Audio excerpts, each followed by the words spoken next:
I don't need to have my flash thingy, fast track plugged in. For now. Which, by the way, you guys should go like new video on Insta, YouTube Shorts, and TikTok.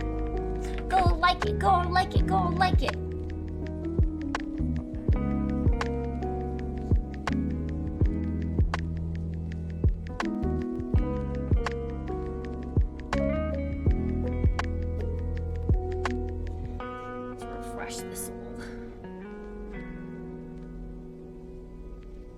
I enabled the link protection in Tennis's bot too, so if other Spress bot isn't working, Tennis's bot should. Why are you so mad? Do you want to help like a baby? I think you do. I think kitties love to be held like babies. Little baby kitties.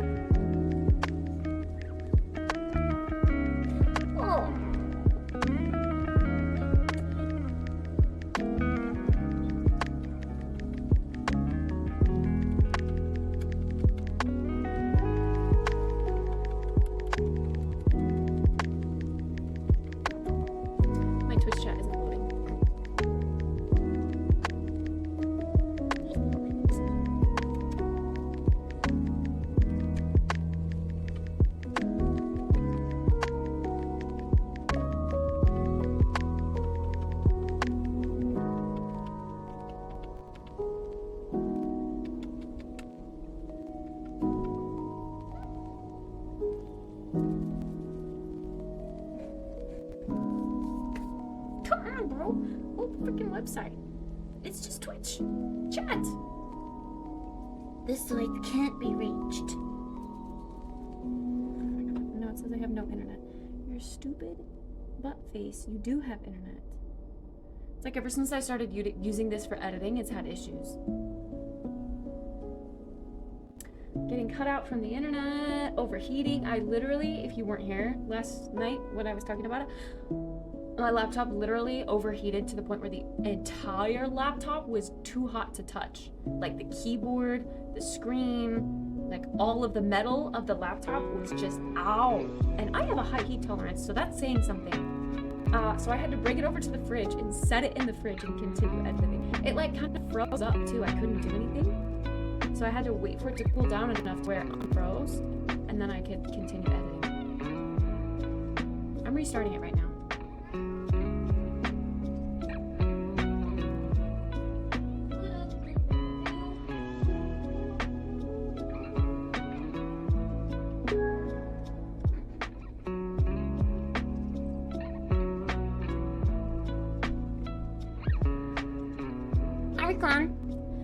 Hi, Supa. Hi, Seven. Thanks for your help.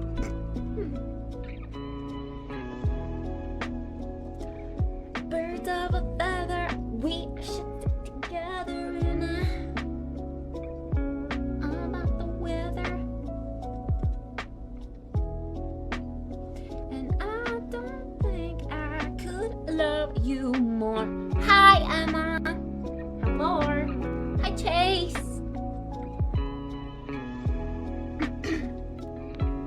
Wow. An unsuspecting viewer has joined the chat. Emma, what you doing? Are you done with summer school finally? It was only like a month, right?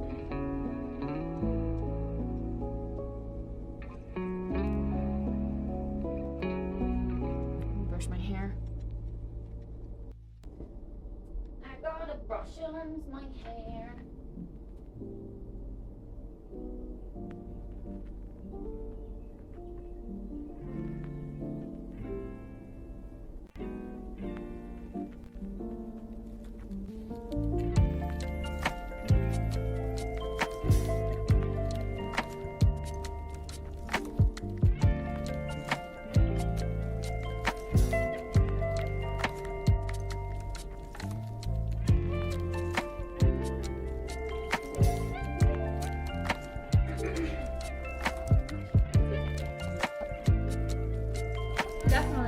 forget to take out my trash today. Ended last month. Oh, it's moved it down just in time for the 4th celebration. What did you do for the 4th, by the way? Because I didn't get to see you.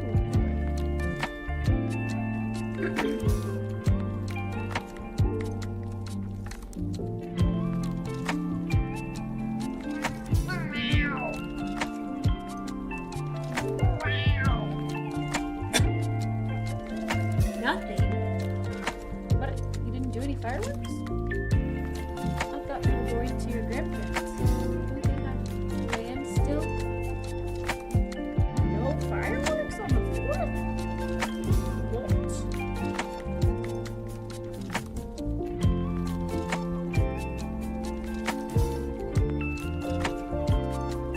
I thought your grandparents were into that kind of thing.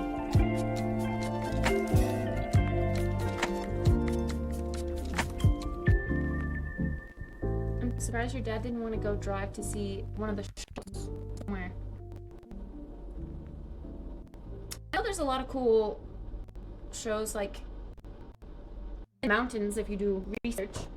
A lot of little towns put on fireworks shows. Good morning, Juan.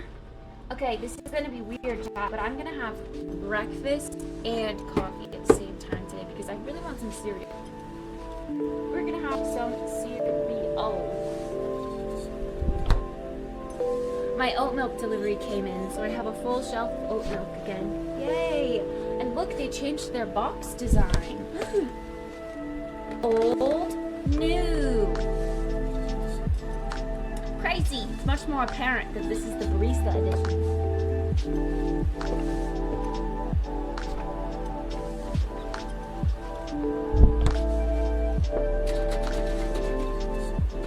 Because it was stupid people. Yeah, but if you go to the organized shows, there's much less stupid people.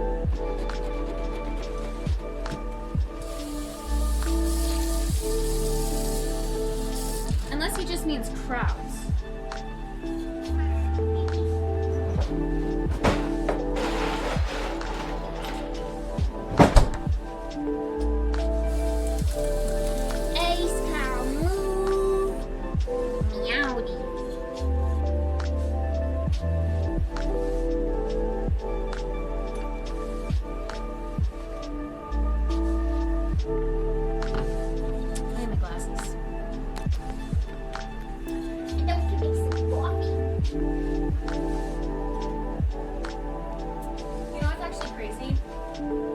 That Lotus pink energy box is what my oat milk came in, but I didn't know that. So like I saw the logo on that and it was downstairs on the counter, like out for someone to swipe in the mailroom for like a week. I didn't even think to check that it was mine because I didn't get a delivery notification from Ron. And I didn't know oat milk came from something called Lotus Energy.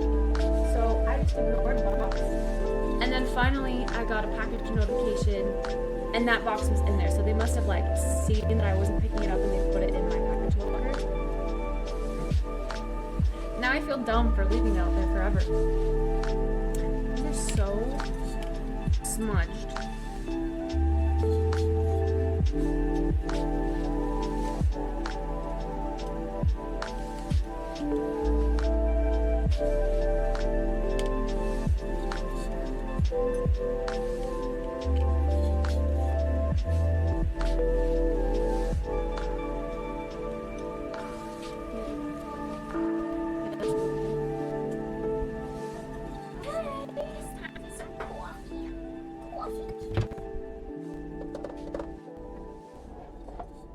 I'm almost out of mugs. Oh yeah, we gotta use a different coffee today. I'm out of my specialty stuff, so this is like a regular light roast from a grocery store. But it's a little better quality, you know? Oh yeah, didn't I say I wanted to try an ice pour over today? Wait, Ace is in chat. Ace, what's your like go-to recipe for an iced pour over? I want to try it today.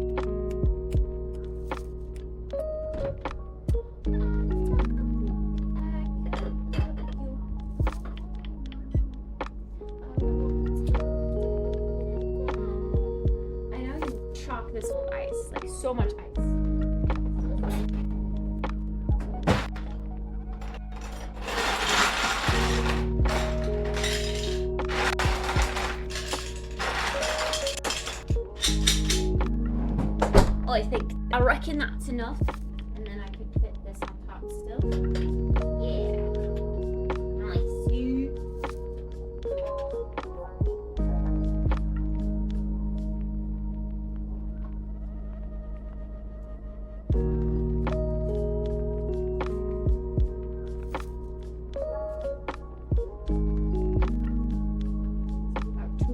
About 275 grams of ice.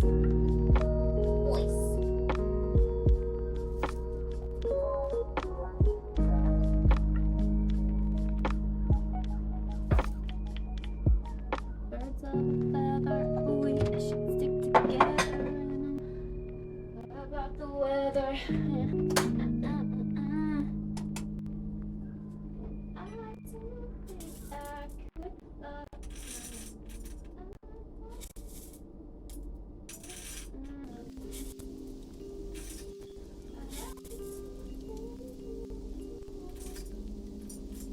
That's a higher coffee ratio, right? So instead of my 22 grams, African typically does 5 grams more than normal. And 1 to 2 licks finer than normal. Ooh, okay. Thank you. Okay, so if I normally do 22 grams, do 27.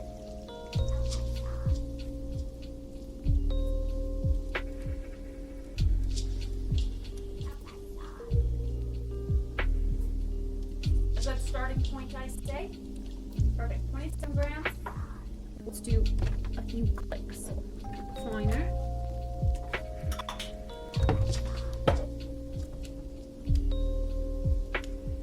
Swirl and add more ice as necessary. Okay. Cool.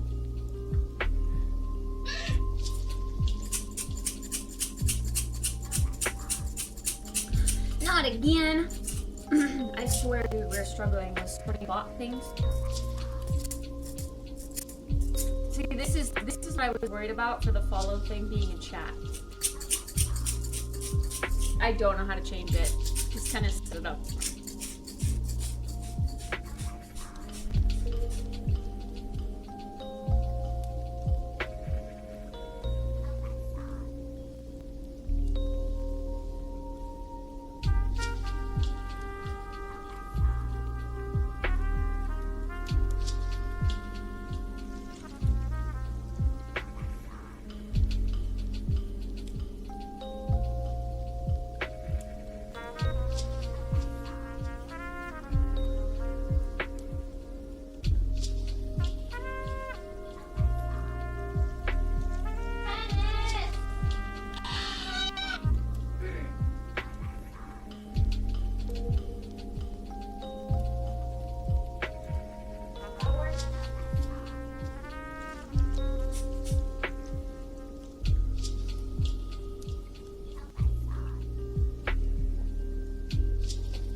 That's so fucking annoying, dude. It's actually making the bot crash. The bot is like completely fucked.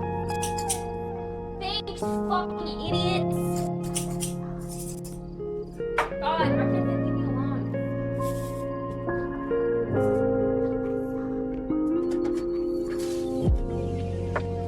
Anyway, thanks for the advice, Eggs. Tips. I will do that.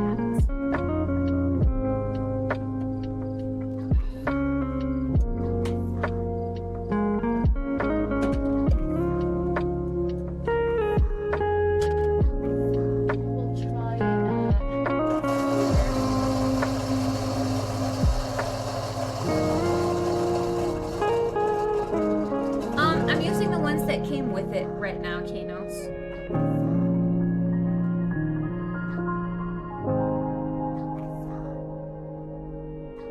But I'm getting some cheap ones from Amazon next.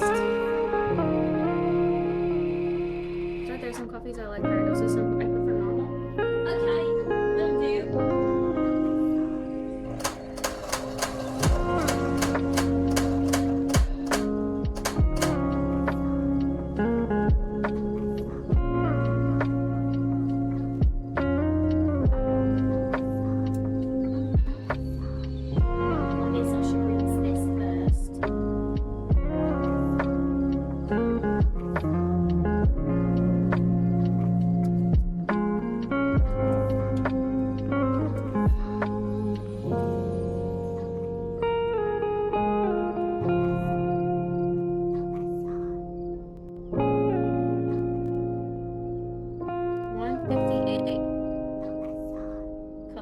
Filters are nice. I did run out, or I am almost out, but I already bought some. You should have said that sooner. But actually, Kalita's the flat bottom. I don't know. Well, I think we had 158. You're saying a flat bottom would work better in this?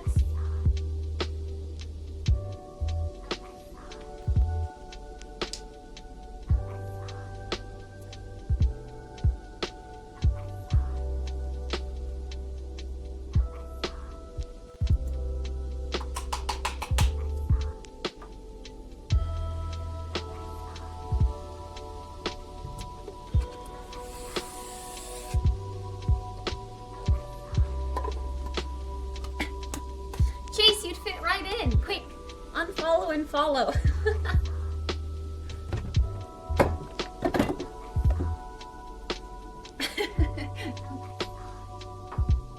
Alright, we're gonna do our bloom pour.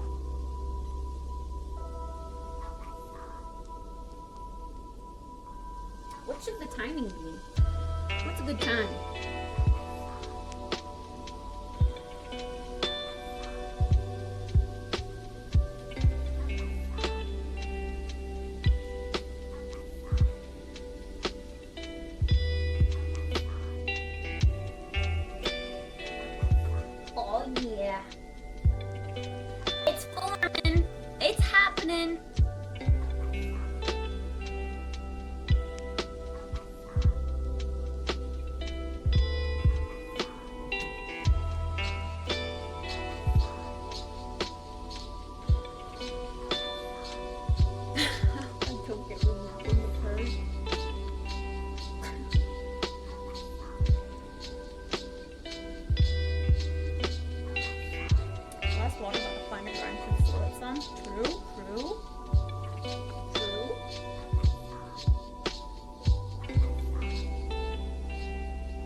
And the outage grams?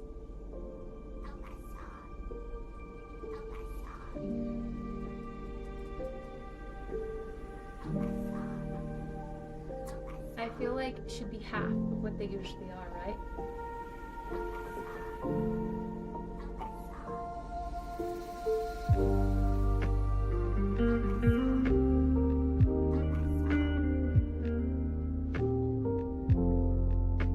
What's 375 divided?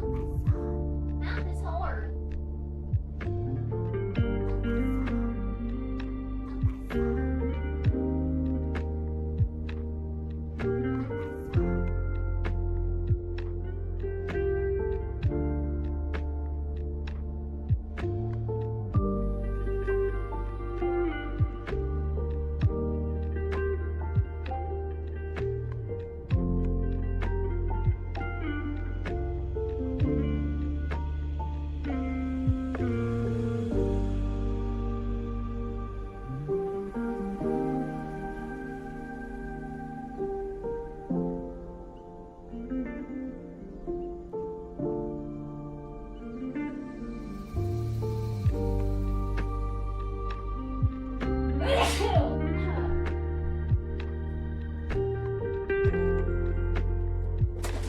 just stopped alerts.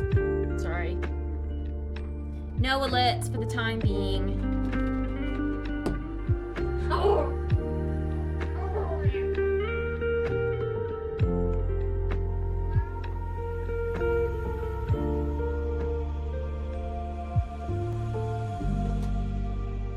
Kitty?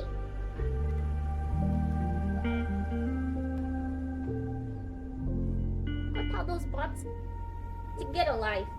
Time to go make money. Stop harassing people who are just trying to make a living. Trying to make a morning cup of coffee. Jeez.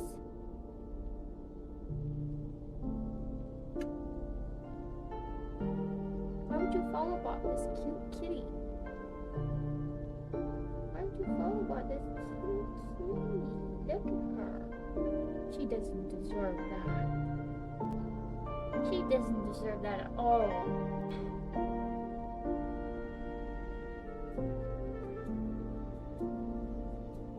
A cute pup video?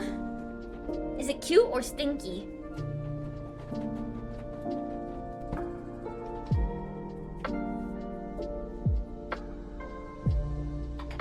Oh yeah. Alexa, what's 375 grams divided by 2?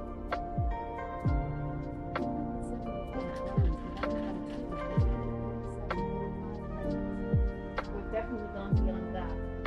But hey, this looks to be like a decent cup. It stopped at about 220. I don't know.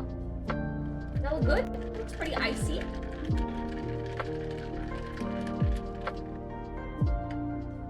I swirl it, it's about half ice, half drank, which seems good.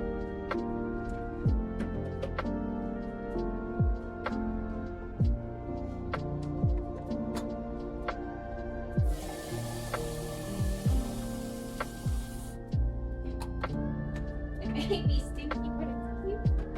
Guys, look what arrived! Strawberries! Strawberry swimsuit! Yay! Yay, strawberries! Alexa, stop.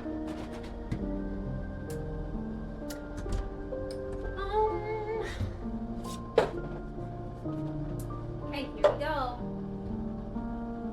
Our first attempt at a nice pour over without really measuring or doing anything. Let's see how yummy it is. It fits a cup pretty well. I reckon. It smells like coffee. I reckon.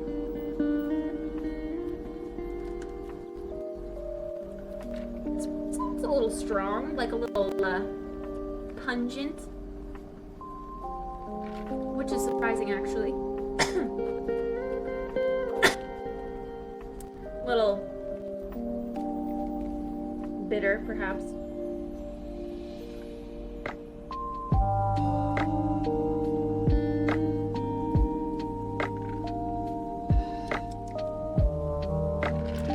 I'm trying to think. I haven't used this bean in a while, but I think in comparison to the last bean that I used, I liked it coarser because it carried a bit of that acidity that I like to mellow out.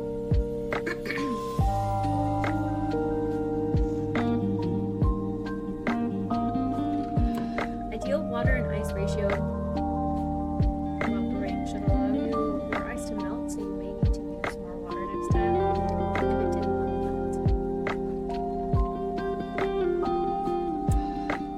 Oh, you don't want ice left over? I mean, I guess there's all sorts of ways to do it.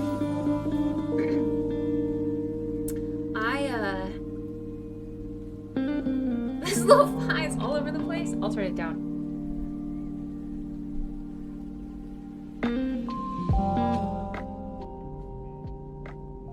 Sorry. When I was working at the cafe, we would serve it, like we would put a bunch of extra ice in it and then like half that amount of water. But then I don't remember like the target time or the target outage grams exactly.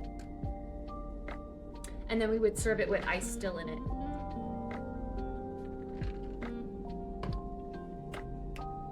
New boxes were added to the pile. My oat milk boxes. I got a big old crate of oat milk. Hey, Tuna. We had a mega follow bot earlier. Could have used you. Actually, I just paused the alerts. I don't know if they're still going. They could be still follow botting. I have no idea.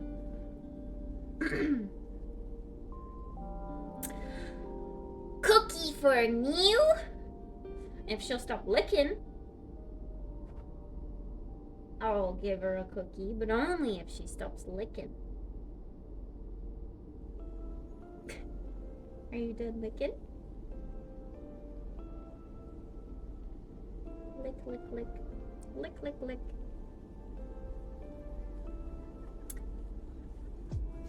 Adding extra ice at the end just helps you fine-tune your brewing ratio to get as much water as possible in.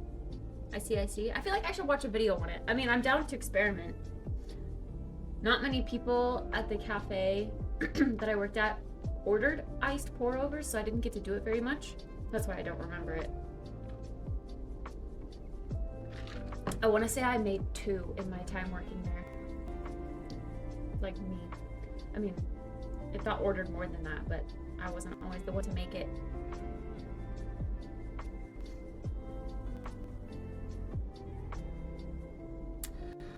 I don't think I could love you more. I love you till the day that I die. Okay, kitties want cookies now. But yeah, this is nice for going to sit outside while it's hot. Let's get Keys their daily hairball control cookie. Delicious. Yeah, you love this one. You don't know why, but you love it. There you go. Let's go put it over here so I don't step in the crumbs that you don't. I know it's kind of a maze to get back here. Cleaning it up today. Promise. I promise.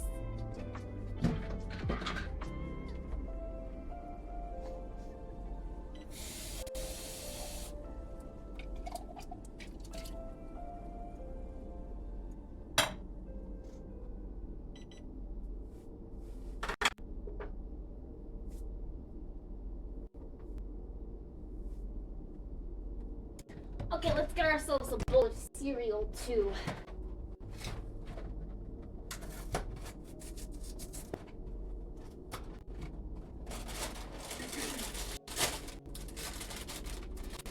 This is the family size. This feels like a very small box. Family size. Watermelon co-ferment coffee, bubblegum, juicy. It was wild. What? That sounds crazy. I want to try that.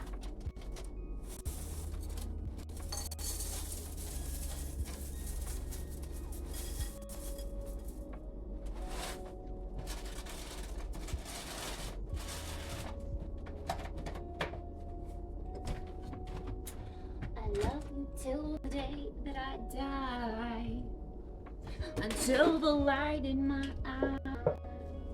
Yeah, we're doing Reset Monday because we didn't get to do it yesterday. We can't skip a week. That is absolutely out of the question, or this shit's gonna stay here for a whole nother week.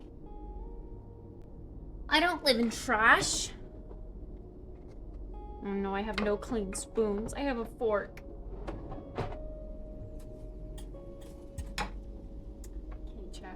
To the desk.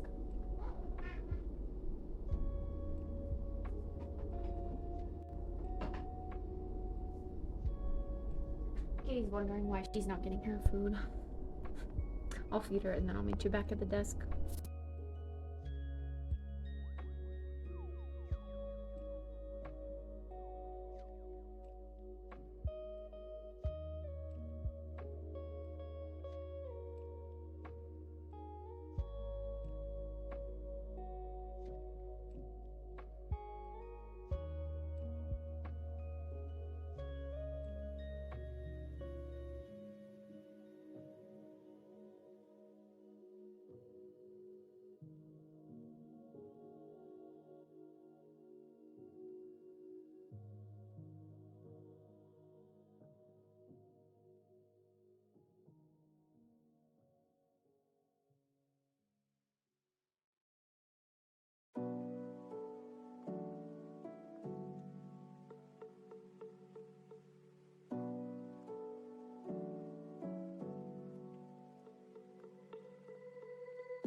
Okay.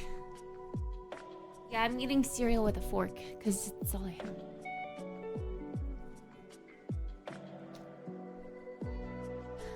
If I X all of these, do they play?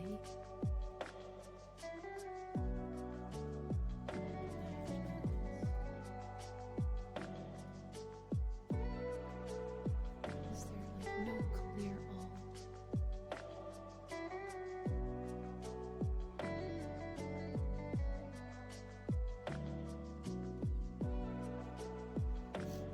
There should be a clear all queue. Gotta tell Tennis to add that to his. Because I have to click these follow bots one at a time to delete them. And I do not want to do that. Oh, what the heck? Sorry. The thingy changed. The button changed.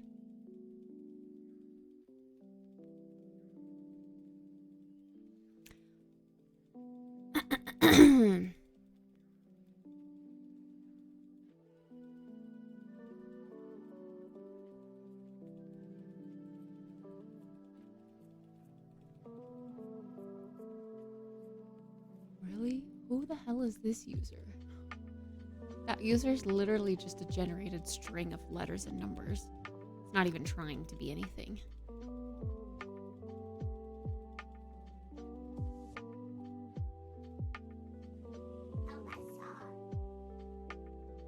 It's still gonna play them? Okay. Really? I've cleared the queue. Why is it still playing them? That's so annoying. That is super annoying. That's super annoying. Yeah, that's super annoying.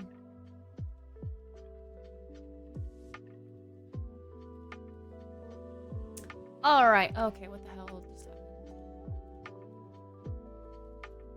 What is up with my, like, clicky? Hello? Clicky? Stop double clicking and dragging and long pressing when I'm not even doing that.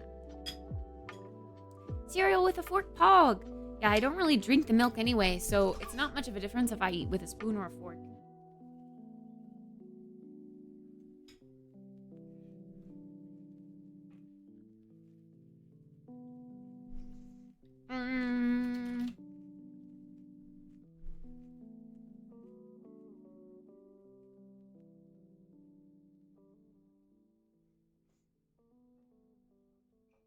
What happened to these 10 cozy games?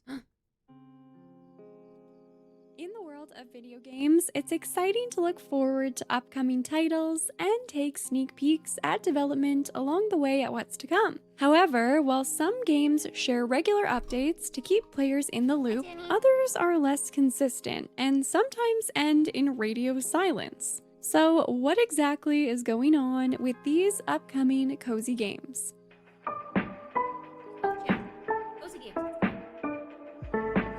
Hello friends, welcome back to my channel. I'm Sarah Sunstone, and today we have a brand new episode of Cherry on Top, the show where I count down curated theme collections of standout games. The titles we're discussing in today's episode stand out for different reasons than usual, because I will be sharing 10 upcoming cozy games with seemingly uncertain futures. So, without any further ado, let's get right into it. Kicking things off at number 10 is Out and About, earning a spot on this list because some of you might have actually lost track of this title when the team changed the game's name, which was previously Wholesome Out and About. Although it's not a drastic change by any means, it does make it more difficult to search for, at least until the new title catches on, especially considering major marketing beats had been executed under the previous name, and Out and About is a commonly used expression. There are many other properties out there, from shops to movies and more, that share this name, so it's not easily searchable. This title is being developed by Yaldi Games and will offer a cozy life simulation experience about foraging, community, and food. The really neat thing about this game is that it's said to be based in fact, so you can learn about real-life foraging, healthy cooking, and creative crafts while playing, and then recreate everything outside of the game if you'd like. This project was successfully funded on Kickstarter back in fall of 2023, and the team has provided monthly updates ever since. And this is the only time you're gonna hear me say this in today's video. It's all downhill from here, as far as communication goes. I wish I was kidding. The most recent blog post from Out and About provided an update on the new timeline for the game, which has shifted. As of now, the developers have shared that the early access PC version will launch sometime in early 2025 and will spend an estimated 8 to 12 months in this phase of development. In this update, they also asked for players to keep in mind that they are just a small team of 7 and not a big team of 20 plus people like other games. Interestingly, they gave a specific example of another highly anticipated title, Loftia, so I'm guessing they must receive comparisons like this a lot, which I imagine could become frustrating over time. I think it's important for us to remember that each project is unique, with different team sizes, situations. No suits fit me. Been in 2 different places, and the only thing that fits me is one of the shirts in the second place. Been at it an hour now. Wait. Where are you from again, Danny? If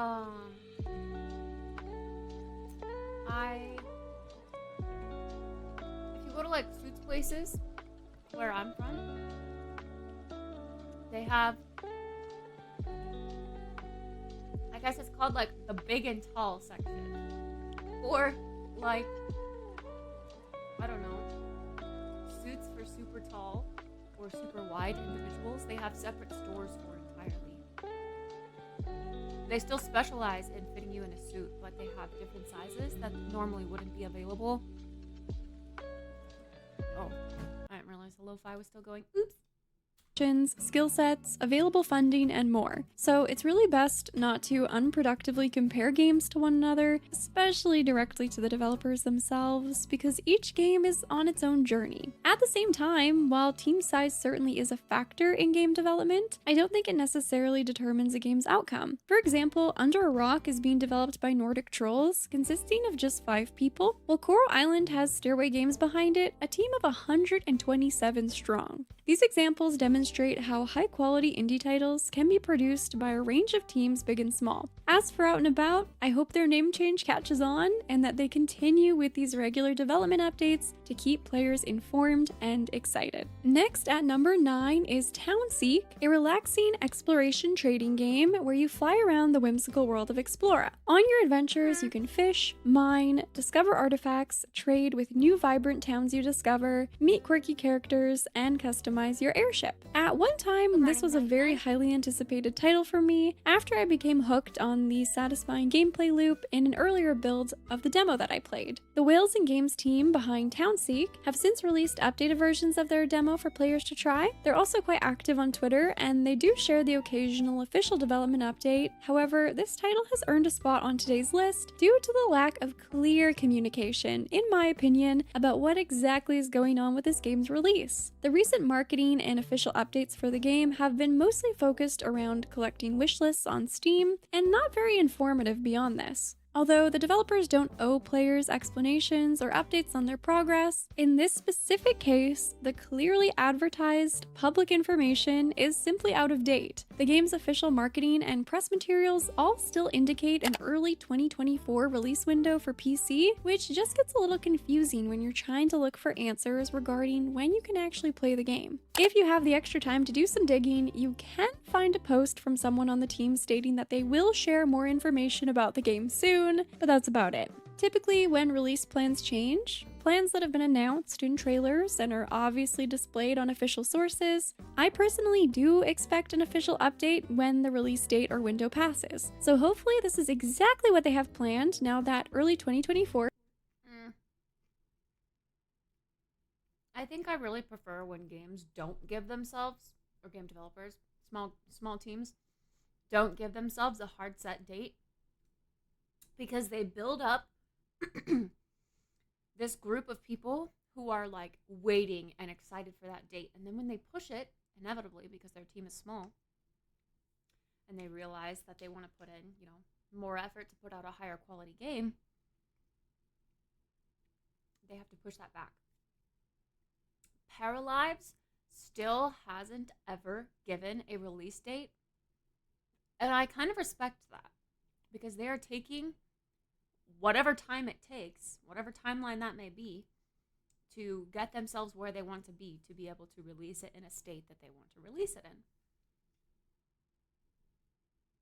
They've given us previews, and so many people have asked, when is the game going to be released? Has come They and don't gone. tell us. Fingers crossed. Coming in at number 8 is Naiad, a relaxing, minimalist, and colorful exploration adventure in which you flow with Naiad across a mysterious river, interacting with the world's flora and fauna along the way. To be completely honest, I actually thought this game would have been released by now for several reasons. First, the game is said to be about a 3-hour experience, so it's not overly ambitious in its scope. Next, the title is listed on the official Nintendo Switch eShop, which tends to only happen when a game is getting closer to its release, although there are always exceptions to this. Finally, quite some time ago, I played a demo for Naiad, and the experience was very smooth and polished at that time. Granted, this title is being created by Highwarp, a solo developer, and perhaps the Nintendo Switch listing means that they're actually working on a simultaneous launch across platforms, which would be a much larger undertaking for a whole team even, let alone just one person. Even taking all of these factors into consideration, this title earns its spot on today's list because the most recent poster update that I could find from an official public source was from January of this year, leaving us with a significant period of radio silence from Naiad. Now, another factor to consider, not just for this game, but also for many upcoming releases with plans specifically for Nintendo Switch versions, is the console's successor on the horizon. Many developers are likely planning releases for the new console, however, are unable to share any information on this due to confidentiality and non-disclosure agreements. This is just speculation, but do keep this in mind until the console is officially revealed by Nintendo. Regardless of why it's been over 6 months since we last heard from Naiad, I really hope that some kind of an update will be shared soon. Next at number 7 is Everhome,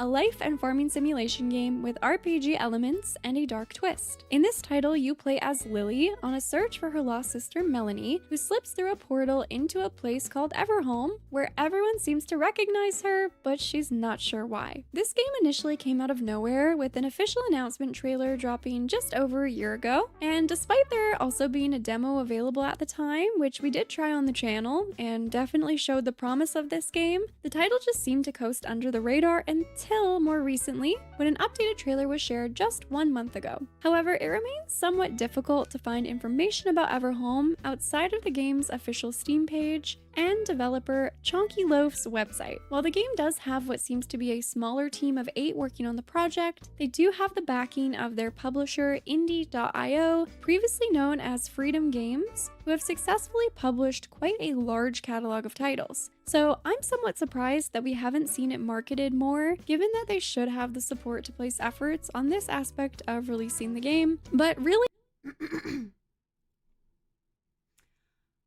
I've noticed that in a bunch of these like cozy game trailers or like cozy game showcases or vlogs that I've seen recently of a few creators, they always use Animal Crossing music.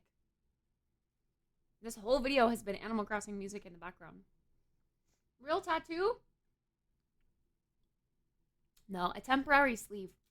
it's because of this that Everhome earns a spot on this list. It is said to be releasing sometime this year, yet we still have no official date or solid news on where development is really at, outside of the short trailers and limited time demos. Since we are now in the second half of 2024, hopefully we'll gain some clarity on if we can still expect to play it this year, because I think an October release would be perfect for this one, just given the darker twist on the story. Coming in at number 6 is Kibu, a tranquil adventure set in the heart of the wilderness, where you play as a I'm excited for her to go over Witchbrook. I think this one. Because yeah, I've been waiting for that one.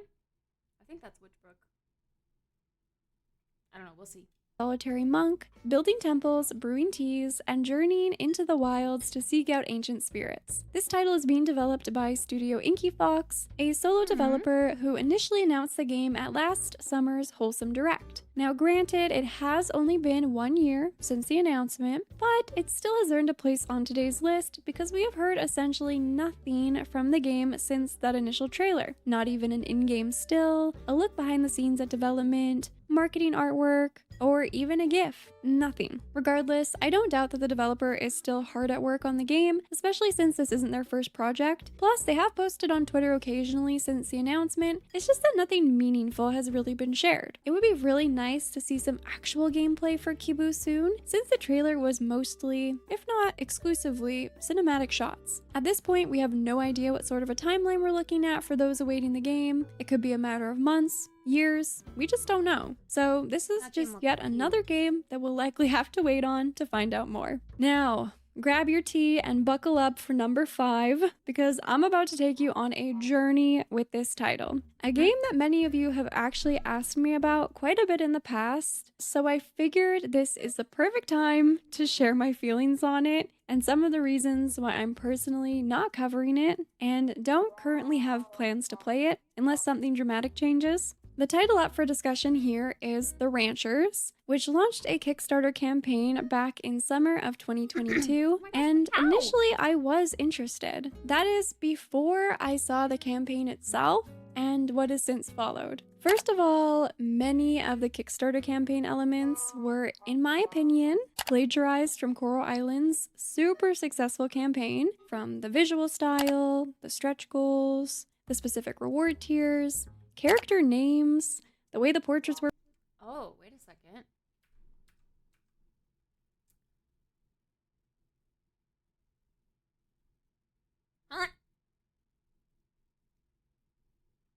Whoa. This is a comparison of how they have advertised their campaign and how Coral Island advertised theirs. And obviously we know Coral Island came first.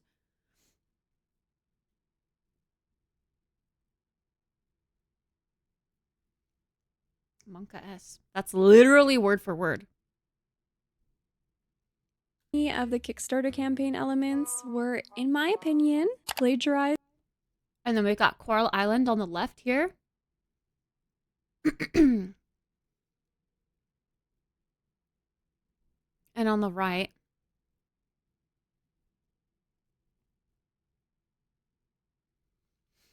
Well, I think this one's a little more of a stretch.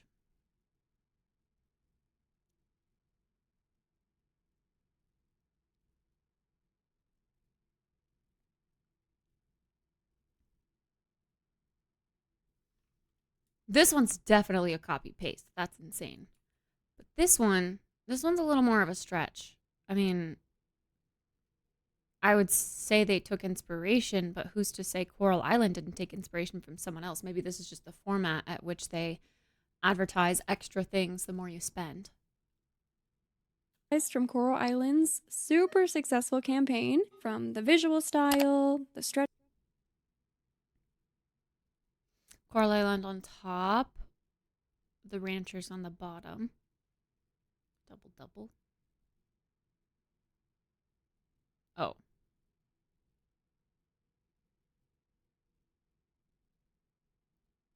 Okay, well, when they use the same exact text, that's crazy.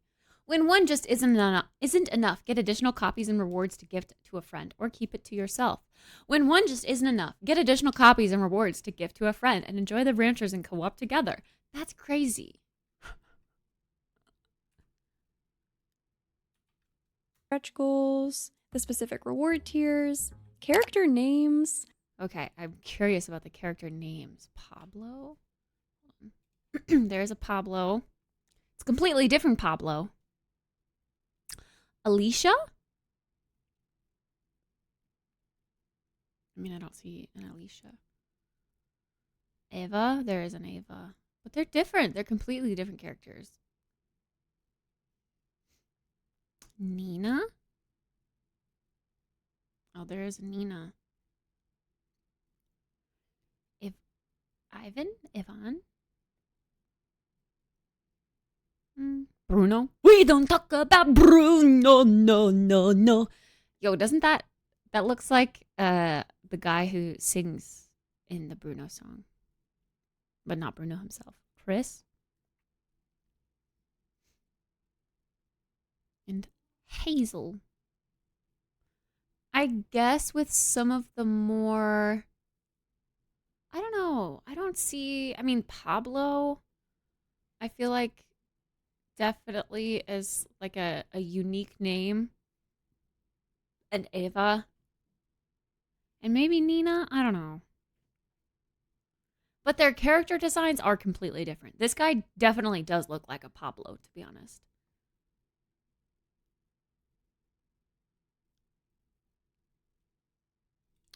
The way the portraits were presented, the fruit trees.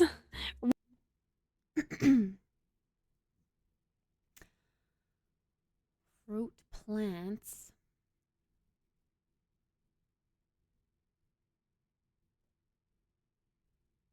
Fruit trees are bi-seasonal. They are able to grow 2 seasons out of the year and will wither off-season. The fruit plants take 11 days to mature. They are bi-seasonal, able to grow 2 seasons out of the year and will wither off-season. It's similar, but see, this is a little bit more of a stretch, I'd say.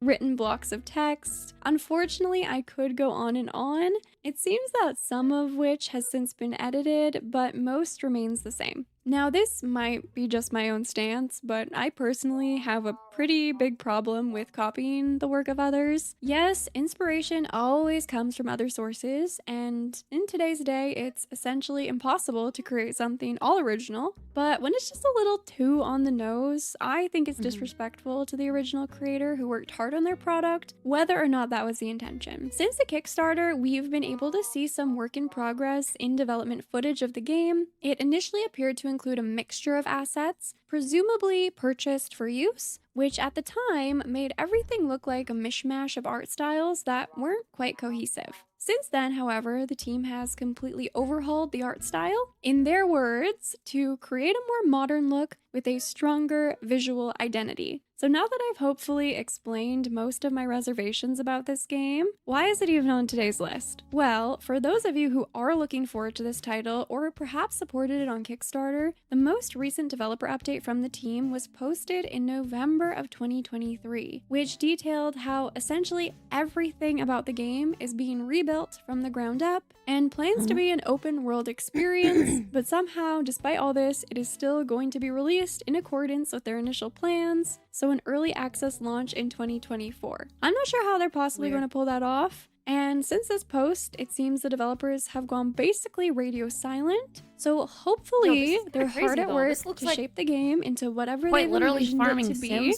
and also to deliver all of the backer rewards to those who supported them. Next at number 4 is Little Devil Inside, an action-adventure title that is not conventionally cozy, but could definitely appeal to cozy gamers with its exploration and RPG elements. This is yet another Kickstarter project that, get this, was run back in spring of 2015. It was also presented during one of Sony's PlayStation showcases 4 years ago, which led many of us to believe that it would finally be coming soon, 5 years after that Kickstarter had concluded. Additionally, it was advertised as being a limited time PlayStation console exclusive, meaning there should be some sort of deal between the team and Sony, and as such, development should be well supported. After this announcement, radio silence, until 4 months ago. Now, it seems based on the more recent trailer that many aspects of the game have been revamped, which somewhat explains the extended period of development. Not so much so the radio silence part, but if you're anything like me and sort of expected a release date for this new trailer,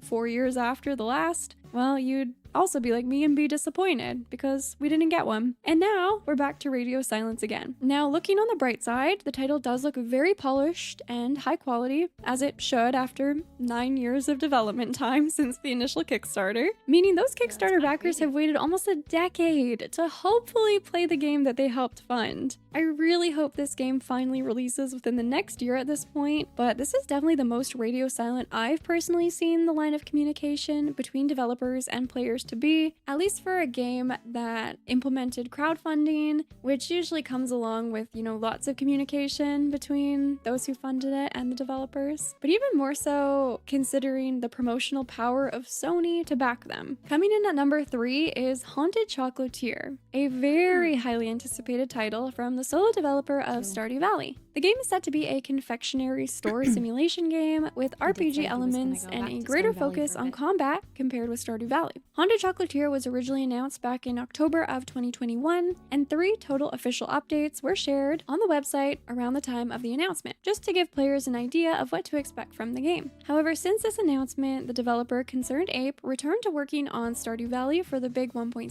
update, plus took on a worldwide concert tour and had an official cookbook for the game published, meaning the developer's focus has temporarily shifted away from working on Haunted Chocolatier specifically. This game is ranked fairly high on today's list because I think it will still be a long time before the game releases, if it ever does at all. The developer himself stated, quote, "The bottom line is that I won't rest or release the game until I'm personally satisfied that it's very fun and compelling in every aspect. If it never gets there, I'll just never release it. But don't worry, I have 100% faith that I'll get there. Everything is on the right track so far. I have the complete vision for the game." Wait, if he has 100% faith that it'll get there, why would he say that he wouldn't release it if he's not happy with it? Why even say that?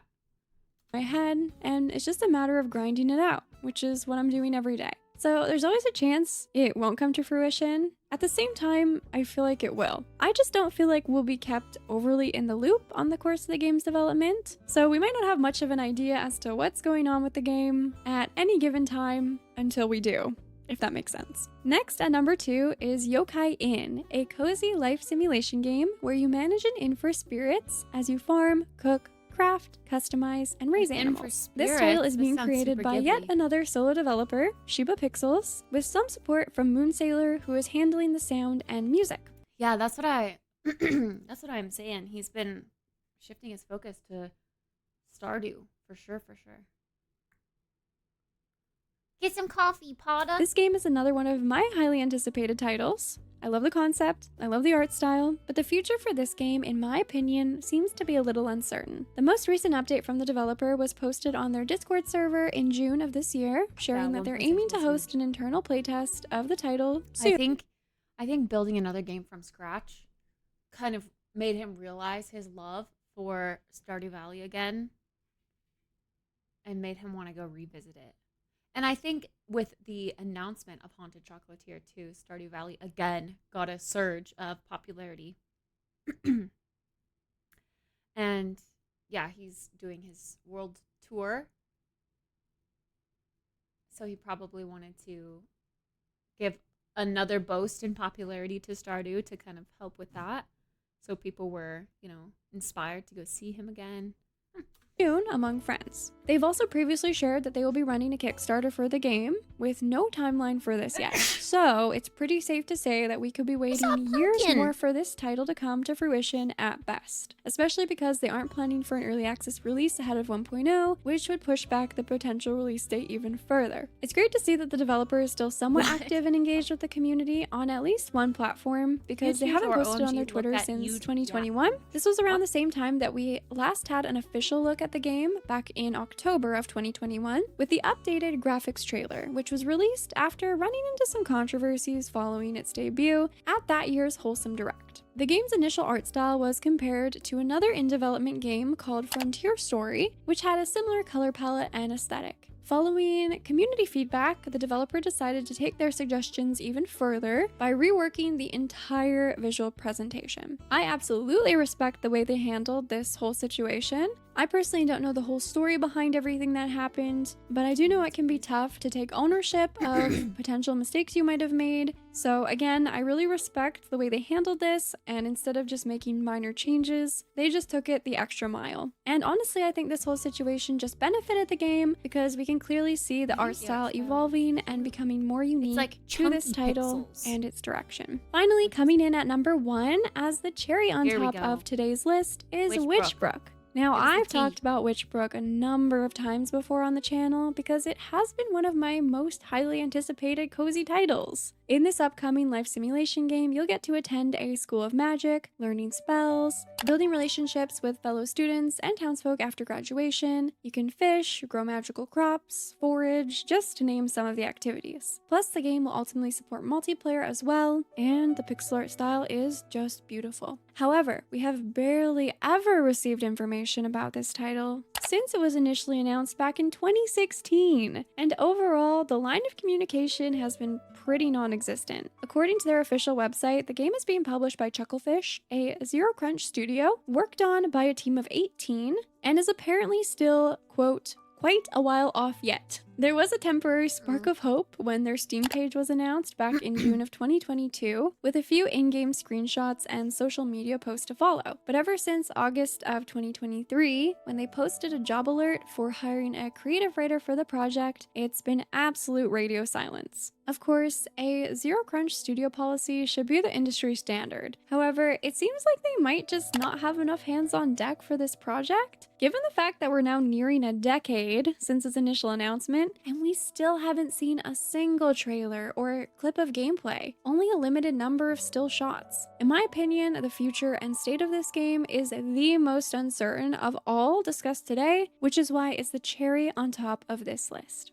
I know I threw a lot of information at you guys today, so what exactly did we learn from all this? I'm really looking forward to that one, too. Well, first, maybe sometimes it's Definitely best for got the best developers to pixel art hold style off I've on ever announcing a seen. new game until it's Gorgeous. closer to being release ready, or at least Kickstarter ready, if that's the chosen course of development. Second, as a consumer, please be mindful of the projects you choose to support financially and be prepared to wait anywhere from a minimum of a year or two up to potentially a decade, apparently, to see some sort of result. Although this does vary dramatically from project to project, and there are many successful Kickstarters that have had fairly short turnarounds in comparison. So just evaluate it on a case-by-case basis and consider all potential outcomes. And finally, at the end of the day, remember there are people behind these games, so even though it can be hard to wait sometimes, communication can be unclear, we can feel left in the dark about whether or not one of our highly anticipated titles is going to ever be releasing, it's still important to be respectful and patient. Try to give the benefit of the doubt when you can, unless you're given a reason not to. At least that's what I myself try my best to do. Well, there you have it, friends. Those were 10 upcoming cozy games with somewhat seemingly uncertain futures. Let me know down in the comments which of these titles you think is most likely to release, or which one you actually have the least confidence in.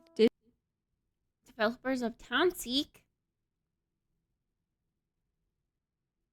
Wait, which Excited. one was this Next one? at number 9. Oh, crazy. Thank you and apologies at the same time for including us in this video. We continue to work with the game and it's been progressing really well. Over the last months, we've realized that some aspects of the game could use a bit more time to nail down and build upon. We've almost doubled the game story-wise, and that's led us to decide or dedicate and require more time to getting the game done.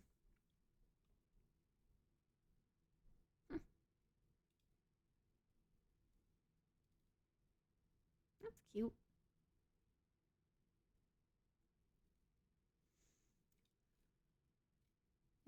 These are the developers of this game. They decided to comment on this post.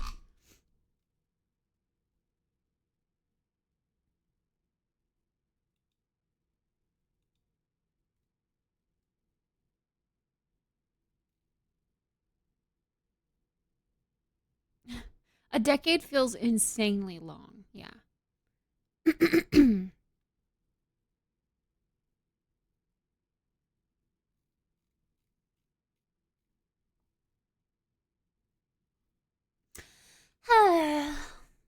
Which brook when?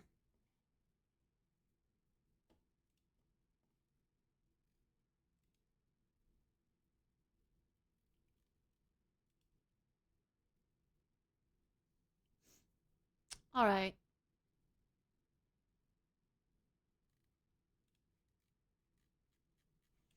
Let's go wash our face and brush our teeth first and get ready for the day, shall we? Have you guys gone to the socials and liked the posts? Go like him. Go like him. Give him a like. Give him a like. Or a comment. Or both.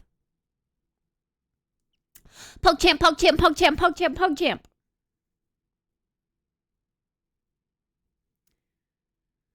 This one felt harder to edit than the first one, but also easier.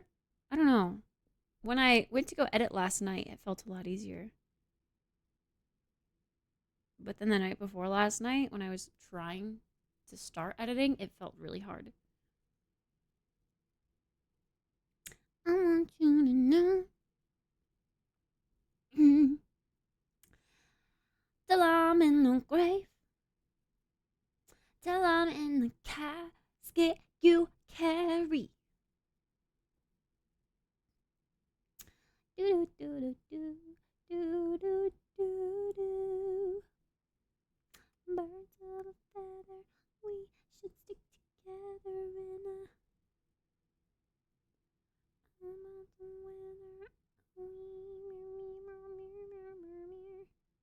And I don't think I could love you more.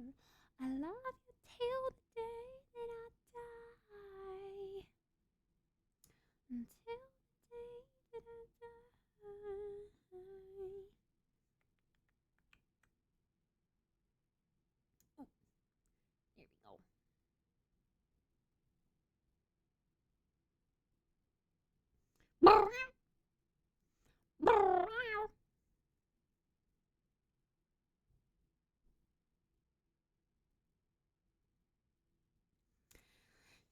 Small little geese, they're super cute and small.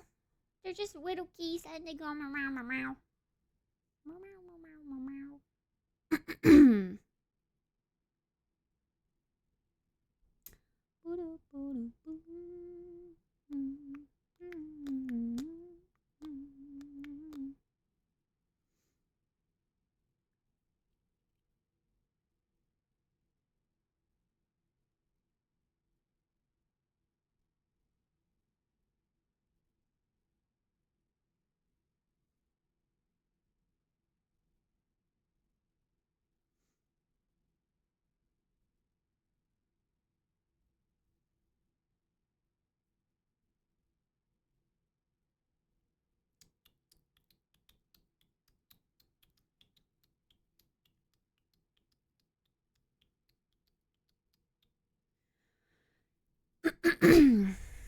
It's kind of cool looking at the insides of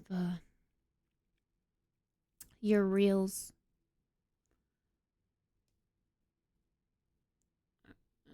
I should probably figure out how to look at them on TikTok too. TikTok on the clock. Analytics.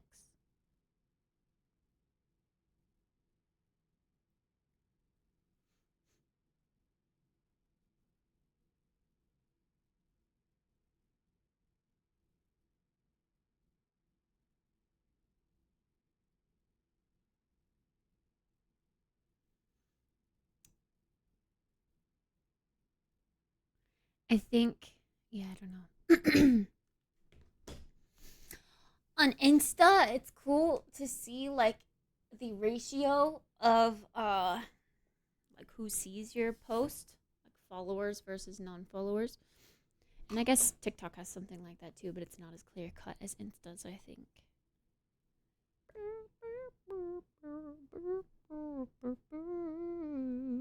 All right, it's 11:30. Let's get our freaking butts into action.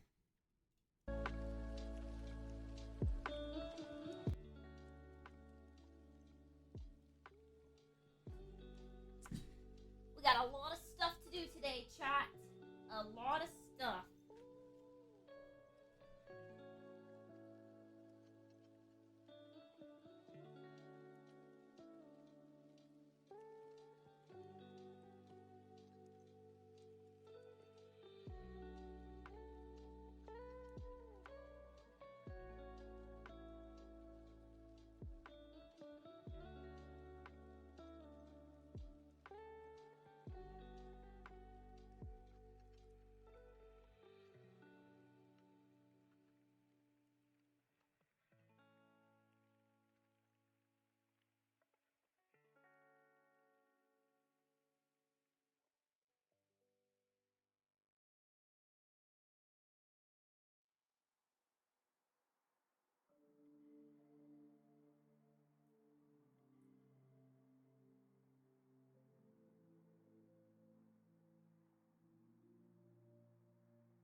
My dishwasher smelled so stinky.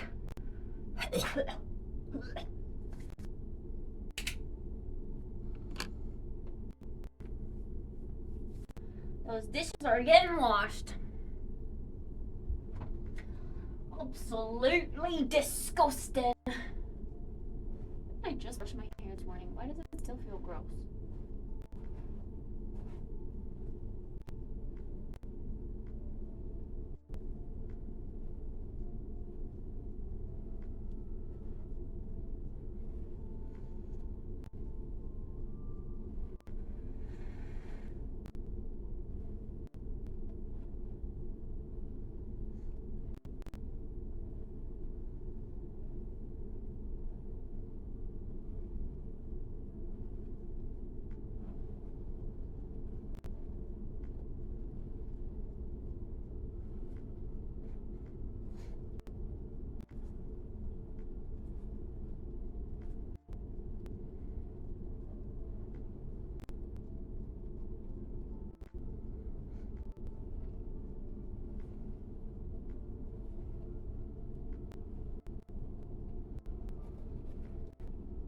Okay.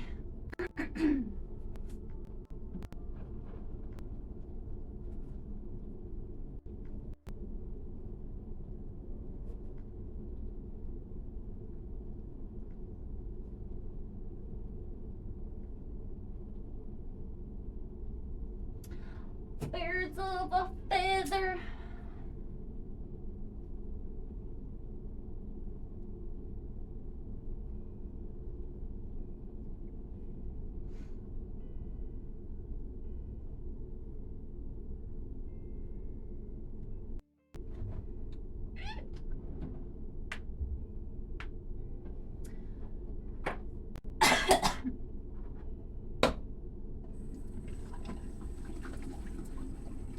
Brush my teeth first. My eyes are so red.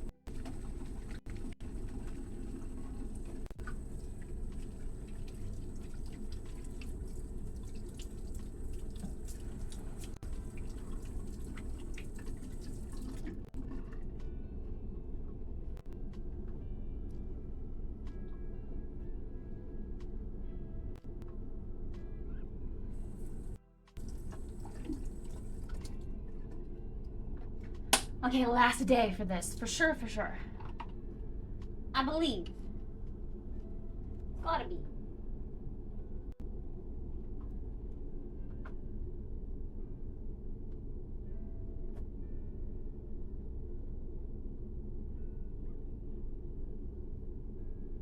Yeah.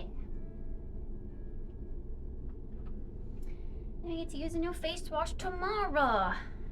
That's the rest of it. That's all she wrote. Clip my bangs back so they don't fall in my face while I'm washing my face.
scared me.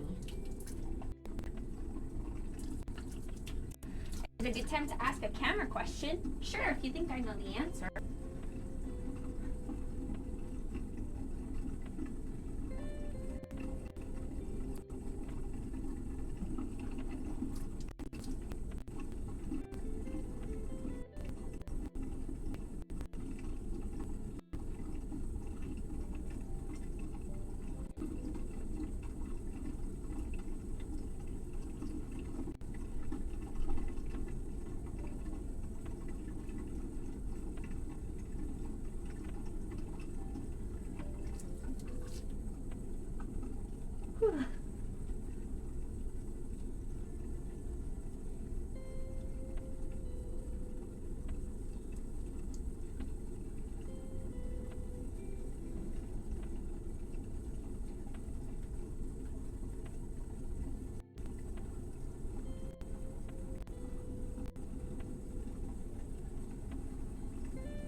I'm going to get some ND filters and bloom filters for videography.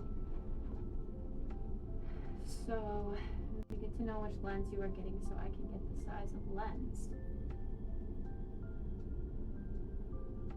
Wait.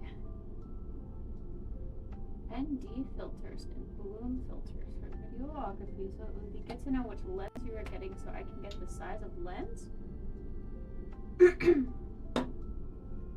What you mean?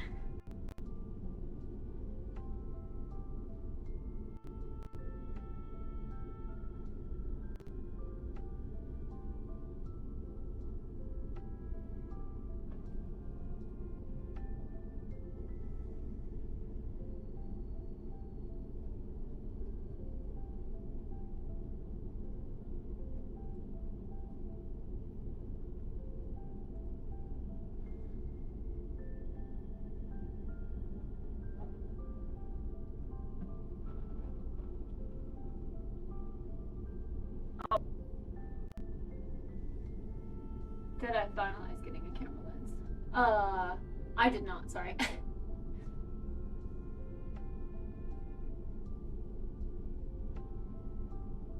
I still don't know. There are so many things that I need to focus on to get done, but I just keep like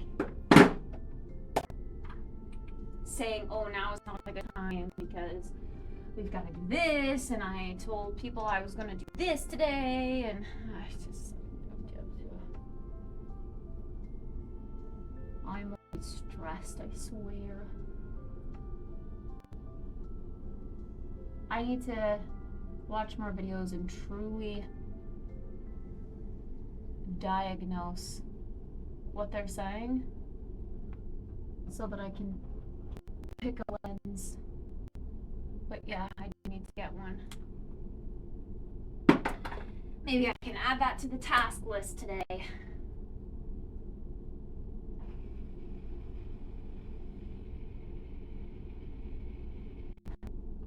RF 24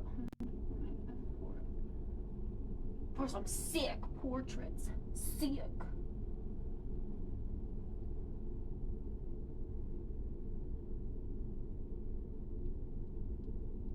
Yeah, see, I don't know what the, like, ND filter is. I don't even know what that stands for. But gonna be able to travel with all that to TwitchCon?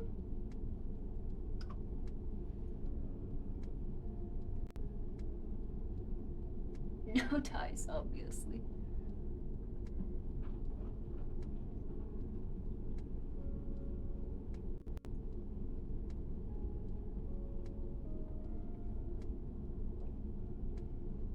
What about no dicks?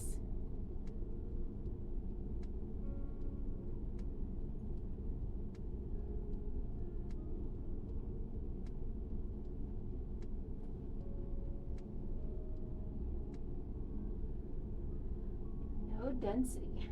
And that's something that you attach to your camera?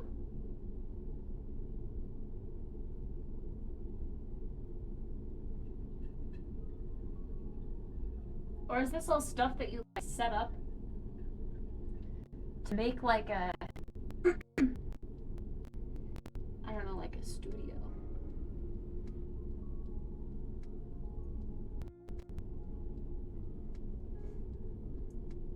Oh, yeah, okay. Huh. That is news to me.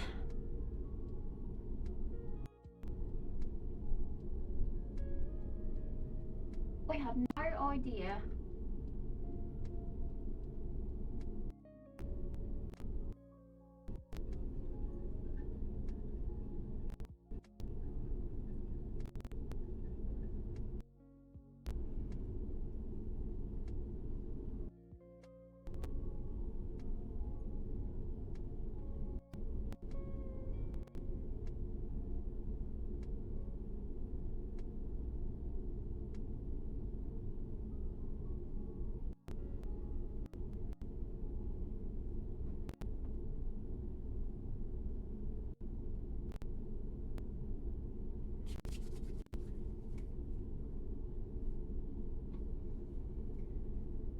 Camera sling, 2 lenses and a body.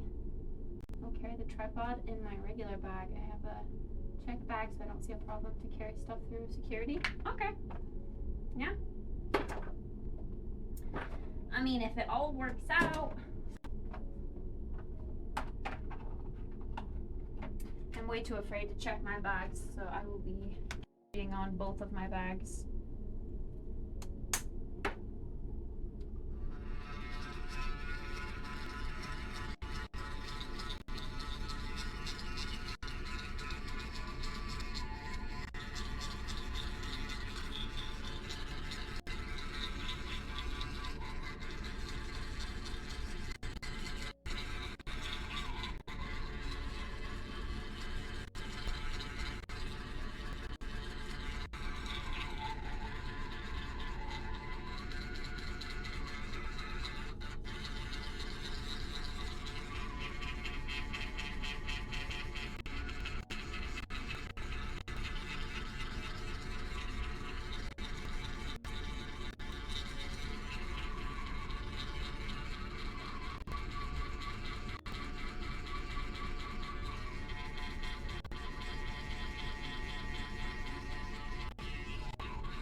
I guess I'm gonna be packing the lightest out of everyone. That's weird.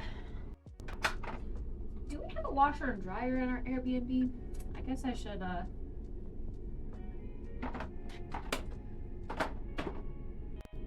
think about that. I kind of wash my clothes. It better for that freaking price.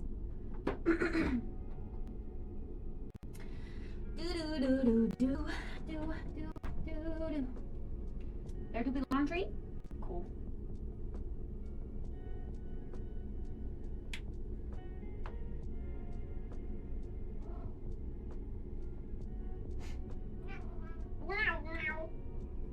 Cool.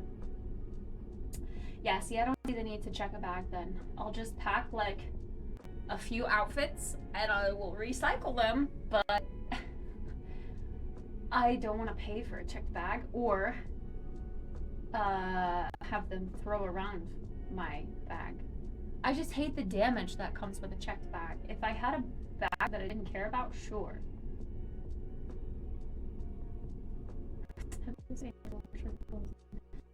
Pass on that. But you can do that. I don't want anyone touching my undies.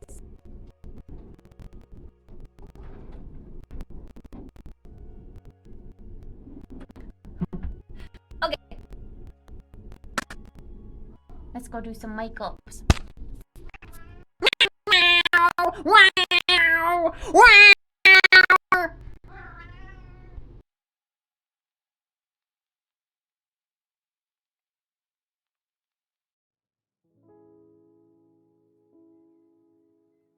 Birds of a feather.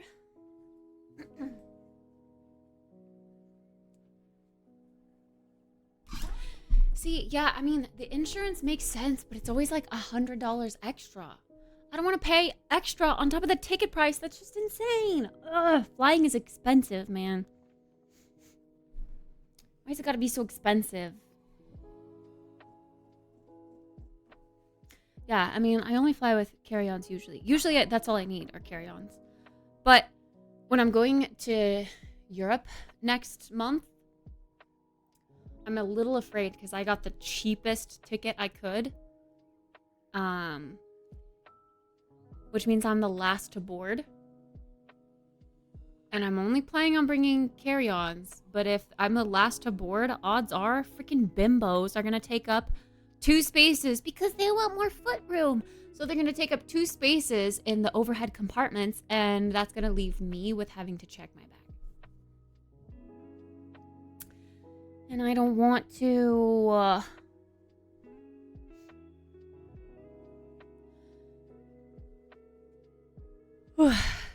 Third-party insurance, only $25 to $30. So wait, if they lose your bag,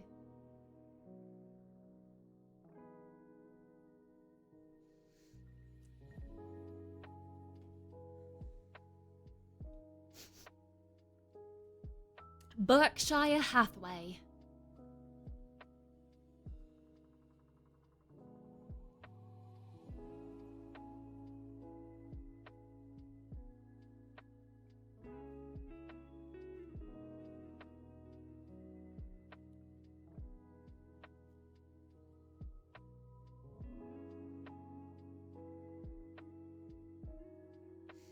So, like, if I check a bag and it comes out damaged,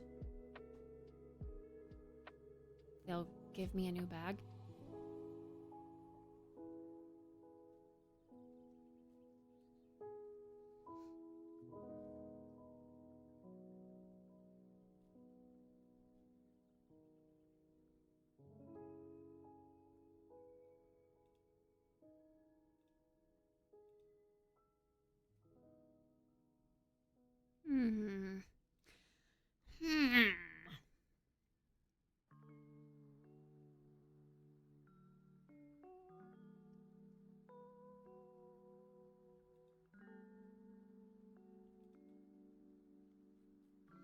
That seems interesting.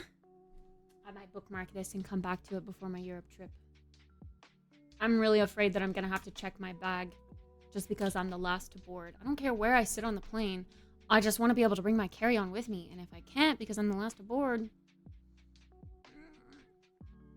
I'm debating on bringing my old suitcase instead of my new suitcase because the old one's already damaged and ruined. So I don't care if it gets damaged and ruined more.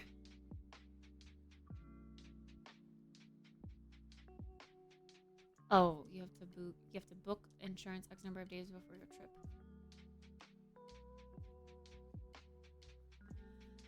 As in it varies? Or there's...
This chart also just says lost baggage, not damaged baggage.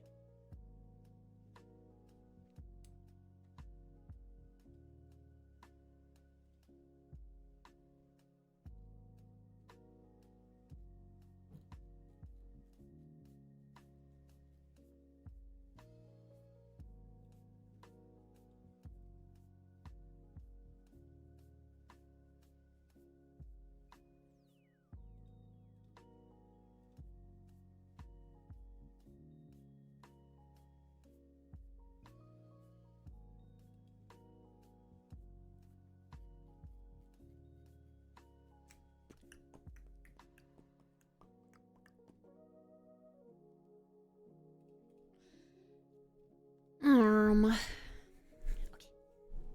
I'll have to look at it later. Wait, before I forget.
Oh yeah, okay, thank you.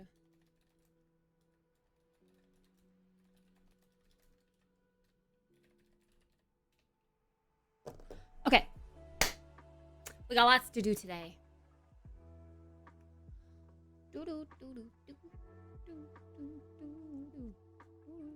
I wish my laptop ran quicker, seriously. I know I have a desktop here, but I think it like clicks with people more that I'm doing something if I'm on my laptop and they can see me rather than me being actively at my desk.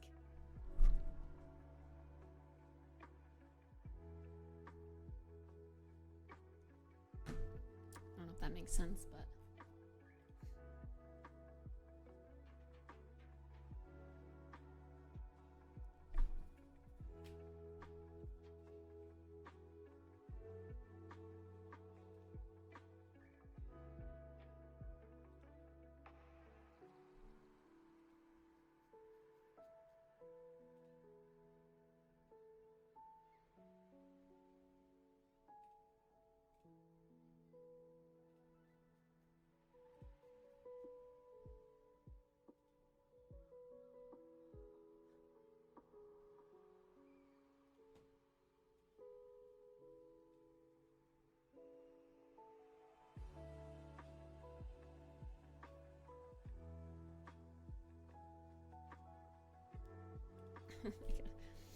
The deviant. Tuna just posted in gaming.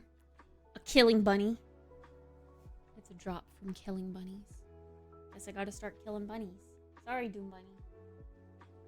Okay.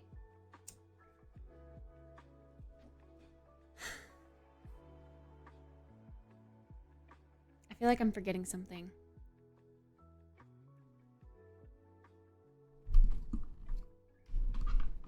I gotta wash my hands.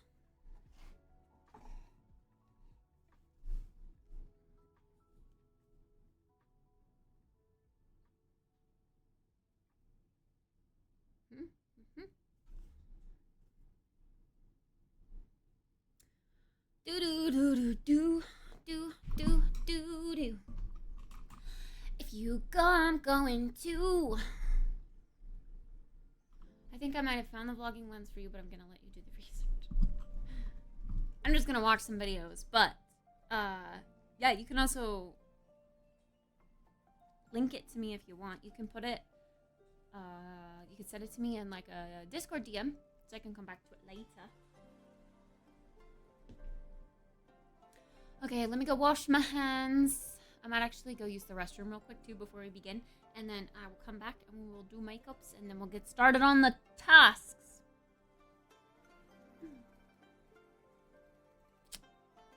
Ew. Acne scars. Okay. Verb.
Bro, I'm sick and tired of my freaking sink smelling like farts. Seriously. It's disgusting. Every single time I go to wash my hands, I'm like, oh, I can't wait to smell this minty, delicious soap. And then it's like sulfur farts. It's gross.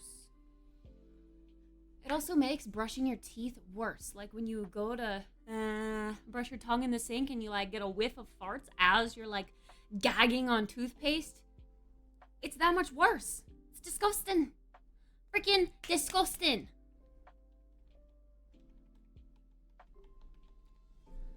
Okay. Time to get ready.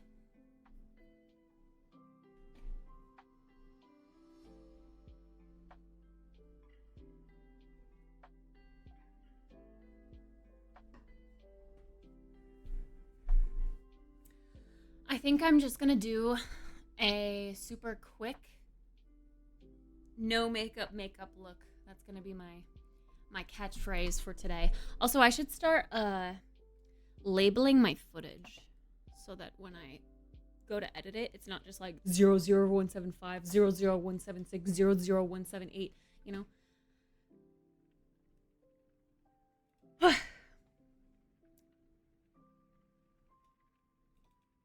Like, what the hell is this one? Income. Is this the one we did yesterday? I think so. Income. Yeah, I'm slow. Project. Oh, this is when I did. Okay. Yeah.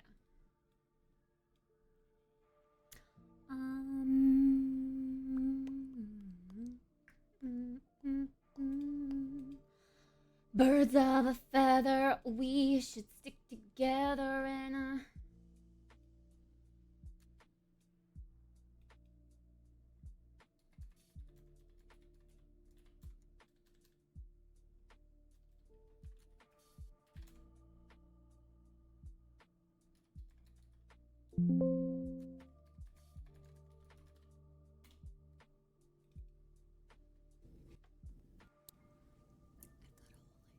Oh, this is the ASMR. ASMR.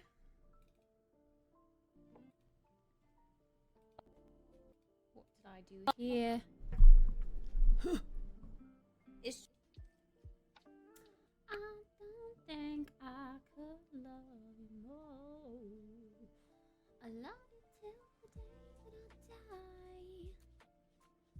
Until boop, boop, boop, boop.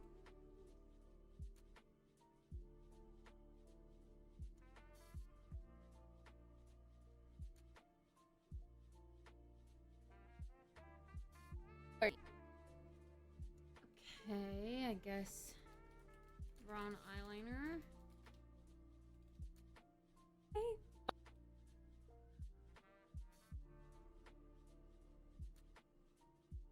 Ooh, right. The sun-kissed freckles look. It has all of our passes.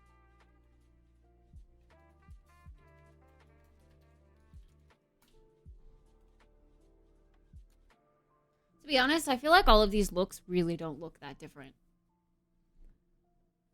I feel like I go so light on makeup that it really doesn't make much of a difference.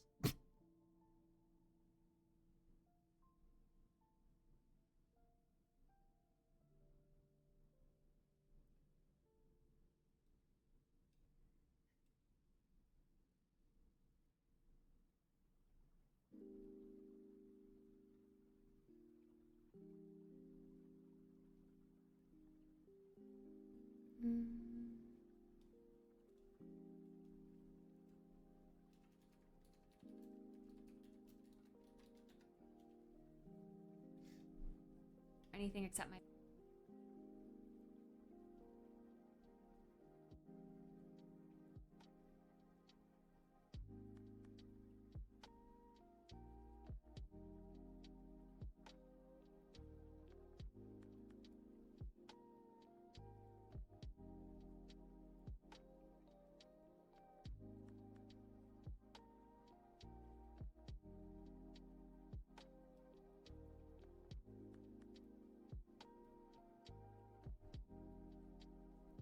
Is that sometimes I'll use settings. Is this my first one?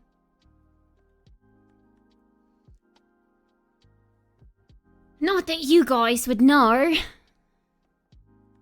Because you can't see.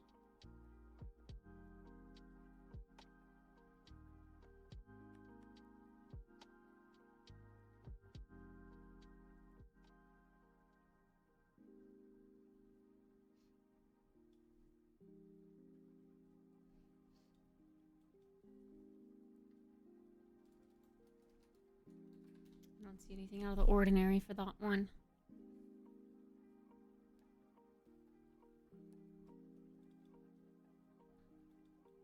Smokies? What you doing?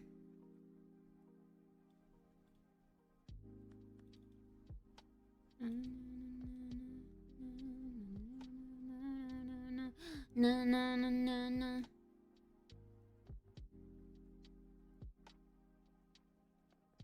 Prone to creasing, but let's take her.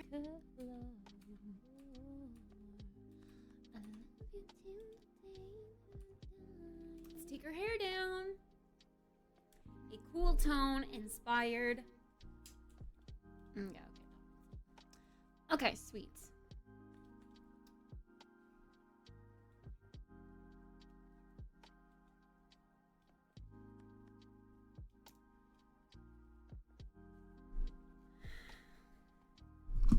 I don't even know my parameters, Potta. How do you know my parameters? What you mean? My parameters of my camera?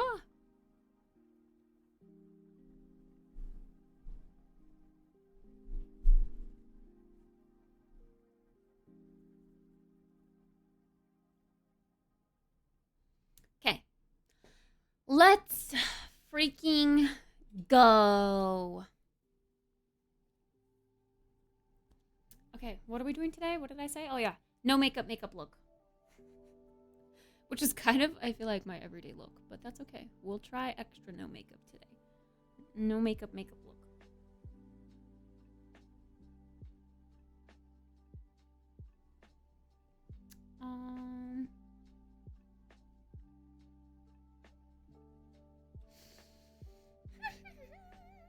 Okay.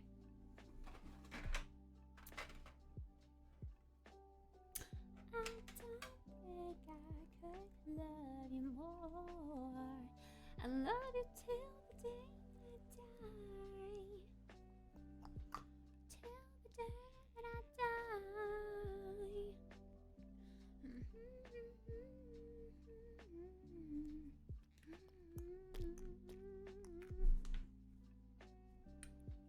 Gotta squeeze the rest of this on my face.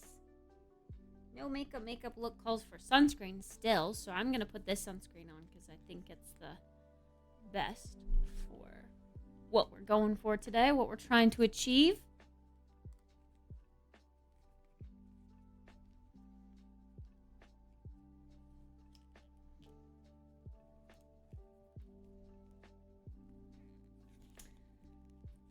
And then I think we can call this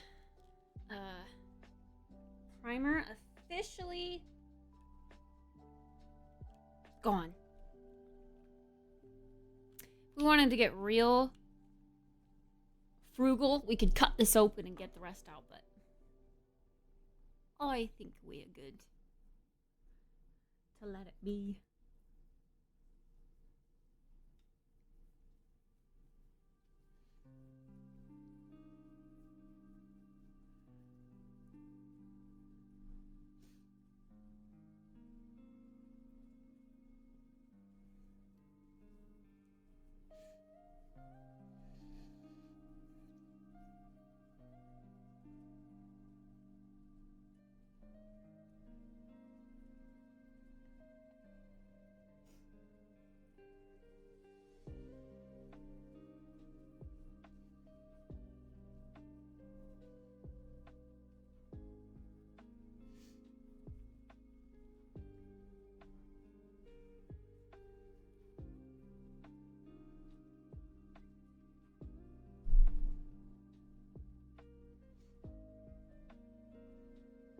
You know, after I finished editing that last, why are you writing, Ace?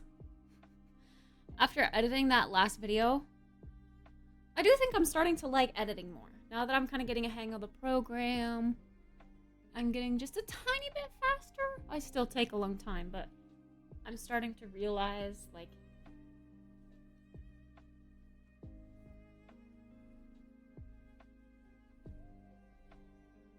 needed an easy way to pull the GIF up. The people are right at GIF? Oh. I see. Ah, so you're adding it? Ace, when are you gonna start streaming? You said you were going to after this ends, but I think you shouldn't do that. I think you should just do it now. you'd have the chance to trigger some bonus time. If you wanted.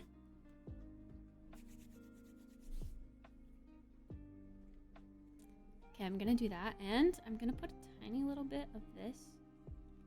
I don't know if it's gonna help. Boners. Ah. Yeah.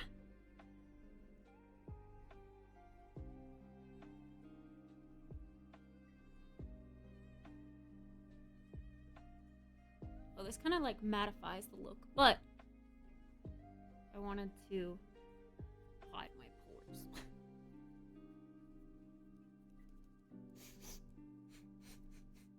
Ew, I have a bat in the cave. I guess the camera doesn't get an up-down, like down-up view, but my mirror is kind of a down-up view of my face. We got bats in the cave, everyone. Bats in the cave. Disgusting.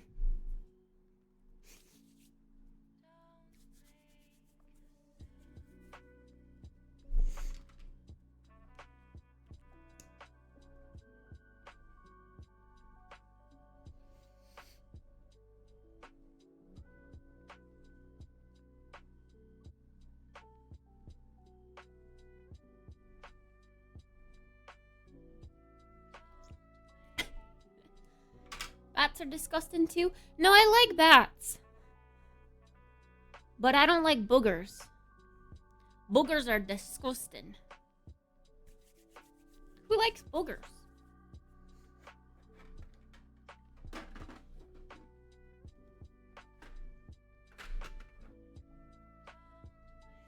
I love you till the day that I die. I'll be right back, actually. Gotta get this wet.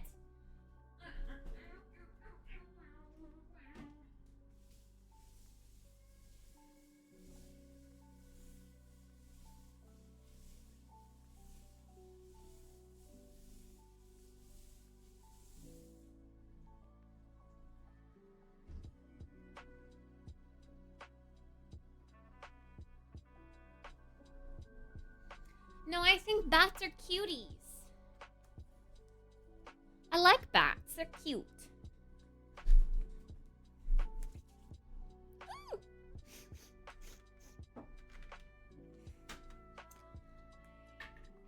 A no makeup look.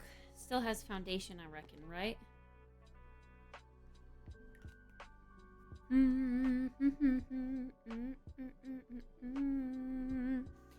About the weather. Oh, we should stick together and I don't think I could love you more.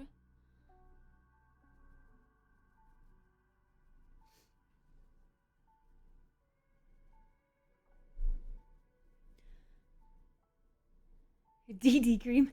Hey, BB cream still is a thing. Actually, I could have used that today. That would have been good for the no makeup look. Too late now. Too late now. I do have some that I have yet to use.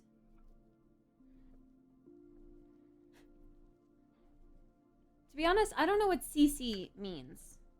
Color correction? Oh, it might be color correction.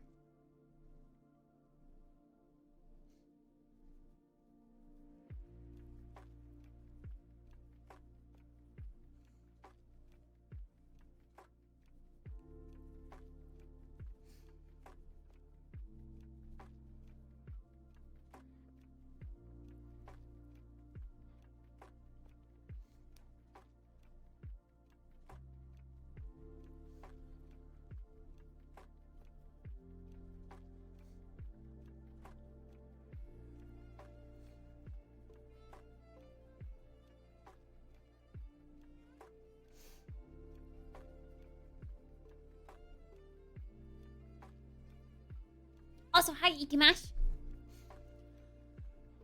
Good morning.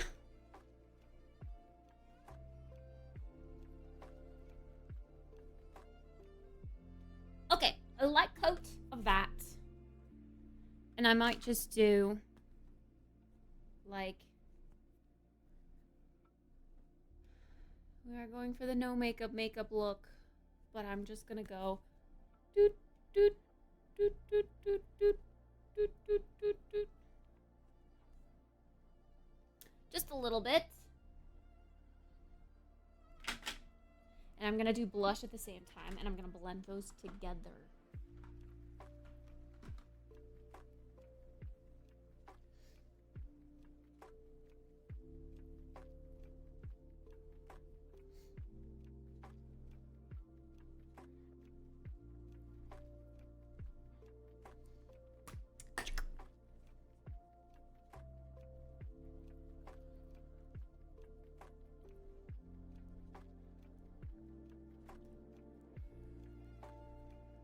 We got chunkies.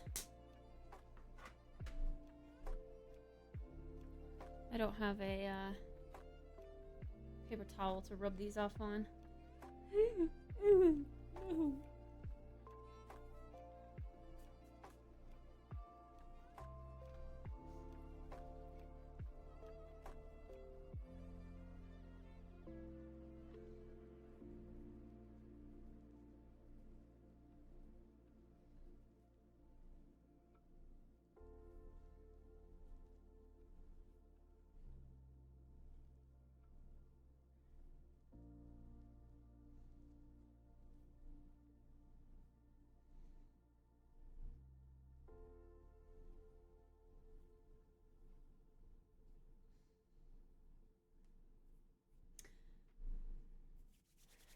Super lights. What if I used this? Oh my god, I'm getting this everywhere now.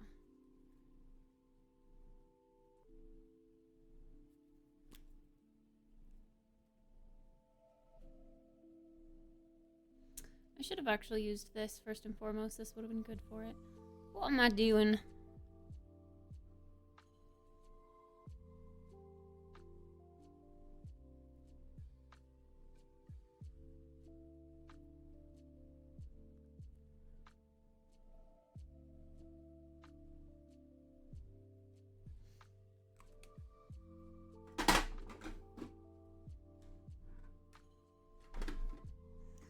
I love you till the day that I die, until the light in my eyes.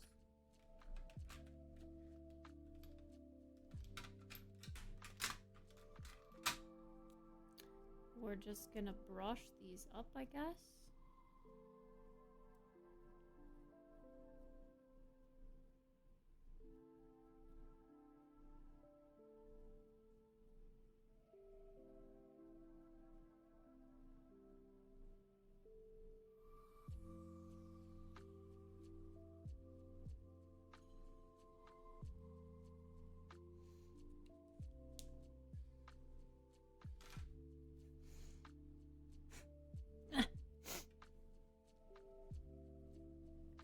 And then we're gonna go in with the Sephora.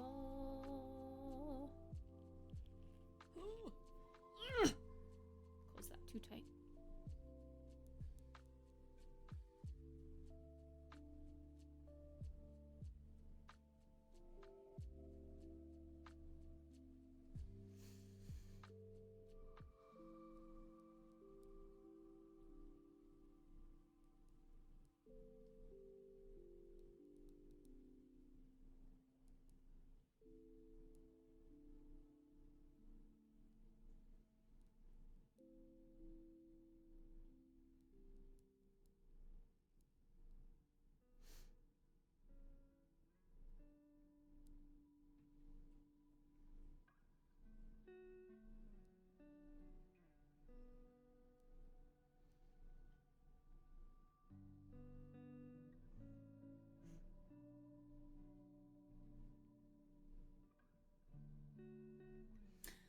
Overlined a tiny bit.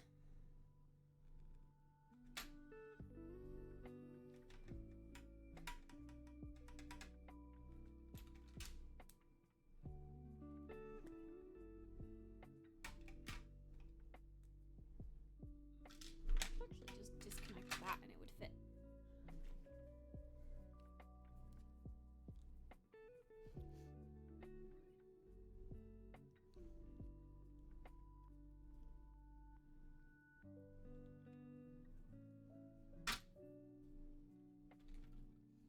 blend that together. We're not going to use a highlighter.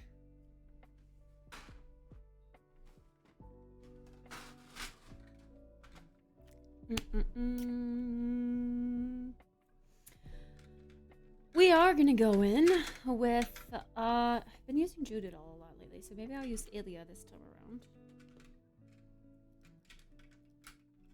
Just gonna very quickly curl my lashes.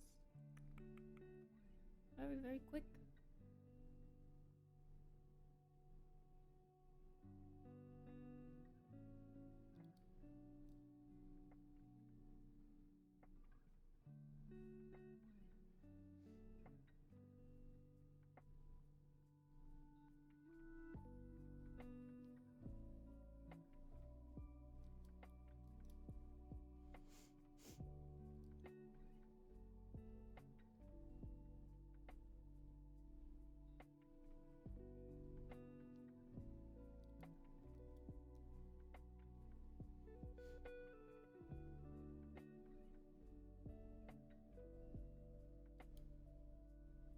And I guess before I put this mascara on, I'm gonna try to communicate to the recording that we're just gonna use a little bit of mascara. I'm gonna try my best to do that.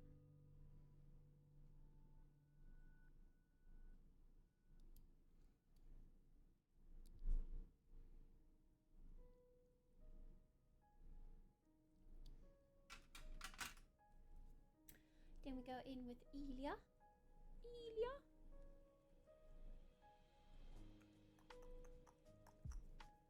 I wish I could hold this more straight. I feel like I always hold it crooked or my hand is crooked and I never know which way to freaking, I don't know.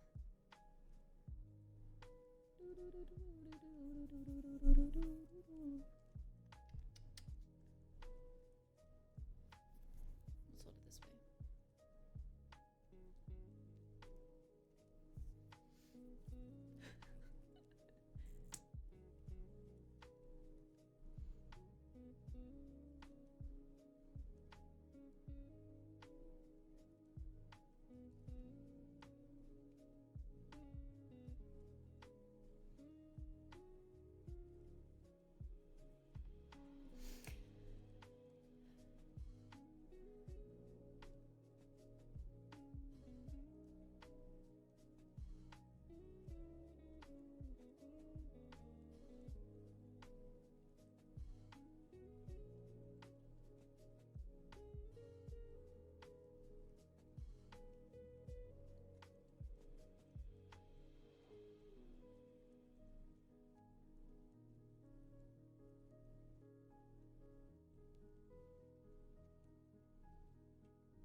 Okay.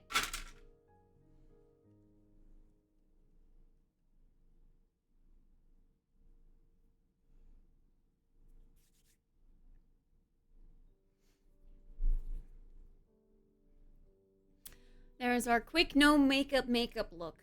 Quick! Quick no makeup. It feels really weird without my jaw being contoured though. I feel like I have such a fat looking jaw. Which is weird because I'm not fat, but my jaw sure looks like it. Oh my god, I hate that this freaking shirt is like a watermelon neck.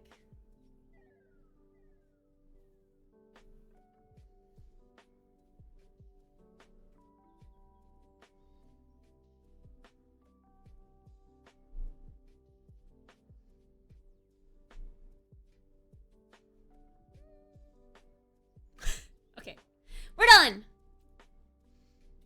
Stop recording.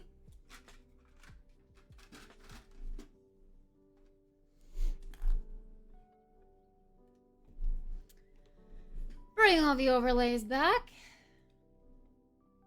This reminds me of all the women who show up to 9 a.m. recitation class, EPAF, but looking refreshed. EP. Do I look EP? EP?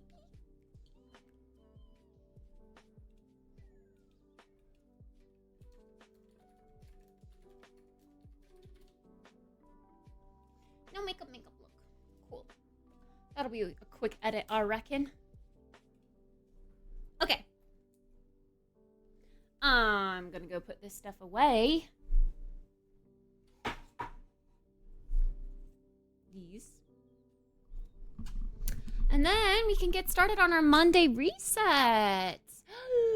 Are you guys so excited to do a Monday reset? Actually, I'll leave the camera that way because I'm gonna have to vacuum and stuff over there. So when you need me, darling, can you give me roses?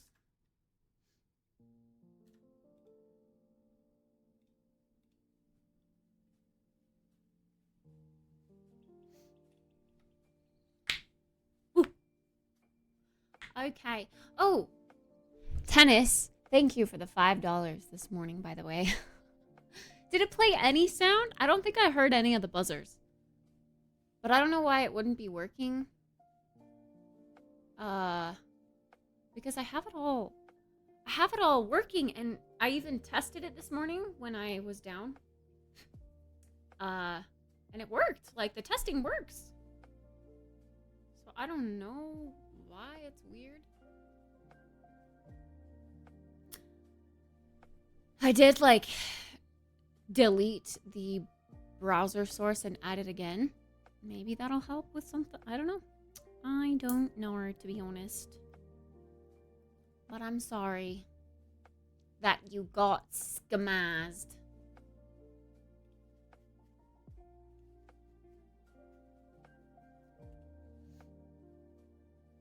Okay. I will be right back. I'm going to go put these away. I'm going to get dressed. And then I will be back and we can start our Monday reset.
Okay. Sorry it took so long.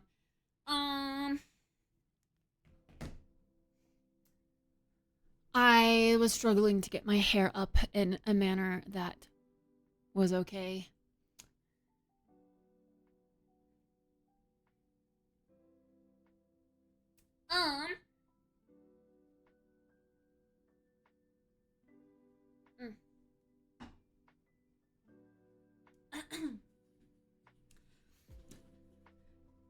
I was saying, thank you for the $5 this morning. I'm sorry, the text-to-speech thing didn't work.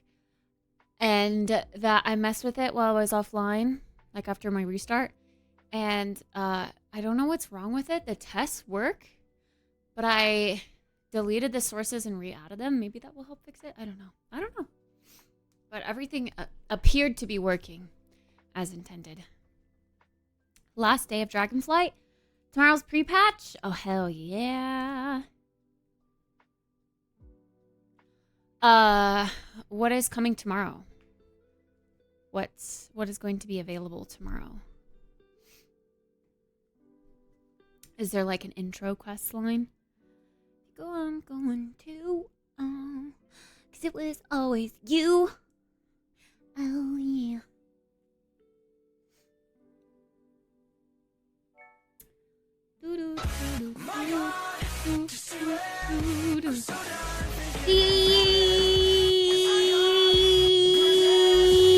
Slow. Thank you, Fees, for the 81-month resub. Oh my god. Oh my god. Stop. That's insanely a long time. It's gonna be a day when I realize that I can hit like 100 plus months. Not many other streamers that I know that have 100 plus month subs. Gotta do the Panda Remix stuff still. Oh, the pre-patch event doesn't start until the 30th. So then, what's this down week? What does that mean for people that want to play?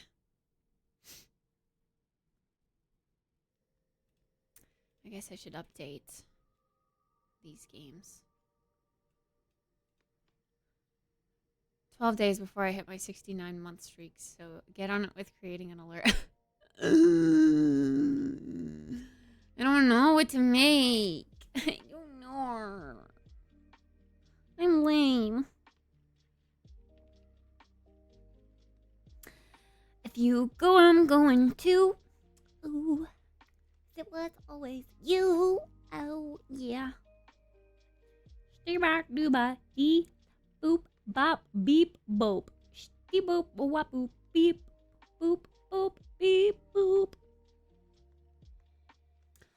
Let her drive a footer. Warbands are coming in the pre-patch. This week, people farming mogs and such. So it's just a down week of no content necessary sort of stuff. Oh, Warband, new talents, cross realm. Guilds open!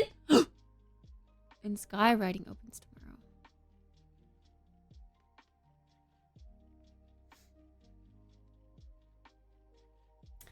If you go, I'm going to.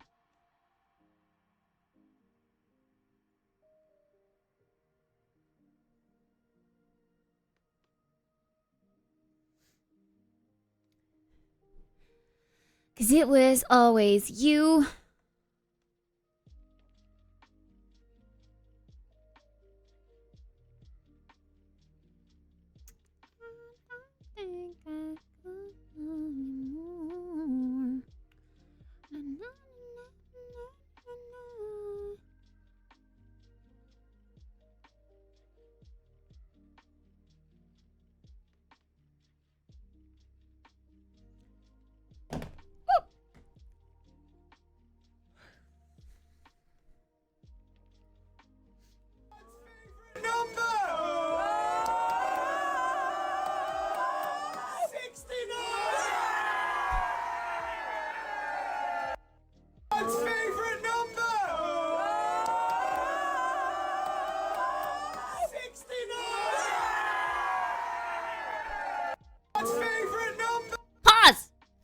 I like it. It's a good one. It's a good one. Do do do do do do do do do. Do do do do do do do do do do do. When do we get a 69-bit redemption? There is a 69-bit redemption, but the 69 alert, yeah, for a sub, I don't have. But I can download one. Uh-oh. Shorty found a new victim. Uh-oh. It's not on the goals spreadsheet. Oh, the 69? Yeah. It's just a silly one. It's just nice. That's it. Nice. Yeah. It's just silly. Just a little baby one. Just a little baby one. Thanks, These.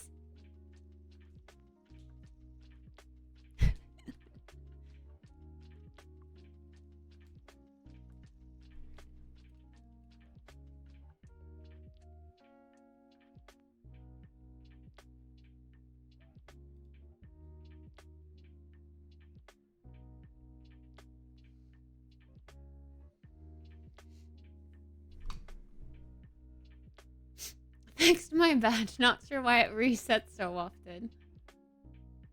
Guys, it's a good bit badge, These. It's a good one. Silver. Silver.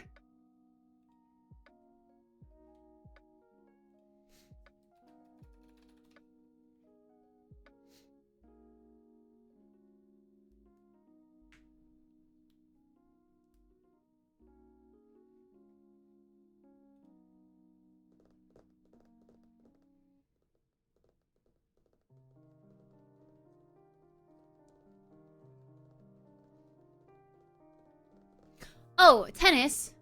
Also, we got follow botted this morning, and when I turned off the follow alert, it didn't work. They kept coming still. And to X them from the queue, I had to do it like individually. I feel like there should be a right click on the queue area and then like remove all for when that happens. Just some feedback.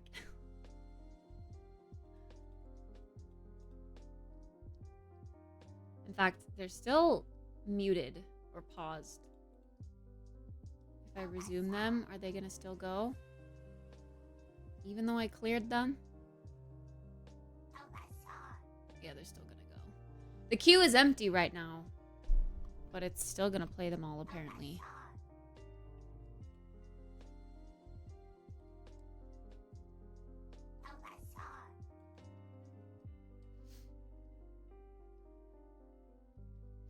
And when they first came in and I was trying to turn off the alerts, it froze the entire bot. But yeah, it's still going through even though I have the follow alert turned off. Nothing's in the queue. I don't know. I guess we just let them play.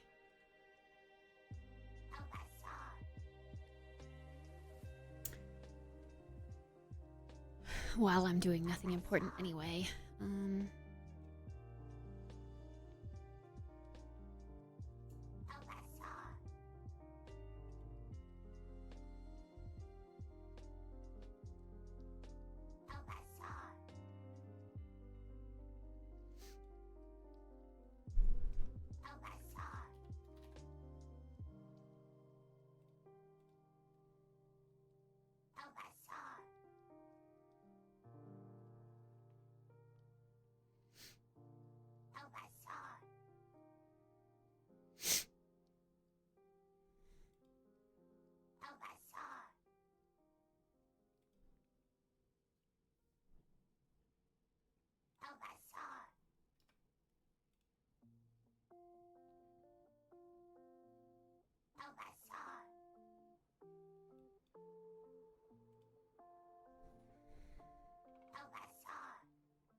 The dialogue pop-up, you should move the yes and no or okay cancel buttons, swap places. What? The dialogue pop-up?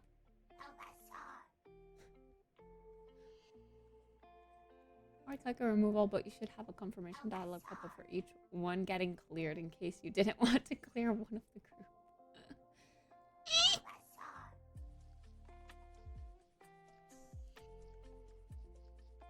That's chaos, these. Chaos.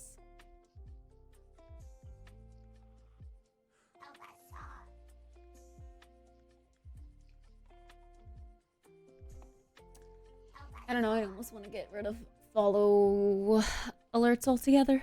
The Bulbasaur is cute, but the follow bots are annoying. They always do it at a time where I'm not at my PC. Too. Like this morning I was making coffee and I had ice and like the coffee started and then they all follow botted and I was like, okay, I can't figure this out right now. No, this is the queue that I was telling you about.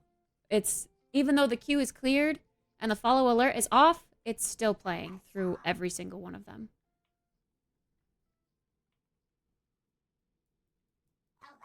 So I don't know.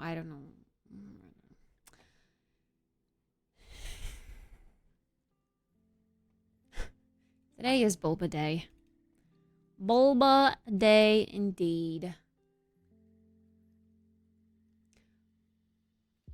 I did have mute triggers too. Or mute alerts. Your bot freezes a lot during these follow bots too. I assume from the sheer number of try to comprehend all of those.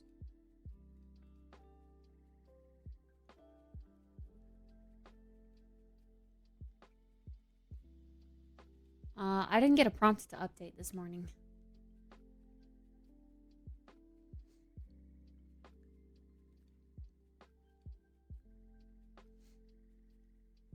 I don't think, unless it did it without me knowing, but I don't think so.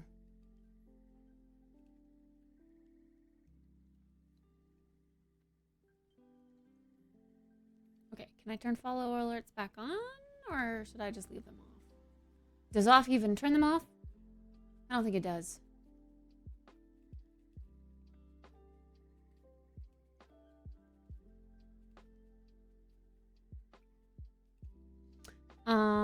Okay, sorry, gotta focus on this. Sound.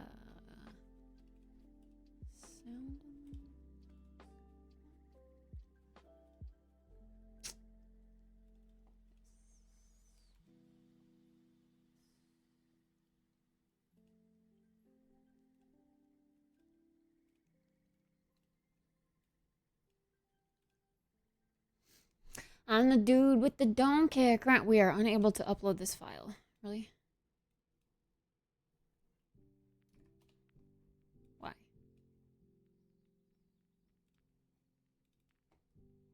God's favorite number! 69! So loud. I can't upload it. What the heck? Hmm?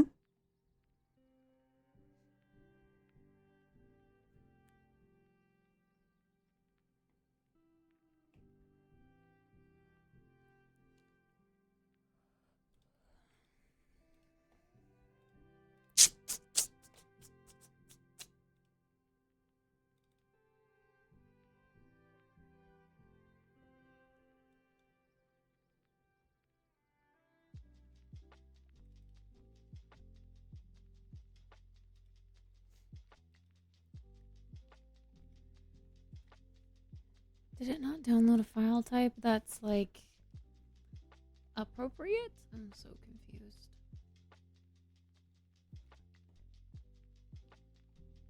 M4A. What the hell is M4A?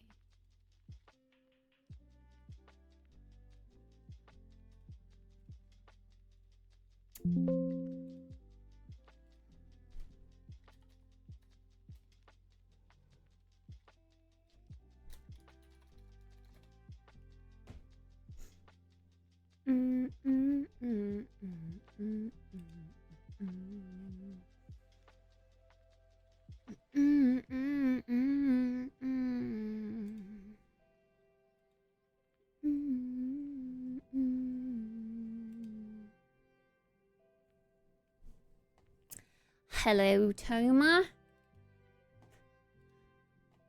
69 is a number.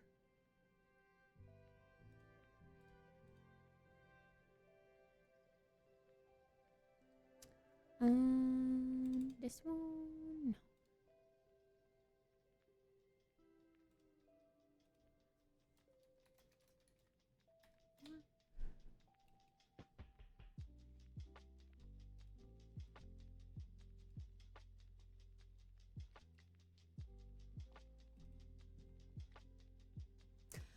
I think if you're asking that, you already know it has other meetings.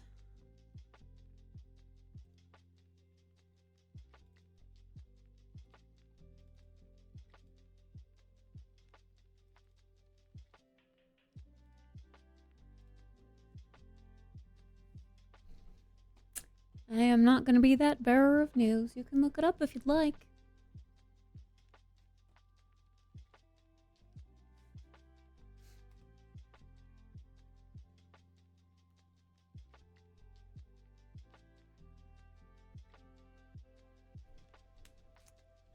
It's the last number you can have before you reach 70, which is the maximum number of cherries you can hold in a bushel. So it is the biggest number. Ah, she. Oh, she.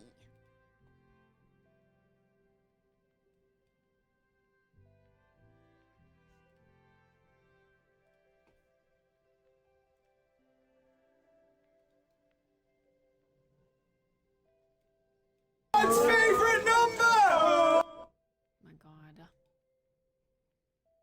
Why is it so loud? For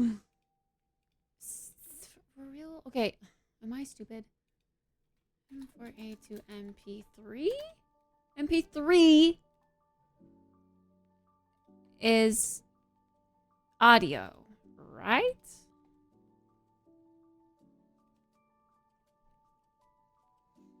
Okay. A box of chocolate cherries. I'm sure this girlfriend would love it. The girl I have never met yet, but is 100% real. Yes. She lives in Canada now, doesn't she? Or did she move to Belgium?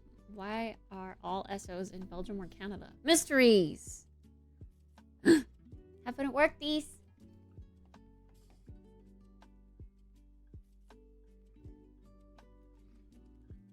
There we go. Download.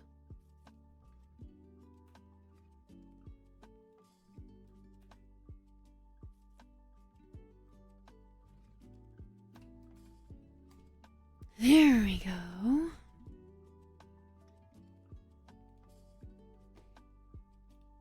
Did I just X out? I did. Streamlabs dashboard.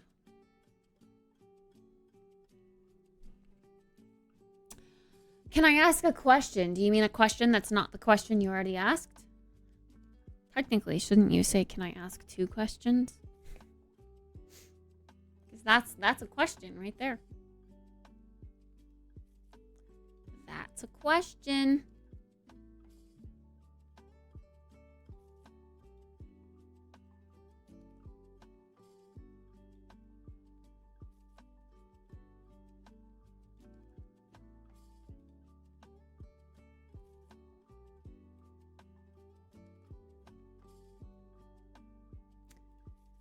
There we go. Okay, it's probably gonna have to be a low volume sound.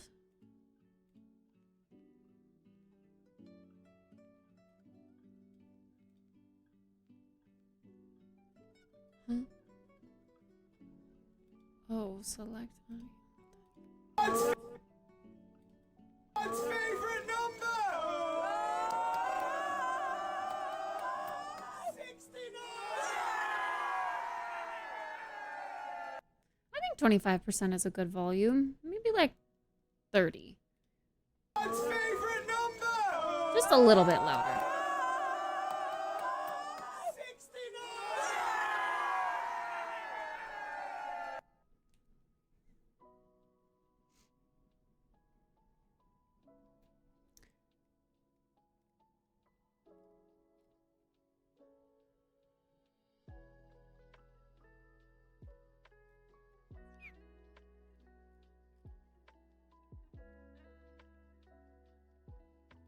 Cool. There you go. Now we have a 69 alert. PogChamp. Low key though, I kind of want to change my regular subs back to the circles. I wanted it to be pink, but I don't think I like it. What about this one? And image, text over image. Let's see what it looks like. My God, just do it. I'm so done thinking through it. 'Cause I got Maybe. doing something stupid.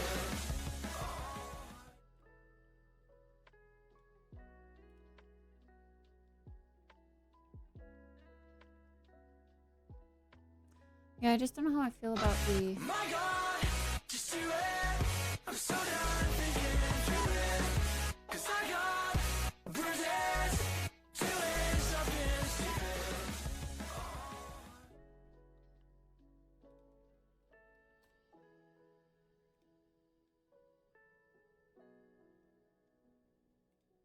My God, just do it.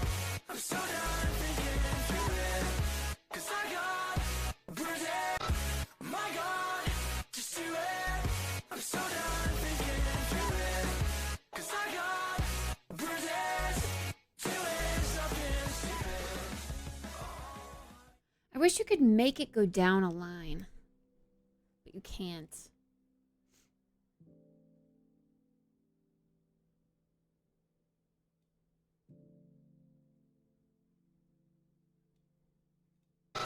My God, just do it. My God. Ugh.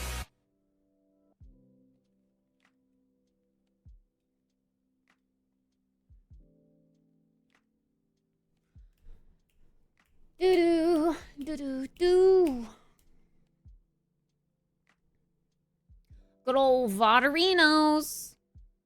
All my past streams. All my streams. When I was growing up. Growing up as a little baby streamer. I mean, I'm still a baby streamer.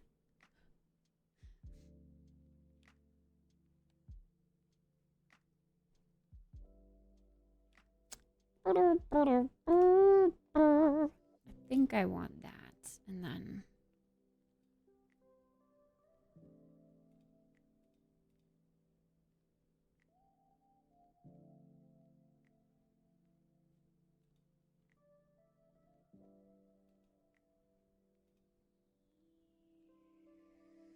I wish I could adjust the...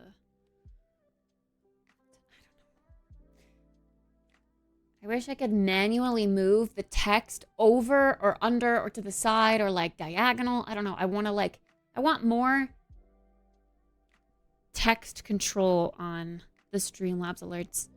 I hate that it's the only options are image above text, text over image, and image to the left. That's it. That's all you get. You don't get any sort of adjustment there. I hate it.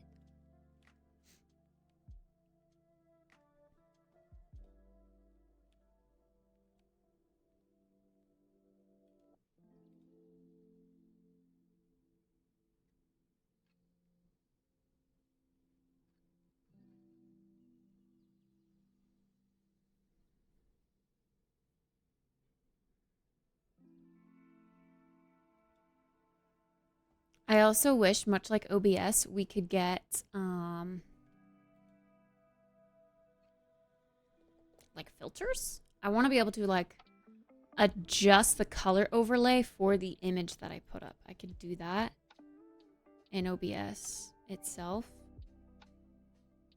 but I can't do that in Streamlabs because I have like a few cool animations, but they are like blue.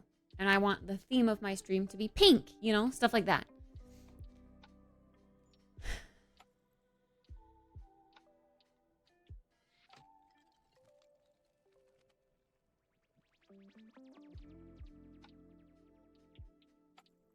All right, cool. We'll go with that. I changed it a little bit. I changed the resub. I didn't like the heart. It looked weird. Oh, wait. Frick, I should have changed. I don't think I changed the other thing. I also changed the brackets of months. And I need to do that on the 69 alert too, because I just copied the regular alert.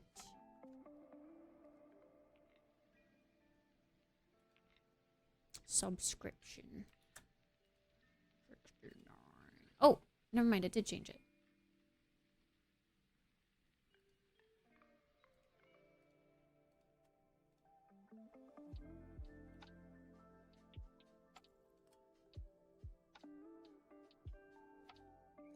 Yeah. Any goals for the end of the year?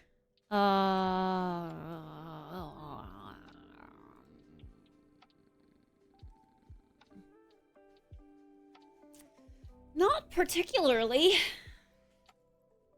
I don't know. It's hard to think about the future when I'm always thinking about the present.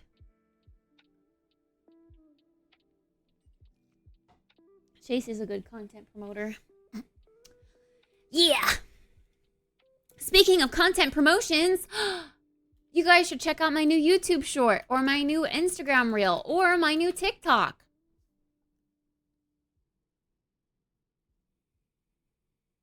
Go give me a follow for whichever platforms you like to use. And like the new video. Yay! All right. I reckon it's time to get our Monday reset kicked off. Hello, Dan. Good morning. What is the present but yesterday's future? I don't know. Yesterday's future is today's present.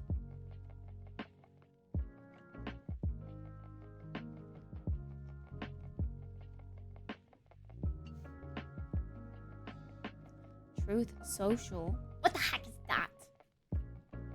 All right. We're going to do some tasks today. So if you've got any cleaning you need to get done or any sort of, I don't know, anything, you can do so by participating and joining our task list.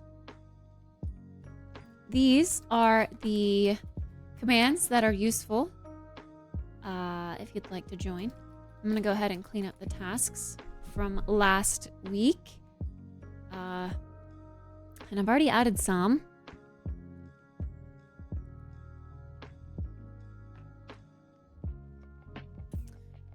But I also obviously need to do some of this new stuff. Yeah. Just want to see what I have on the list already. Okay. So I need to do some laundry. I need to do some dishes. I need to do plant maintenance. I need to take out trash and recycling. Why is my Twitch client being laggy? I need to vacuum. I need to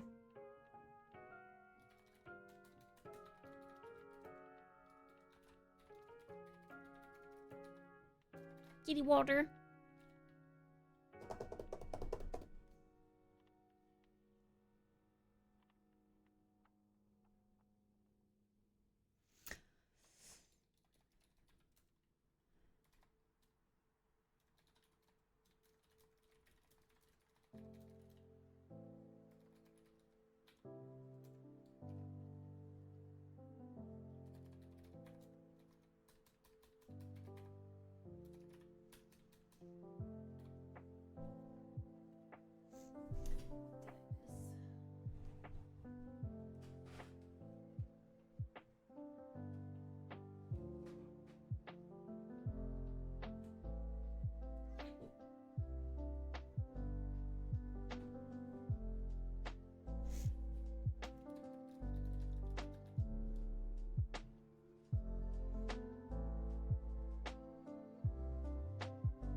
Hello, Tony.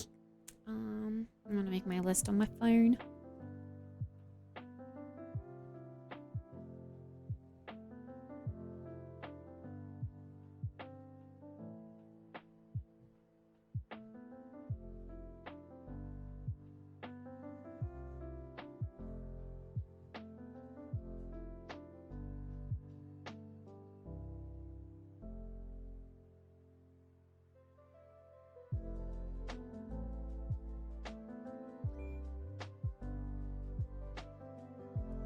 We still have bad air quality, my phone says. Don't go outside.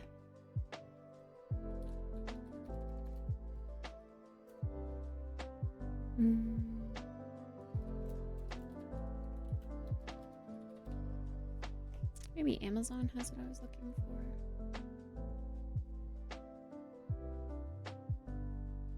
No, are they discontinuing it?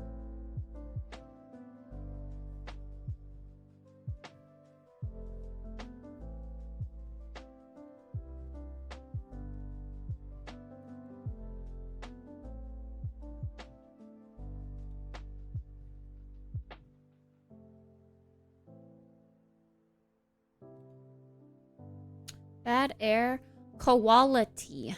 Yeah, those freaking koalas. They need a GTFO so we can have good air again.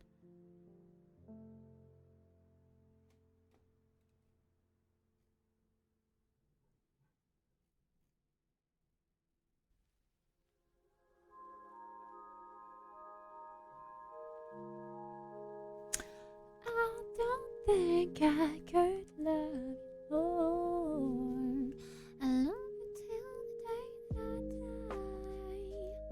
Until the day that I die.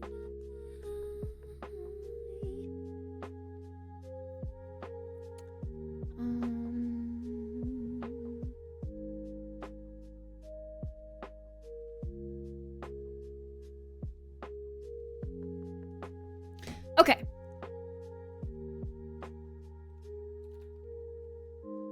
Go to some Amazon Music. What do we want to listen to today? Chit chatters?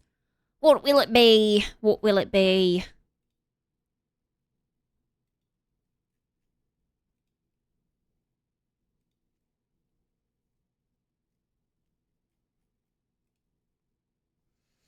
The duck song on repeat all day. The duck walked up to the lemonade stand and he said to the man, run in the stand. Hey! Bum, bum, bum. Oh, wow. This one's got banger after banger after banger. This one's just like top hits right now. And it's like the first 10 are all really great songs.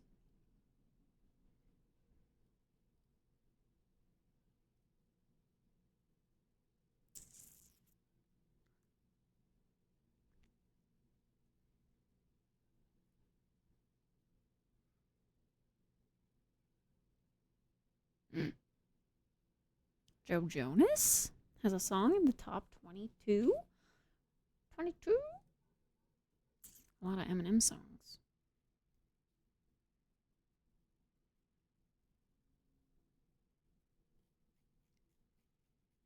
K-pop. I think we listened to K-pop last week. Oh yeah, we were going to listen to the new album. Okay, we'll listen to the new album from Stray Kids, and then I'll go to pop culture after.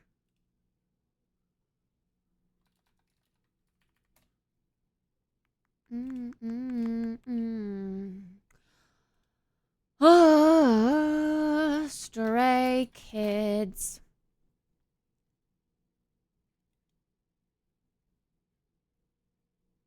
There are stray kids? Yeah, we're about to wrangle them up.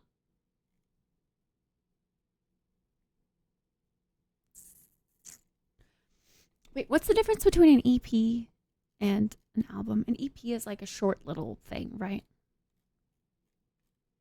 Something like that. Do we get to see their EP?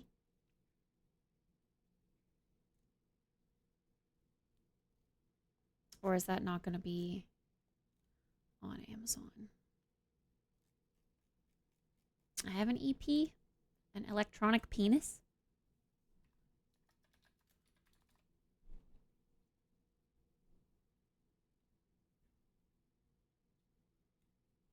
album 8. Okay, this has 8 songs. I guess 8 songs, 2 are the same, but different. We'll see how it goes. Let's listen to it. Okay. Oh, enormous. I take a look at my enormous. There's a lot of E words.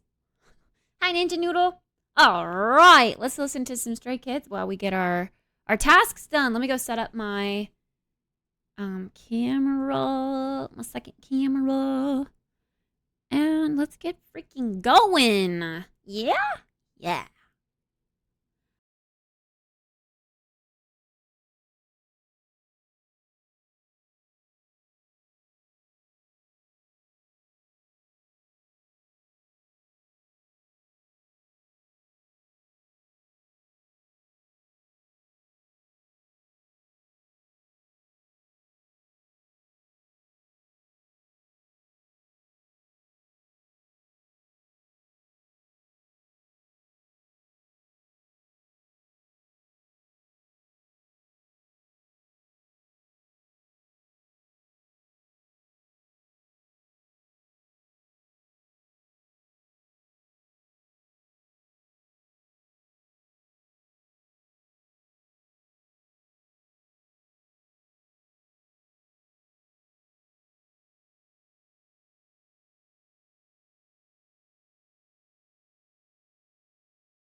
But that's not the point of this video. Today I want to talk about different focal lengths that are great for vlogging. So we're going to look at a couple different lenses, a couple different distances on those focal lengths on those lenses, and talk about what's going to be the best. So right now I'm shooting this on a Sony 10-18 crop sensor lens. So with this crop sensor lens, it's a 10-18, but effective focal length on it is really going to be more like a 15-27. So it's pretty wide. It should probably be the equivalent of something more like a 16-35 millimeter lens. So that'll kind of give you an idea there. So we're going to take a look at this lens. Then we're also going to take a look at the 24-70. So we're going to see what's wide enough and what's going to be the best thing that you're going to want to use for doing kind of a vlog style setup with your lens and your camera. So all this is going to be shot on the A7 IV. Again, this is in APS-C mode, so it's a little bit cropped in. It's a 1.5 crop on the Sonys. So we'll just kind of sort it out and go from there. But yeah, we're going to go ahead and take a look at some different lenses and some different stuff here and some different circumstances. We're going to check out here like we're just vlogging, going down the street. It's going to either be walking, riding a one wheel, whatever it may be. And then we're also going to look at what it looks like inside of a car and also what it looks like inside of the studio. So let's switch it out. Let's go get the 24-70 on this thing and take a look at what that looks like. All right, so now we're on the Sigma 24-70 lens. As you can see, it's a lot tighter shot here. It's a little bit harder to keep myself in frame. But I mean, overall at the 24 millimeters, I'm still definitely able to get a shot. It's still wide enough to kind of see what my backdrop looks like. So you can kind of see where I'm at as I'm cruising around. So now we're gonna make a corner here. Here we go. Always be safe when you're out vlogging on a one wheel. So with that, obviously this works. It's probably a little bit harder than what would like a 16-35 would be. So it's gonna be kind of personal preference. The 24-70 is a great all-around lens, but in this particular circumstance, it might not be as good as possible when it comes to holding handheld. So I'm not using any kind of extension either, no Gorilla Pod or anything like that. I'm just hand holding the camera. So it's it really, as far as my arm can go, is about as good as it's going to get as far as the distance away from me I can get with this lens. So overall, not terrible. Maybe it's the look you're looking for, but again, on that wide end on that 16, it's a lot easier to stay in frame and a lot easier to do those kind of things. So let's go ahead and head back. We're going to go get in a car and we're going to see what it looks like inside of a vehicle. Alright, so here we are. We're still on the 24-70. So this time we're set up inside of a vehicle. To give you an idea of how we're set up, I have the camera just on a tripod right now. It's basically sitting over the top of the passenger side seat. So I am in a full-size truck, so it gives you a little bit of reference. If you're in a smaller vehicle, you know, like a Honda or something like that, that might be a little bit tinier. That might be an issue for you. You can see how tight this is. This is all the way at 24 on that 24-70 lens. So another consideration with this is some of these cameras are going to go into a crop mode depending on what settings you're running. So the 24-70 Sigma is a full-size lens, and you can see this is a full 24 millimeters. Now, if I was to shoot, because I'm on the A7 IV, if I was to shoot this video in 60 frames per second 4K, it's going to add that 1.5 crop.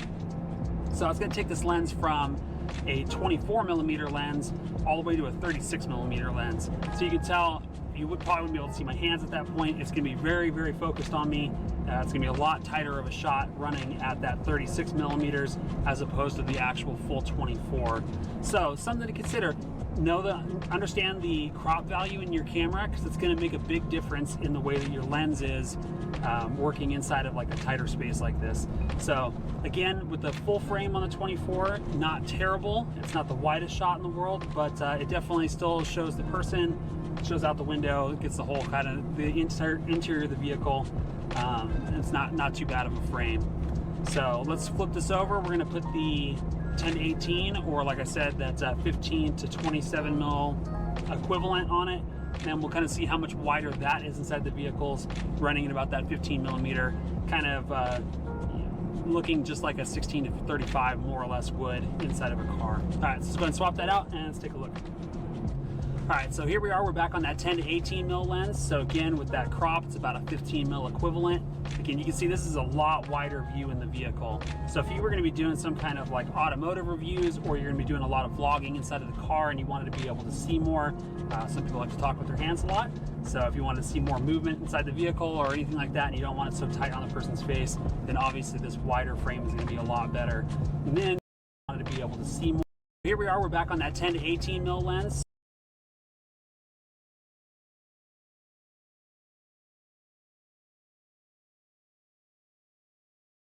Wheel today. But that's not the point of this video. Today I want to talk about different focal lengths that are great for vlogging. So we're going to look at a couple different lenses, a couple different distances on those focal lengths on those lenses, and talk about what's going to be the best. So right now I'm shooting this on a Sony 10 to 18 crop sensor lens.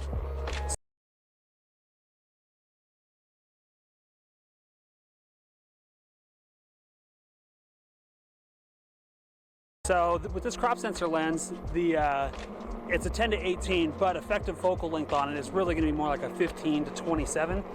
So it's pretty wide. It should probably be the equivalent of something more like a 16 to 35 millimeter lens. So that'll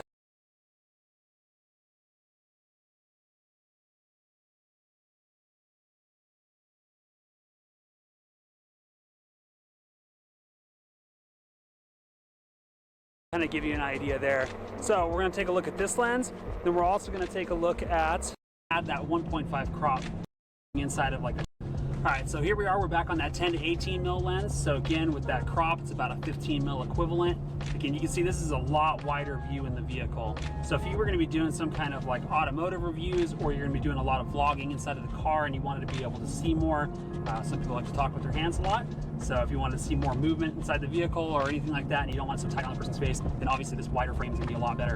And then taking into consideration too is if you were going to be filming somebody else, like the driver of a vehicle, while you were sitting in the passenger seat, and again, your camera has that crop on it, you don't have to worry about the crop being so big and so tight that you can't see what they're doing inside the vehicle. Because a lot of times that might be part of the interest, is seeing them actually driving the vehicle and seeing a lot more of maybe what they're wearing and stuff like that. So things to consider. I think again, overall, 24-70 is a great lens, but I think we can see where we're going with this. That 16 mil, that 16 to 35 mil, or a lens like this even when it's in crop mode, you want that little bit wider field of view. So that's the smaller that focal length, the better that you're going to be for inside of tight vehicles and spaces like this. So, all right, let's take it back. We're going to go ahead and jump into a studio setting now and see what maybe the differences are there, if any, and kind of see what our final conclusion is on these lenses. So significantly larger distance, or if I need to, I can always zoom in if I wanted to get a lot tighter shot. So there's a lot of flexibility in a lens that's got that basically 16 to 35 millimeters. I think that's probably a pretty valuable lens for most people that are going to be interested in doing something like that. Hey everyone, how's it going today?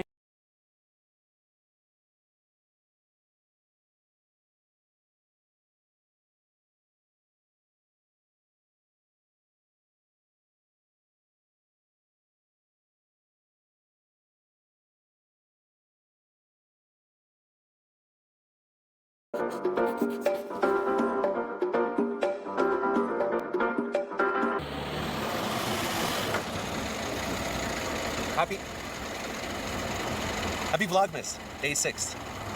Giddy up.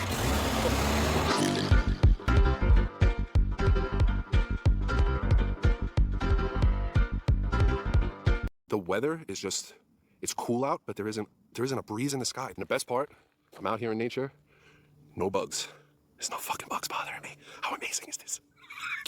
No bugs. Found a nice little private spot here. First time coming here. There's nobody here. Not a soul. Not a single soul. If a soul pops up right now, I'm beating the shit out of them. So today we're going to be taking a quick look at, in my opinion, the two best lenses for vlogging on Sony full-frame cameras. You're looking at the first one right now. This is the Tamron 17 to 28 f2.8. Now you might be saying, well, you have the Sony 16 to 35. So it's a little wider and you get a little more reach out of it. But there's a few things you have to take into consideration. Number one, the 16 to 35 is much bigger, much heavier, and much more expensive. You're talking about a $2,000 lens compared to the Tamron 17 to 28, you're looking at an $800 lens. You're only losing 1 millimeter in width, and the difference between a 28 mil and a 35 mil, the reach you're gonna get, it's not very much at all. All right, so right now we're looking at a 17 mil with this sign right here. Now we're gonna punch all the way into 28. Now, I'm just gonna guess it. This is 28. That's going to be about a 35, if that. Maybe even a little bit wider. The difference between a 28 and a 35 is reaching your arms out a few inches. Now maybe you can see why I prefer the Tamron over the Sony. You're not really losing or gaining that much range by choosing the Sony over the Tamron, but you are losing out on quite a bit of money about $1,200 or so. You could probably find 2 more lenses to add onto your purchase for the same amount as just the 16 to 35 by itself. The Tamron, like I said, is a lot smaller and a lot lighter. You still have a constant aperture of f2.8 all the way through from 17 all the way to 28. The difference between 28 and 35 really isn't that much at all. And while zooming on this lens, we don't lose our focal point. So we're staying locked right onto me.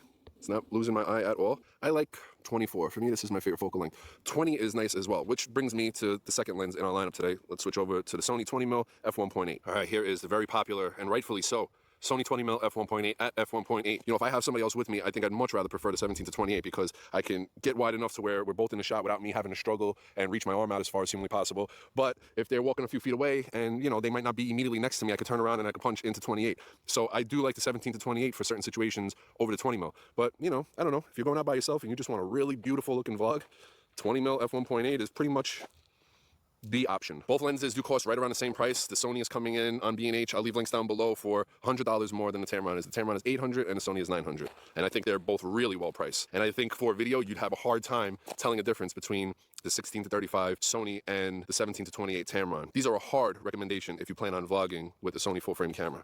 Hard recommendation. I think best options. I couldn't think of anything else better. By the way, if you don't know, day 1 of Vlogmas, there was a giveaway for the Real Wireless Go 2 that is still going on right now. All you have to do is go over to that video, hit the thumbs up, make sure you subscribe, hit the bell notification, and comment in the video anything you want. And I'm going to pick a winner from the comments. That's it. And if you want, it might make it easier to contact you. If you have an Instagram handle, leave your Instagram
This is an adapter that allows you to use Canon lenses on your Sony ZV-E10.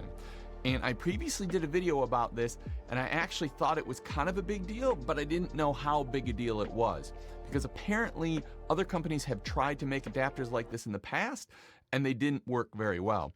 So when I found this and I said it made all the Canon lenses work just like a native mount Sony lens, there were a few people that were questioning whether that was true. And unbeknownst to me, there is a history of adapters that don't work very well at adapting Canon lenses onto Sony cameras. So this was a much bigger deal than what I thought. So in this video, I'm actually going to show you how it works, sort of give you some real world performance so you can see how it works. Importantly, this is a new third-party adapter.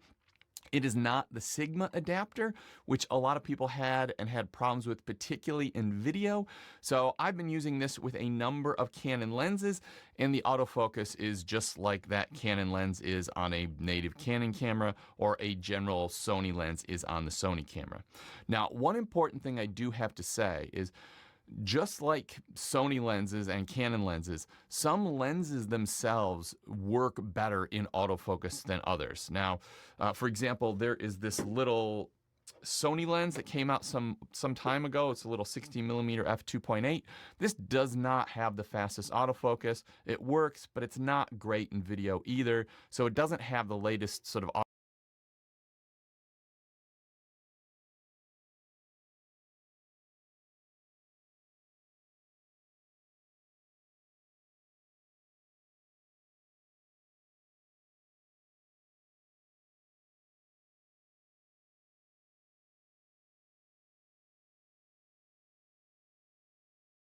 there is this little Sony lens that came out some time ago. It's a little 16mm f2.8. This does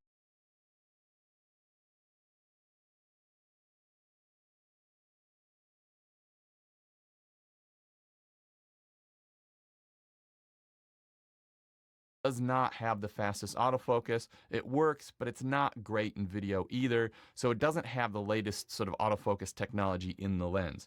So if you buy this adapter, the thing that is going to most determine how well the autofocus works is actually how modern the lens is and how good the autofocus system is, or how well the autofocus system in that lens works with Canon cameras. So if it works well with Canon cameras, I'm finding it'll work well with this adapter and Sony cameras. And I'll just show you how this works. All it does is it just takes your Sony E-mount and expands it to carry or attach the Canon EF mount. Now, importantly, this is an adapter that does EF and EFS Canon lenses, not the new RF mirrorless camera lenses. Now, this is kind of a good thing because there are tons of EF and EF lenses in existence, and there's more EF and EFS autofocus lenses in existence than any other autofocus lens on the market. So this is kind of an amazing thing to be able to adapt all these lenses to the Sony ZV-E10. All right, now I'm going to replace my main camera angle here with the Sony ZV-E10, and this is a Sigma 18-35 f1.8, widely considered the best lens ever made and sort of an engineering masterpiece. And if you're going to shoot YouTube videos, or if you want something that gives you a blurry background but is a versatile zoom lens, this thing is no-brainer. At one point, the Sony store was selling a red camera cinema kit they decided to sell, an all-in-one for documentary filmmakers. That was I think it was like a $15,000 or $16,000 kit all up. and they needed to include a lens that could resolve all that detail and could sort of work well with this sort of really expensive camera, but they didn't want it to be too expensive, so they included this lens. This is a lens you can buy for under $700, and it's actually been used to shoot Netflix documentaries and Hollywood movies, and you can now use it on your Sony ZV-E10. So here we go. Here is the footage out of that and the autofocus performance. Now I thought I should give you an autofocus reference point so you can compare the kit lens to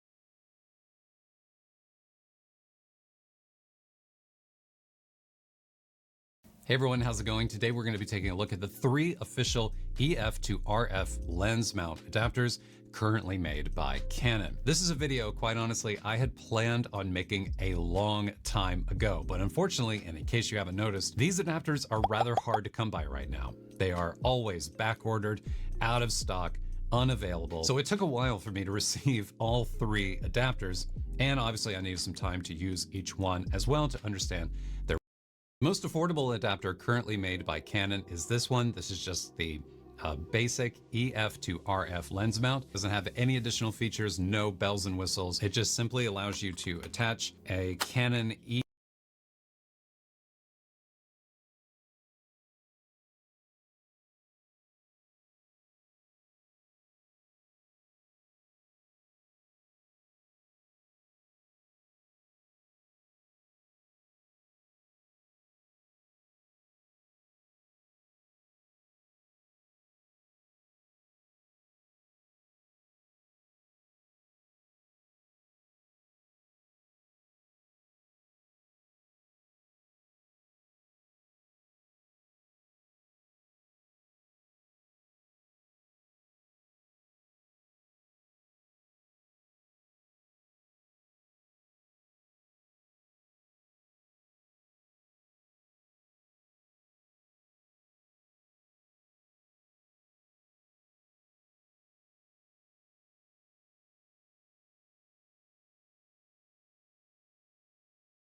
Hey guys, so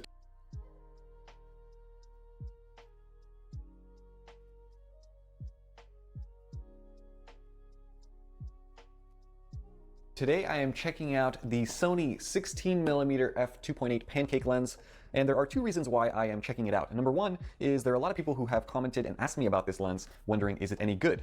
And number two, you may already know this if you watch my channel, but the Sigma 16mm f1.4 is coming out, actually just came out this month. My copy is already in the mail, so I am going to be reviewing that on this channel in the next couple of days, so I figured now is probably the time to see what the Sigma has to beat, which is this lens right here. So let's take a look at how it comes packaged. So there's not much to see here. This is the box that the lens comes in. 16mm f2.8, Sony branding, no pictures. Let's open this up. Inside you get a whole bunch of warranty paperwork, and the lens itself, very, very small. I believe the only color that this comes in is this metallic silver because this is an older lens. Definitely smaller than a kit lens. This is what they call a pancake lens. So on the front, E2.816, 49mm filter thread, and then minimum focusing distance of 0.24 of a meter or 0.8 of a foot. Around the back, metallic mount, you have your connections here, and then you do have a ring around. It's a relatively smooth, this is your focusing ring, obviously. Let's go ahead and pop this on the a6000 and see how it does. And here is the lens mounted on my a6000. It is quite a bit smaller than the kit lens even, maybe a little over half the size. There is the front, the curve of that front piece of glass. So let's go ahead and check out some sample images I took with this lens.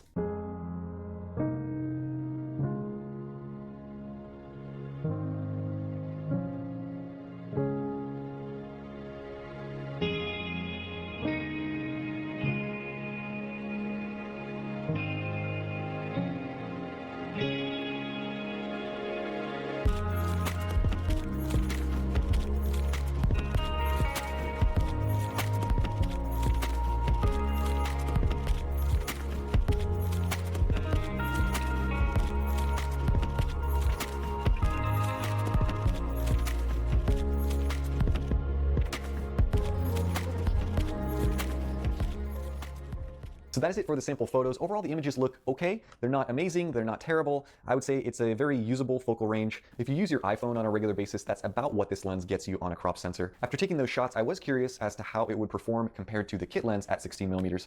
So I took a couple of sample shots from both. All right, so I have 4 pictures here that I'm going to compare really quickly. The 16mm lens will be on the left, and the kit lens will be on the right. You can see the settings at the top. So this first shot is done at f3.5 on both lenses. From a distance, they look pretty similar, but let's zoom in and see if we can see which one is actually sharper. 16mm looks sharper here. Yep, I would definitely give it to the 16 here in the corners. In the corners, the kit lens looks a little bit better there. Not by much. About the same in this corner. Let's take a look at this side. Here, the 16mm is a little bit sharper. Both of these lenses are not the best, though, in this shot here. Definitely see that it's sharper on the 16, but they're both pretty soft. Center sharpness, I'd have to give this one to the 16mm. Second shot here. Now, this one I shot wide open on both lenses. Let's take a look at the lights on this tree here. So the kit lens looks a little sharper to me here. And you can see it on the chair as well. Let's take a look down here. Very similar. 16 might be a little bit sharper here in the center. And this edge here, it's a slight advantage to the 16mm as well. So kind of a mixed result, but surprisingly, the 16mm does an okay job. So this next shot is also done wide open on both lenses. Just because I'm curious, let's take a look at center sharpness. The kit lens looks significantly sharper here. Yeah, I would definitely give that to the kit lens. Let's take a look at bokeh. Kind of a weird shape here with the 16mm, but you can see that they are slightly larger because you're at f2.8. And let's see some more bokeh balls. Interesting. A lot of green color fringing here with the bokeh. This is a little bit smoother, but they look kind of like basketballs with the kit lens. So a little different, but that's how they look. Now the kit lens is this shot here. The camera does adjust for barrel distortion with the kit lens. I know that for a fact. I'm not sure if it does the same with the 16mm because here's the 16. So back to the kit, 16, kit, 16. So you see kind of that bowed out effect. It's kind of like a bubble with the 16. That is barrel distortion. You'll notice it in this next shot here. Here's the kit lens and the 16, kit 16, kit 16. Next shot as well. This is a lot more apparent. Here is the kit lens, the 16, kit and the 16. So kind of an interesting movement there. And the last one, kit lens 16, kit lens 16. So it almost looks like the 16mm is cropped in a little bit just because of that barrel distortion. This can obviously be corrected in post-production, but something to note. After reviewing the first set of pictures, I wasn't satisfied, so I decided to go out a second time. This time I shot in RAW with optical steady shot off with a 2-second timer on a tripod, and I tried stopping down both lenses a little bit just to see if there was much of a difference, and here is what I got. The kit lens again is on the left, the 16mm on the right. Let's zoom into the center. Now this one was shot at f5.6, so I stopped it down a little bit just to see if that would even things up. So 16mm is definitely sharp in the center, or sharper in the center. It's also sharper in this corner, a little bit sharper in this corner. It's a little softer in this one, and about the same in this one. So I'd say if you look at the center sharpness, there's a significantly noticeable difference here. The prime lens is definitely sharper. The next one was of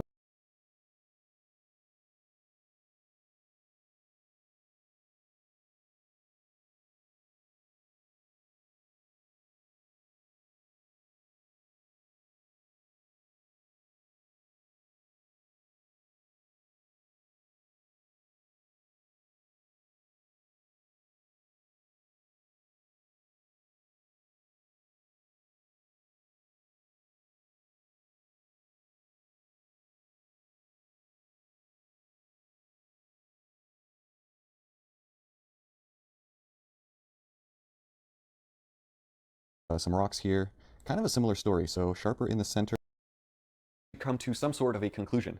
So what I found using this lens is that the centers are decently sharp. They're sharper than the kit lens. The corners, however, are a different story. They are pretty soft no matter if you are stopping it down or you're shooting it wide open. You notice it more with wide open shots, but the corners are very, very soft.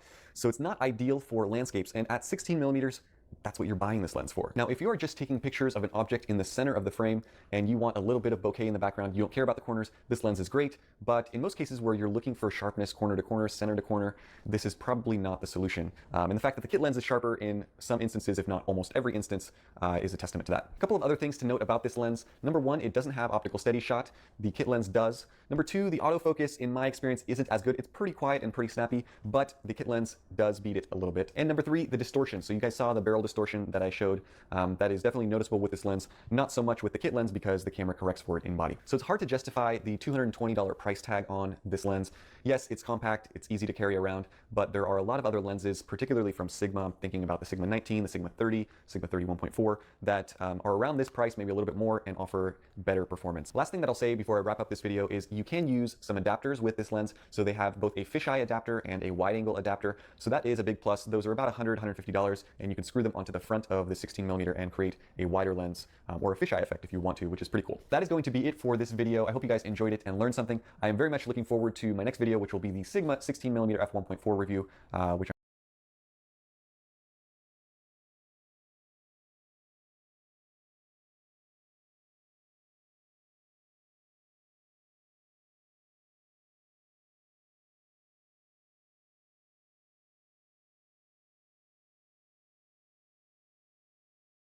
Arguably, one of the best lenses for YouTube videos is the Sigma 16 1.4 lens. An incredible lens to give you that nice blurry background and a great lens for talking head video. It's the lens I am currently using right now to shoot this intro, and it looks pretty good. But at $400, that can be expensive.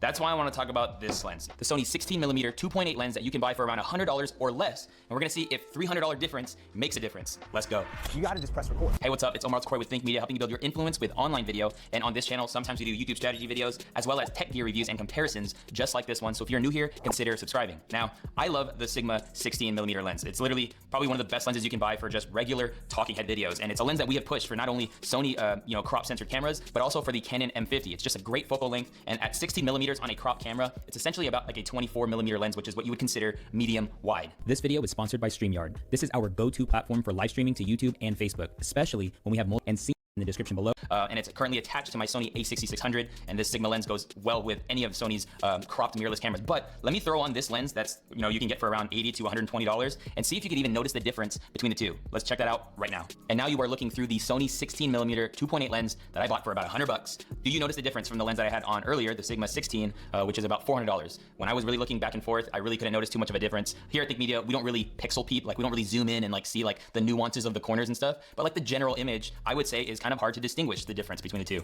So all that to say, this is what you get. I mean, $400 versus about $100 when you consider buying it used. I should mention that it is about a $200 and something lens if you buy it brand new, but why buy it brand new if you can buy it used with some warranty, save $100? Nonetheless, an incredible option, but let's talk about some of the differences and I think the best use case scenarios for a lens like this. But before I do, let's throw on the Sigma one more time to compare the difference between the two.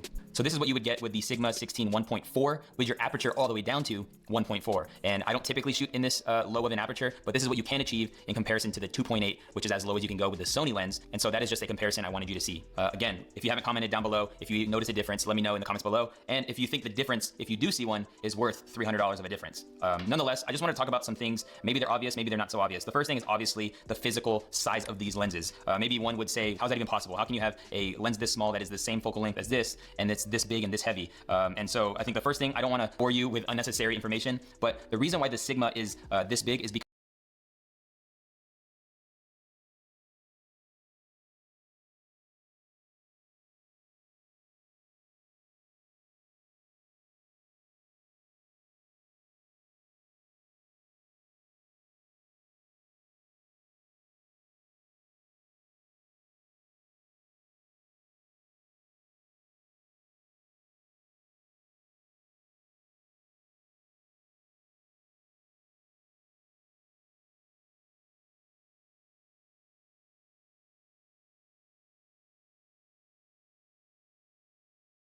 because of the amount of glass that's inside.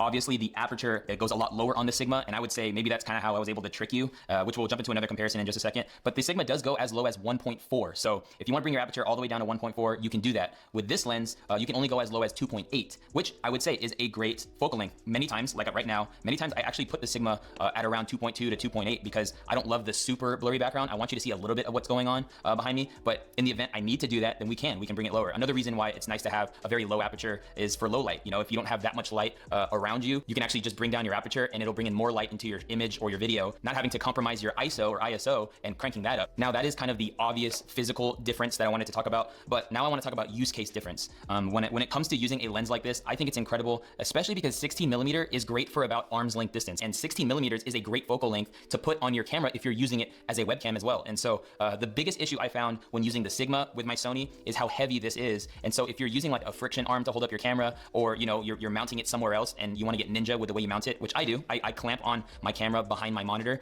This lens is just too heavy to hold something like that up, especially when you add in the weight of the camera itself. Now, if I use the Sony lens on a webcam setup, it's gonna weigh nothing. It's almost like just the weight of the camera needs to be held up, and no longer does the weight of the lens have to be taken up. And then there's obviously the physical difference in regards to how far or close the camera could go based off of how long this lens is. And so I think for live streaming, YouTube talking head, you're not gonna move your lights too much. This is an incredible lens. I think everyone who has a Sony cropped mirrorless camera should have this lens in their kit. I mean, at about $80 to $120, you have a lens that'll give you great image. I think another use case scenario that I just didn't mention a little bit ago is that you can't quite live stream or do Zoom calls in 4K. And so you're gonna bring your camera down to 1080p regardless. Every time I go live or go on my Zoom calls, my camera's at 1080p, not at 4K. And for that reason, it's because you can't really do anything in 4K yet live. Now, because of that, one of the major differences is sharpness. The Sigma is hands down the more sharper lens in comparison to the Sony, but at 1080, and then you're then pushing your image through the interwebs, that it's crushing even the quality even more. I would say the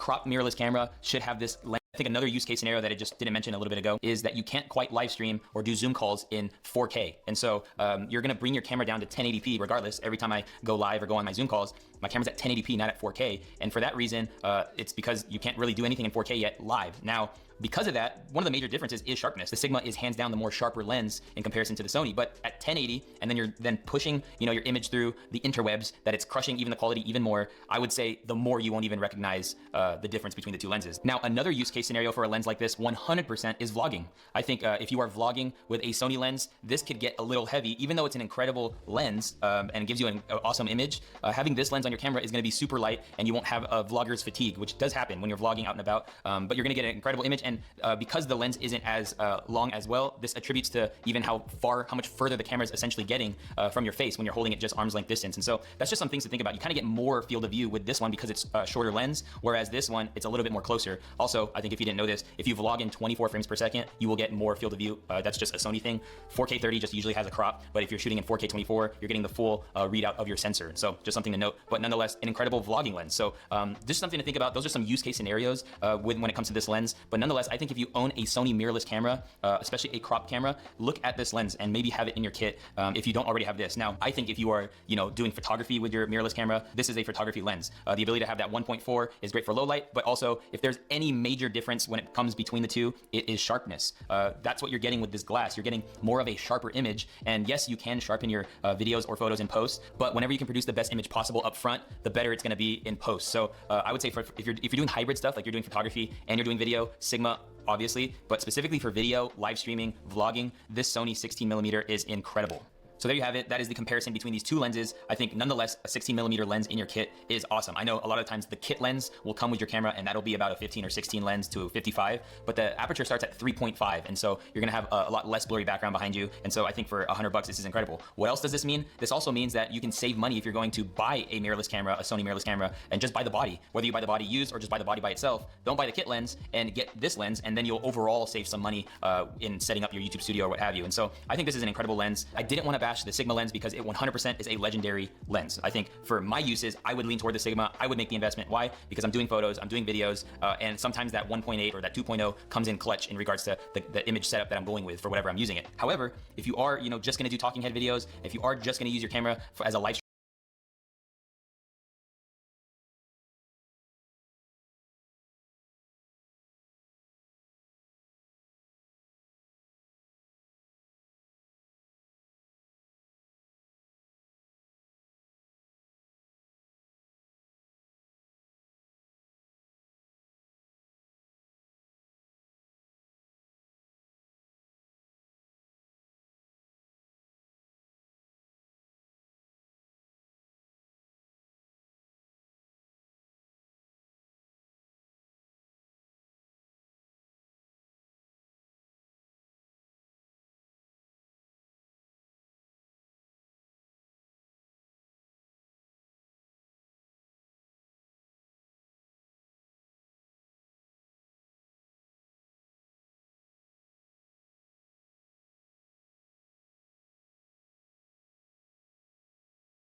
In this video, we take a quick look and do a review of an ultra-wide-angle Rokinon lens for Sony mount cameras that produces some pretty incredible results without breaking the bank.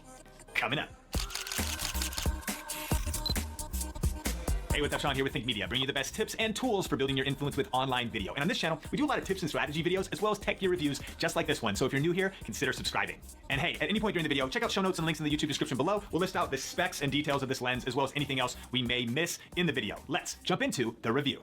So recently we picked up a Rokinon 12mm f.2 ultra-wide-angle lens for Sony E-mount cameras. And the reason this lens piqued my interest is because it really fills a focal distance with an aperture that's so fast that's not really available anywhere else. You know, Rokinon tries to kind of stand out in the market for a couple different reasons. One, very affordable lenses. Two, that cover unique focal lengths. And then three, that sometimes have, you know, very fast apertures and other unique features about them. And they definitely pulled that off with this lens. Now, it's important to note that this is a crop sensor lens, so it does not have the coverage for a full-frame sensor. However, you can actually use it on Sony's in the full frame crop mode, and so keep that in mind. Another note is that this lens does not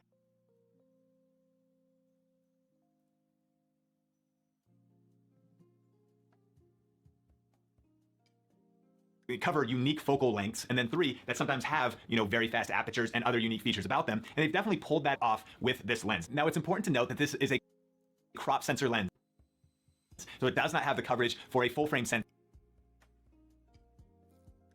However, you can actually use it on Sony's in the full frame crop mode, and so keep that in mind. Another note is that this lens does not have autofocus, so it is a manual focus lens only. That speaks to why it is more affordable, and we'll talk a little bit more about that in a bit. But let's actually jump into some test footage and examples for photos and videos right now to see the actual performance of this lens. First of all, right now we are shooting with the Sony a6500 camera with the 10-18 f4 lens from Sony. Now, keep in mind that this is a great lens. We love it. Of course, it has autofocus, but it comes in at $749, so it's not cheap, and it produces a great picture. But let's actually throw the Rokinon on right now for a 12mm view of this shot, and we'll put it at f4. All right, so right now you are seeing the Rokinon on the a6500, and man, from our test, this is a super sharp lens, and it looks really good. Now, of course, you don't have autofocus, but I just remember we've been shooting videos and YouTube videos with DSLRs and mirrorless cameras for like a decade without autofocus. So in a setting like this, it's pretty practical for video. You're not gonna move a lot, it can stay sharp. And again, we're at f4, but let's actually stop it down now to f2 to check out how the bokeh looks, and we'll reduce the lighting so that that looks perfect.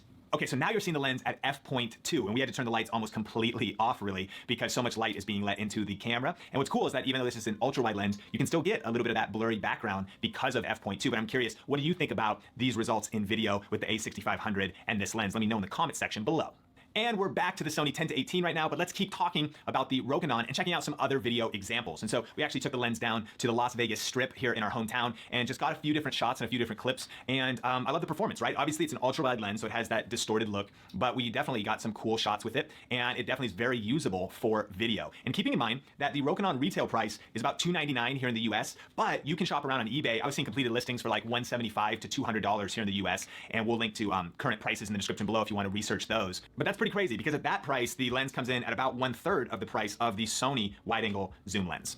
But after all of that, we also wanted to test the lens out in extremely low light situations, and that was really the main reason for wanting to pick up this lens. Again, that the 10-18 fixed at f4 is almost completely unusable in very, very dark situations. So we actually went to like a cactus garden here in Las Vegas that had a bunch of lights in it, and this wasn't really like almost a low light situation. This was almost a no light situation. Besides the Christmas lights in these clips, all you're seeing is basically pitch black, and so the lens definitely having f.2 is super nice. And check out a few clips from the shoot to see the low light performance.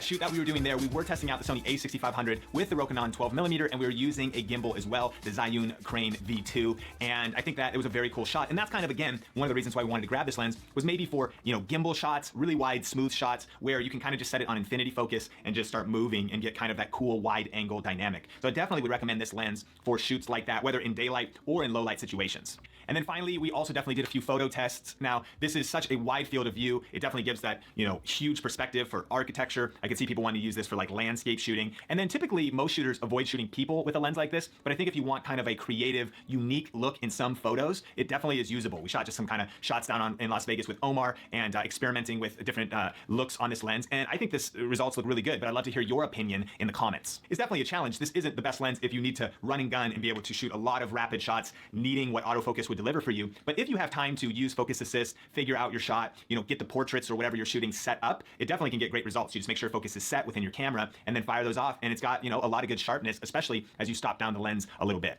Now, as far as what's included with this lens, pretty simple. Just comes in a box like this. You got the lens hood and caps, and it comes with a little bag. And so as far as my final thoughts, I don't think this is like the only lens that you could have in your kit. I think that there's definitely some maybe zoom lenses or primes that would be your main shooting lenses. But again, we wanted to pick this up for creative shots, for low light shots, and for having a lens that is useful and interesting and creative in certain settings. I can see whether a wedding photographer or videographer, that maybe there is some dynamics and moments where you'd want to use a lens like this. And then the other big use is what we do on gimbals a lot for low light gimbal shots or just wide gimbal shots. Typically a wide angle lens is what we put on gimbals to just get that infinity focus vibe and get really cool motions, whether at events or just shooting out and about or shooting for YouTube, whatever it is. But question of the day, I would love to hear what you think about this lens. What do you think about the photos? What do you think about the video? Have you tried it or tested it out? And what are some of your favorite lenses for Sony E-mount?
Hello. I think I'm ready to not be muted now. I think I'm done focusing up for the day.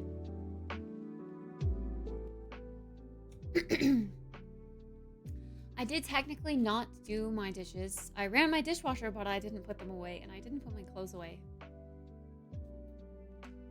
But my head hurts. My head hurts, and I kind of just want like some food and to just kind of cuddle up and maybe like watch a show. Maybe we can try that new website that we've been meaning to try. Stupid-idee, stupid-idee, stupid-idee. Me, my bow.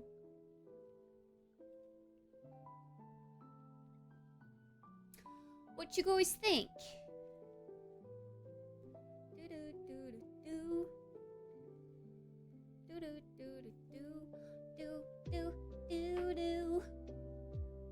Birds of a feather, we should stick together in a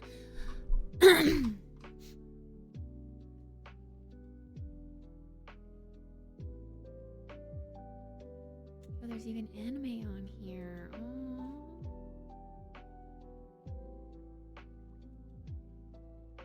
Wait, is The Bachelor? Is that the really popular reality TV show?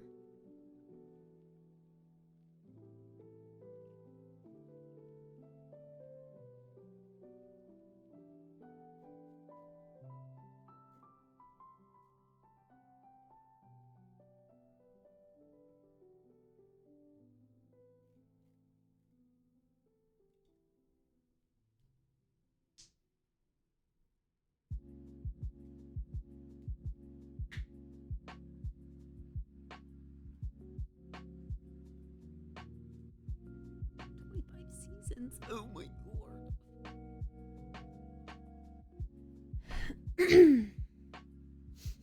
I see Casey Tron watched lots of reality TV. Whenever I tune in. Which kind of makes me want to watch some reality TV. It's trash. It's funny. It's funny to make fun of it. There's also K-dramas? I'm going to K-dramas together. They're so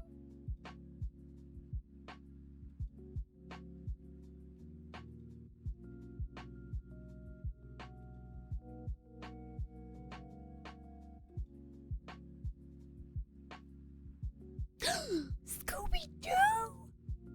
No way. Tom and Jerry? What's new, Scooby-Doo? Hell yeah.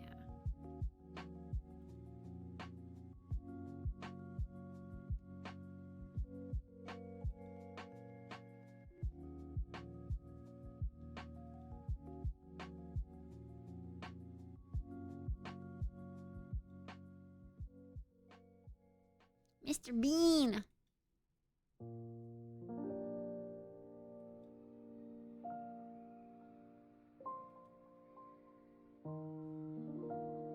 What's the website? Tubi? Tubby? Tubi.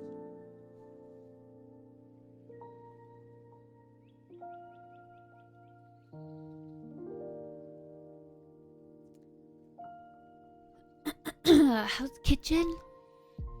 How it's made?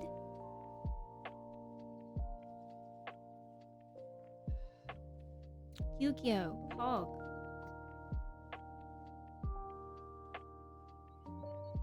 Kitchen Nightmares? Oh, that shit's so great to watch. Can I like make an account and add like a list? Or just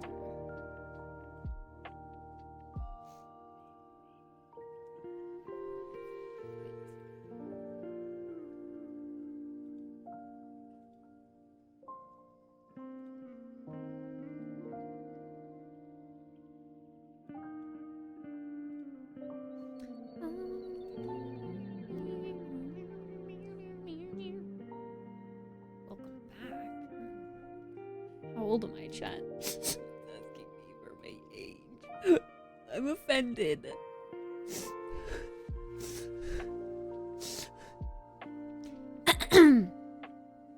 My tasks are kind of all the way done. I have a headache. And I'm tired of doing stuff. Okay. I like Kittspresso. Hello, Chris. Okay, see, I want to add things. Yes, add to my list. Gossip Girl. The Bachelor.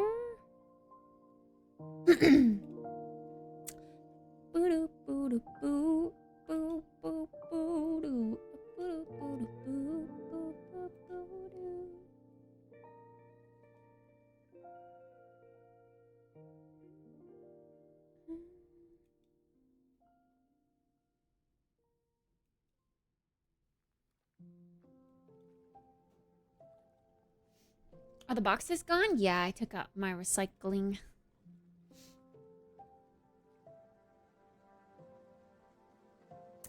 And we've got to add Scooby-Doo and Tom and Jerry and what's new Scooby-Doo. Heck yeah.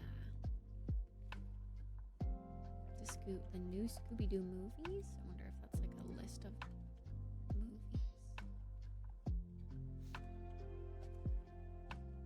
movies. Mr. Bean. I'm adding anything that looks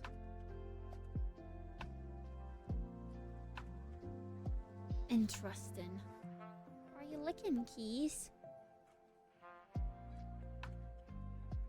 My cat from hell? Okay.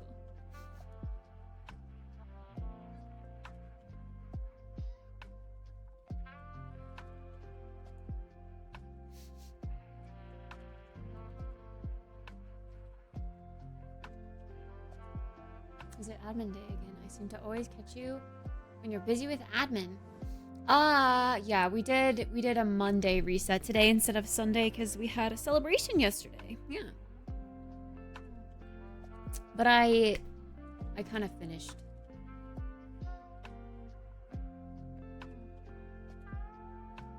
Hada, I was adding you earlier. Now that I'm all done with it, you're back. Of course. I think I might get this lens. Let me get it for you and link it. Pata's only here when I don't need him to be here. Cap.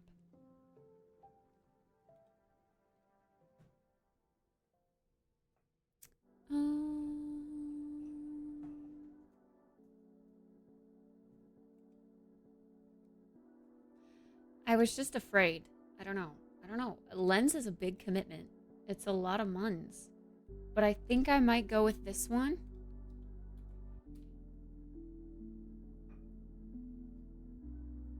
Close.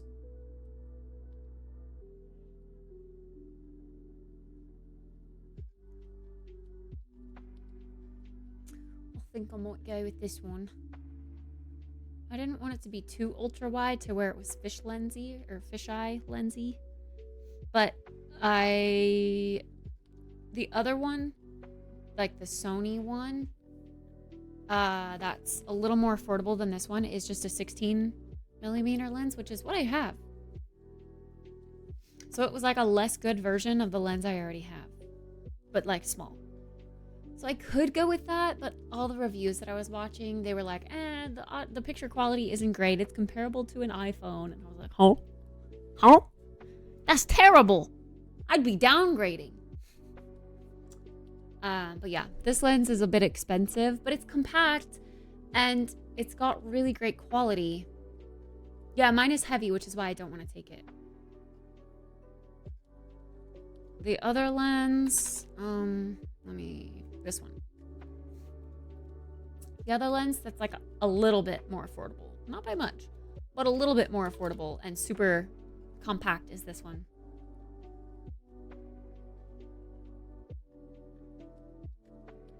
Why does it keep why are you reminding me about this? Stop it. What? Why is it doing that? You're not even open.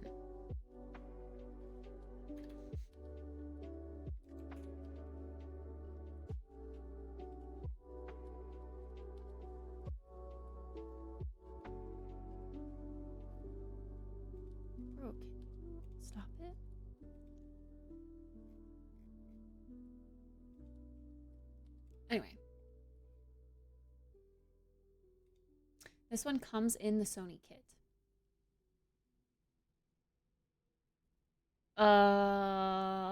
Not in mine. My camera didn't come with this lens as the kit.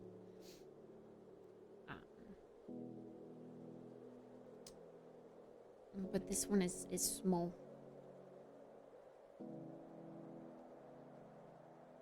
Which I like the idea of small.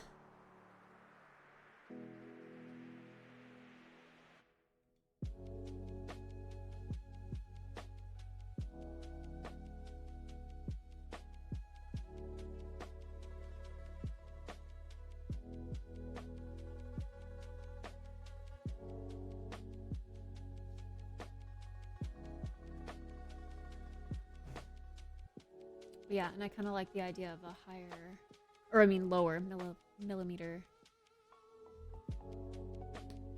Is that called the focal length? The MM is the focal length?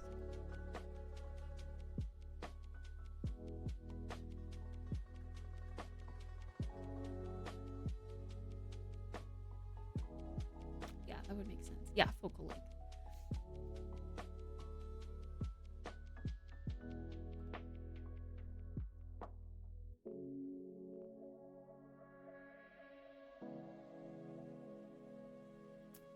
Well, most of the time, so I want a lens that's going to capture like landscape shots best, which is why I definitely want wide angle. But I would also like to be able to set up the camera like while we have a dinner or something and get that. So in that case, wide angle is also good.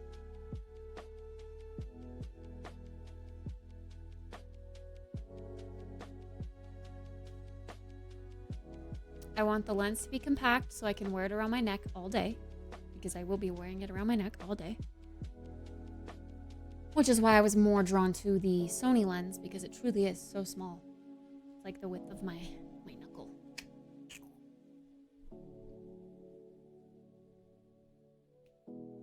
But I think the real Canon is just a higher quality. And obviously higher in price, but higher quality and has a lower focal length. Or I mean, yeah, lower focal length, which is what I want. Yeah.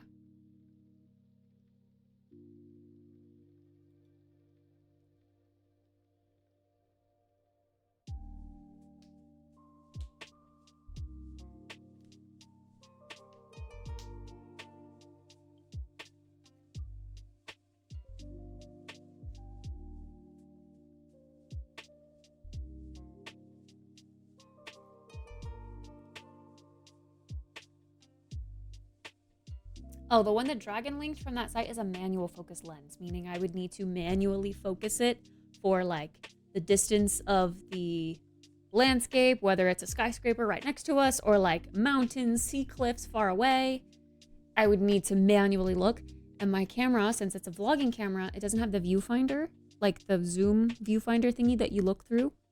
It only has a tiny screen. So I don't think I'd be able to accurately on the fly see if it's manually focused correctly.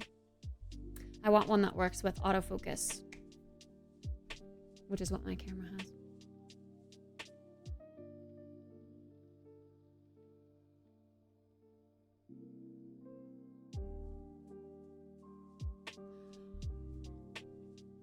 I think Dragon just means each lens has its own use. None is either, or neither is either better nor worse than the other.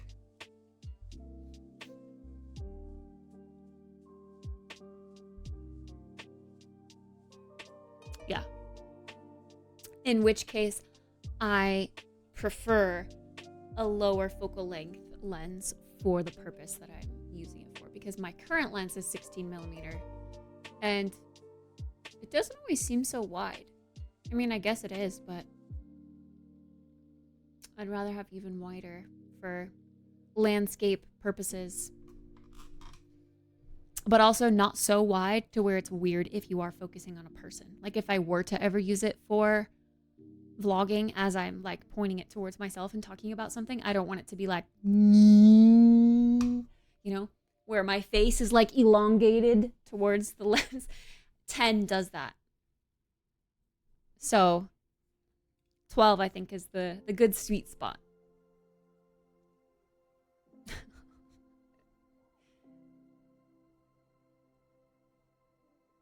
But yeah, I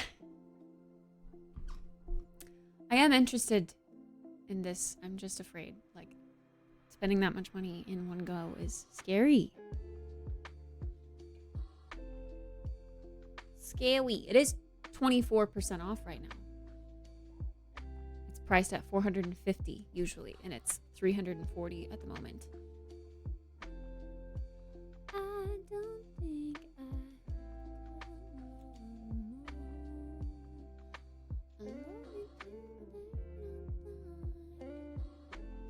I did see this lens also on Amazon when I was looking for the Rokinon. This brand. Here it is. The Samyang. It's the same price on Amazon.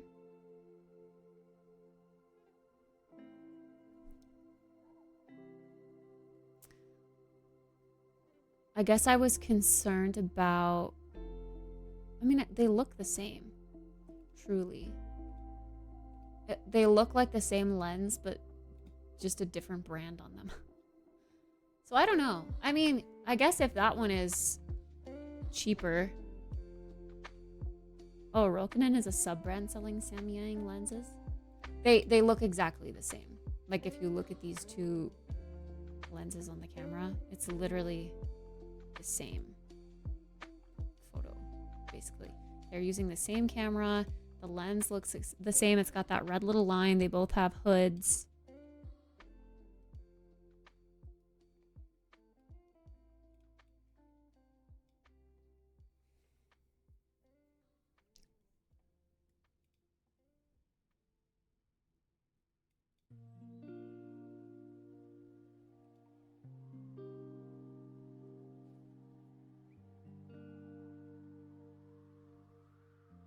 Yeah.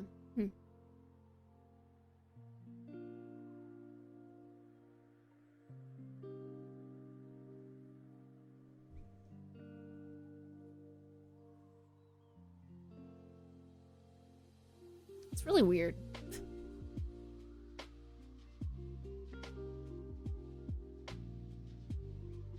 Might be gray market. What's gray market?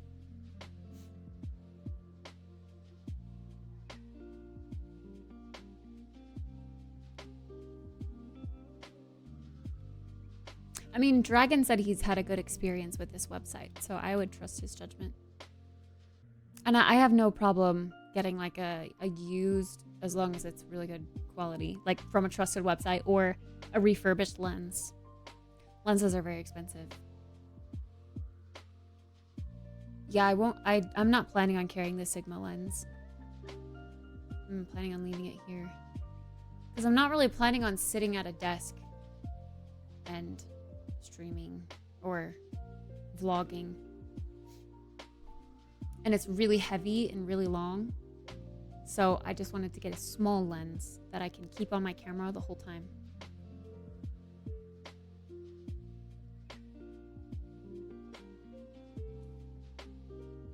I don't have like a camera bag or anything. So the lens is going to go on the camera and it's going to get like wrapped in some clothes in my suitcase.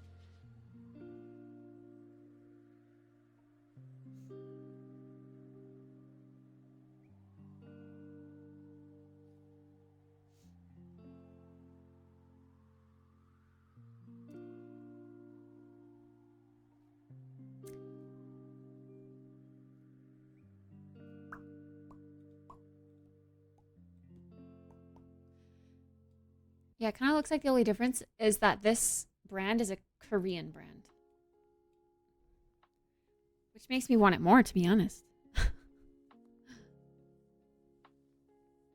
Get a camera bag, like a small one. Yeah, but I don't have. I'm. Where do I put that? I can't. I have 2 carry-ons. That's it, and I am bringing 2 big carry-ons. So I am gonna have my suitcase that I'm going to carry on with me, and I'm gonna have my big bag, canvas bag that I used for ASMR. And I'm just gonna. The canvas bag is gonna have my electronics. But I'm probably just gonna put my camera in my suitcase, wrapped in clothes.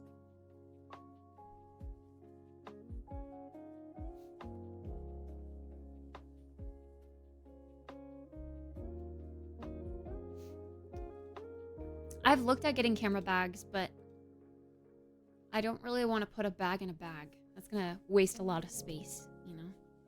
You're checking 2 bags, you said? I'm not checking any.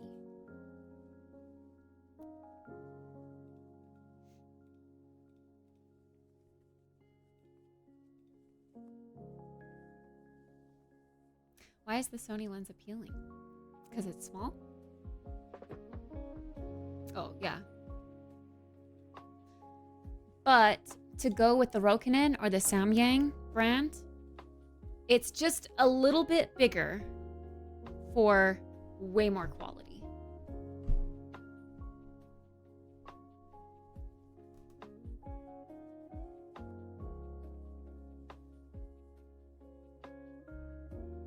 What does excellent condition mean? Like, it's smudgy or something?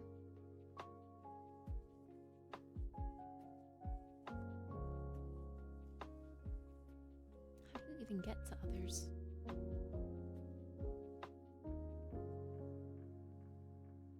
Oh yeah, Dragon was saying you get a warranty too, which is cool.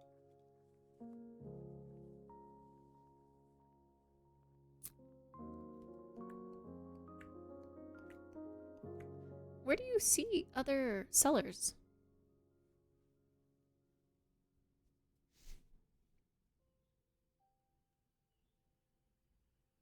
Yeah, I really try to avoid checking bags at all costs. Or is it just a completely different thing? Oh, condition.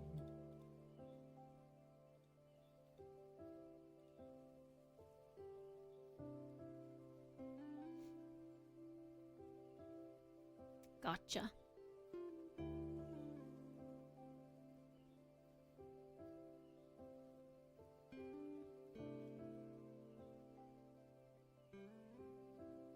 Ooh.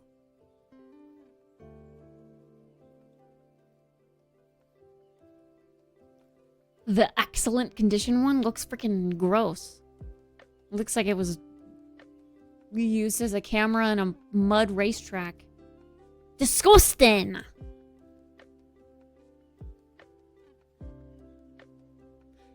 Yeah, I think the pictures are the actual pictures of the items too. That's what I was thinking as well. So choose the best excellent condition one. Yeah, like the second excellent condition one looks a lot better.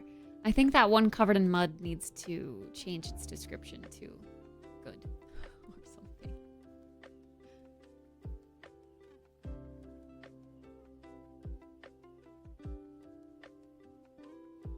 Travel internationally too and still don't check bags. I try to avoid that as well, yeah.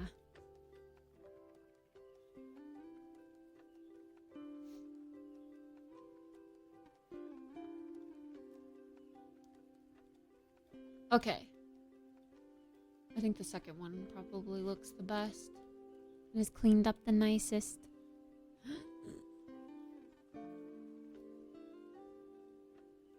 And at $269, that puts it at... Hold on. What was the Sony one again?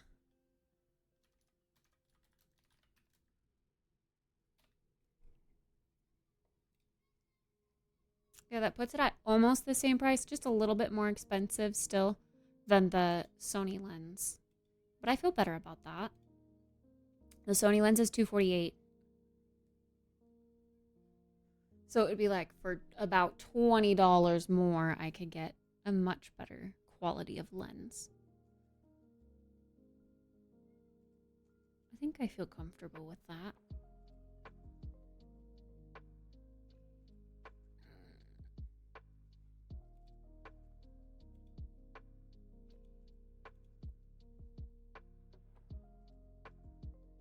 Or I guess $30 more. Math is hard. Math is hard.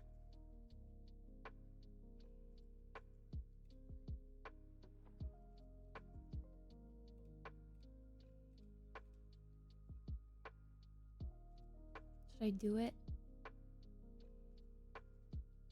Wait. Oh, that was the...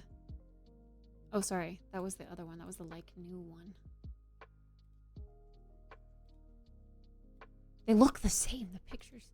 Okay, gotcha.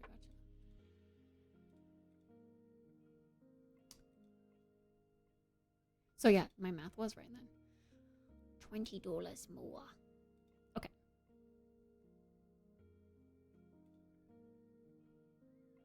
Birds of a feather. I'll do it. Dragon, from that website, what is the like lowest quality item that you've bought from that? And has it still like been as expected or better, or like have you gotten anything that's not like new or excellent and have been like, ah, this is actually kind of gross looking?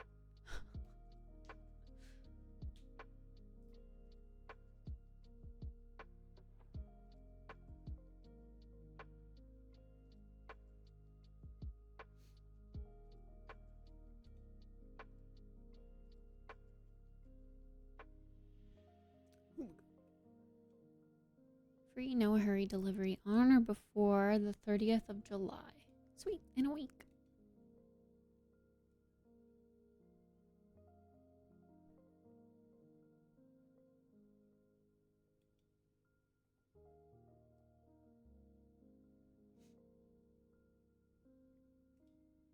Pay with PayPal. With taxes and fees, I guess it's back up to $285.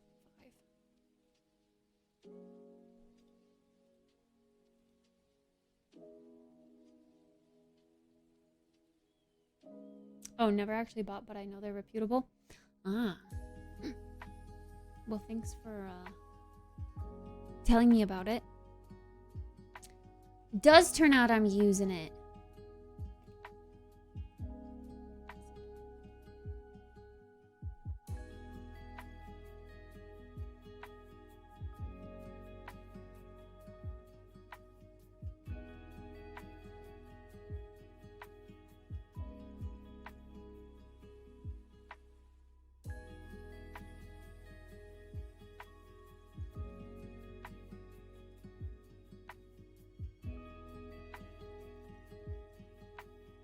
I said not.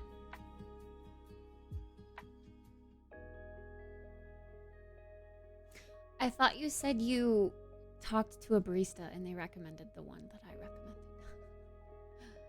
I'm not gonna get a grinder anytime soon because I don't have an espresso machine.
Yay!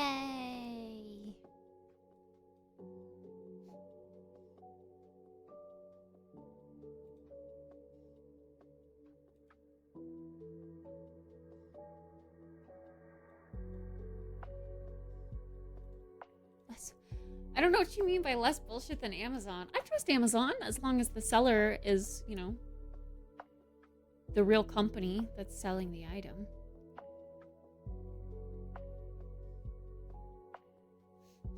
Hunter's getting changed. I did get that lens. The 12mm.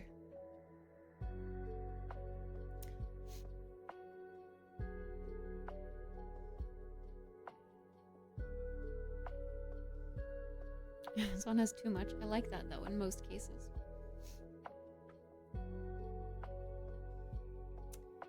I think I'll have the perfect lenses for like my perfect kit. Stationary streaming and on the go streaming. Boom. I will just always have to get Sony cameras because of the E-mount thing.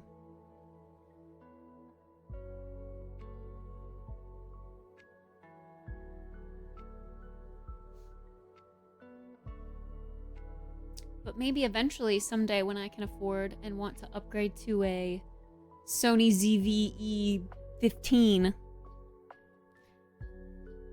then I can have 2 cameras going at the same time, and one can be a super high quality kitty cam.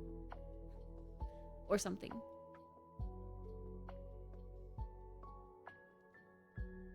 Or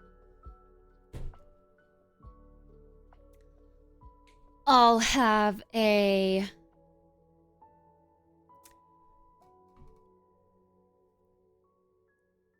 short form content recording station and a live streaming gaming station, and they'll both be setups in my office,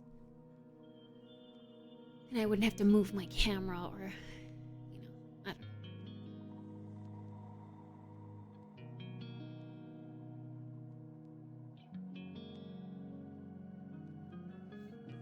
It's quite the introduction.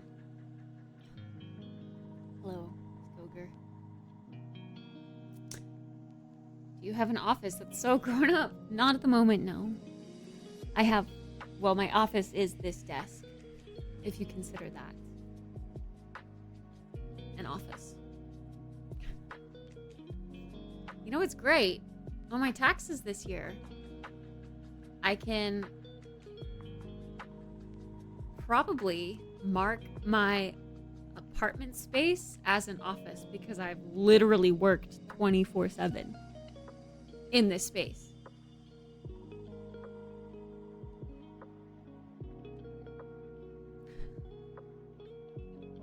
Write that shit off. All right, chat, we have to keep the timer going until the end of the year so that I can do that, okay? I gotta have the video proof.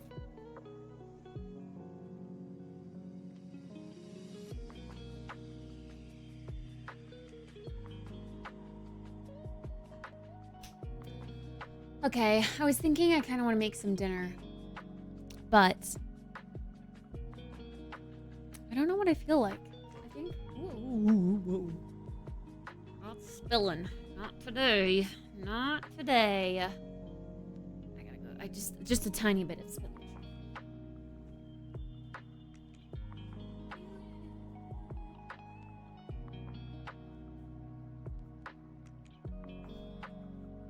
I would like to consider this chat a safe space, yeah.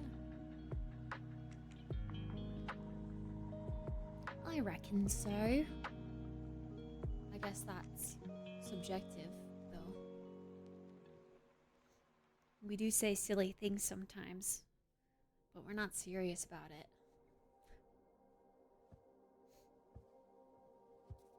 Let me know of the final decision of the camera, though I will get filters according to that. Oh, the camera lenses, like which ones I'm bringing. Wait, I'm so confused. So you're getting these filters for photography and you want to use my camera for the photography? Because I thought you were bringing your own camera, and that's why I was saying you can just, you know, photograph me with your camera because you are excited about bringing lenses and stuff. I'm only bringing my camera for vlogging purposes, really. And like the photography aspect, I don't necessarily care if it's with my camera. I just want photos of me doing cool things for Instagram. So it doesn't have to be mega quality.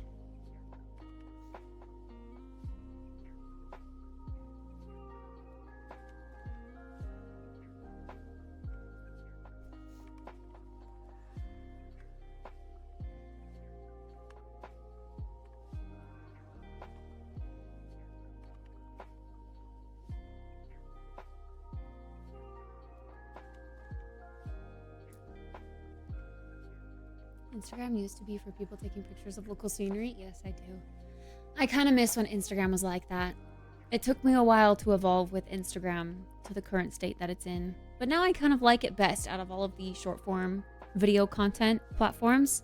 I do like Instagram for that.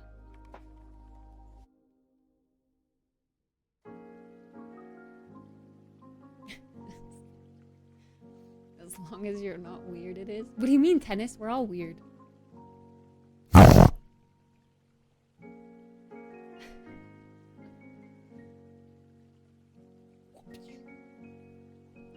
But yeah,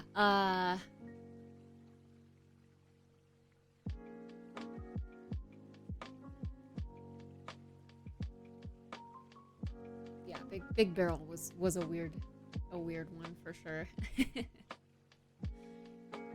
But yeah, no, if you're asking if we care if you're gay or Muslim, I could care less. Couldn't care less? I couldn't care less. As long as you're a decent human being, that's all that matters to me. So yeah, I'm leaving my Sigma lens. At least this is the current plan, Pata. I'm leaving my Sigma lens and I'm taking the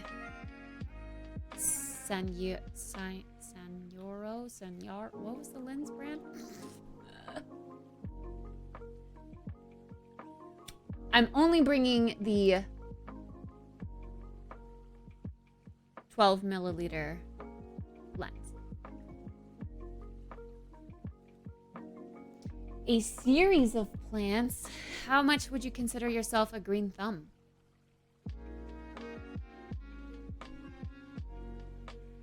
Five or six?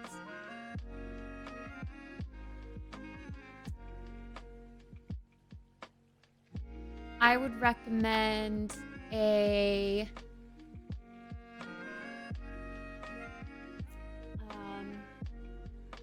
I mean, it's maybe normie, but a good monstera is gonna really like be a good big plant that's gonna take up a lot of space.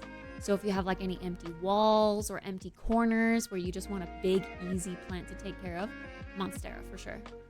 I would also recommend for like any shelves or like fireplace mantles or I don't know, a plant that you want to hang from the ceiling or something. A good like pothos or leafy philodendron. Those can be great ones.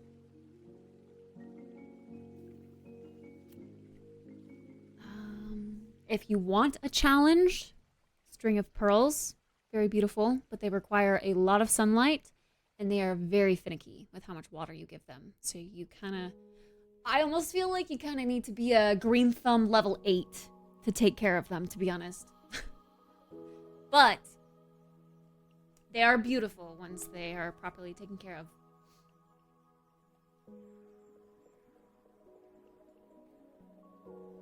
Oh, 5 to 6 plants. I'm a level 1 out of 10. Okay, don't get a string of pearls. You'll kill it immediately. Okay, if you're a level 1 green thumb, I would recommend a monstera, a snake plant. Those are both very versatile, good plants that are going to be very forgiving if you forget to water them or overwater them, or if they don't have enough sunlight, they can manage. A pothos is another good one. I still would recommend a heartleaf philodendron. That one might be a little bit more high maintenance compared to the others, but it's really rewarding when you do manage it well. It's a very quick grower.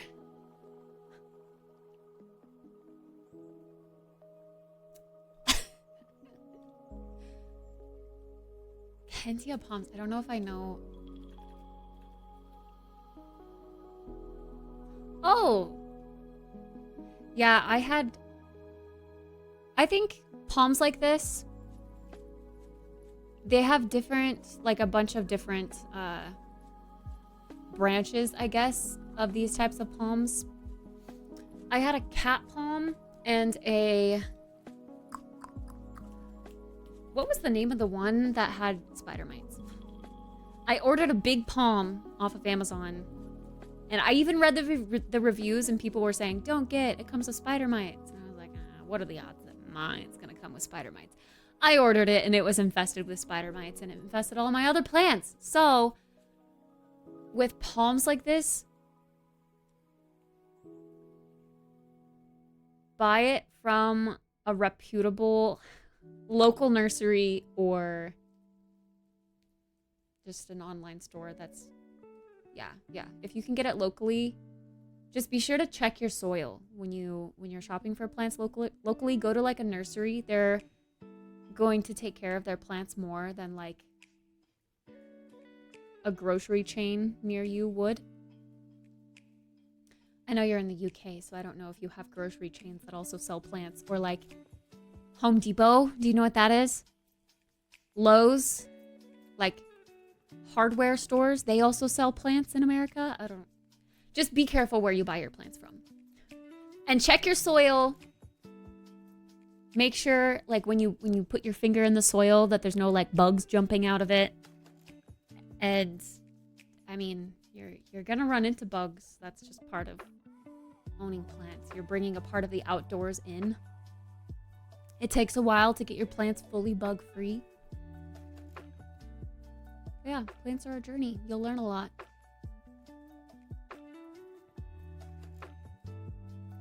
Are you a 9 or 10? I would consider myself an 8, maybe. 7.5. I still have a lot to learn about plants, but I'd like to say I know how to take care of any houseplant that you'd give me, any succulent. I know the care process. I just don't know the names of all of these like fancy, rare plants out there. So I would dock myself a couple points for that. I'm not knowledgeable about tons of plant names or types.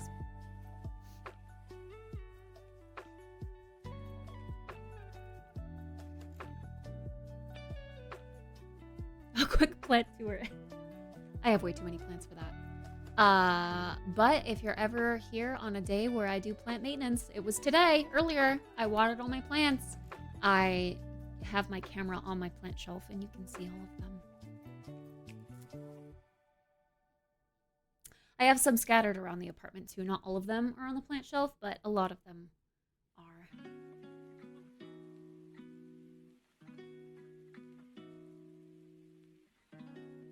Draw some another time and get a recommendation for some that look like that. Draw plants? Well,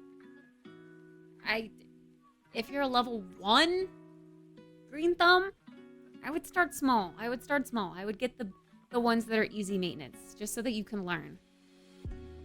I wouldn't go for anything super crazy as a level 1. Level 1 green thumbs don't even know like how much water is too much water. That's the easiest way to kill a plant right there. You gotta know the signs of, is it overwatered? Is it not getting enough sunlight? Is it getting too much sunlight? What do sunburned leaves look like? You know, stuff like that. You gotta know all that stuff.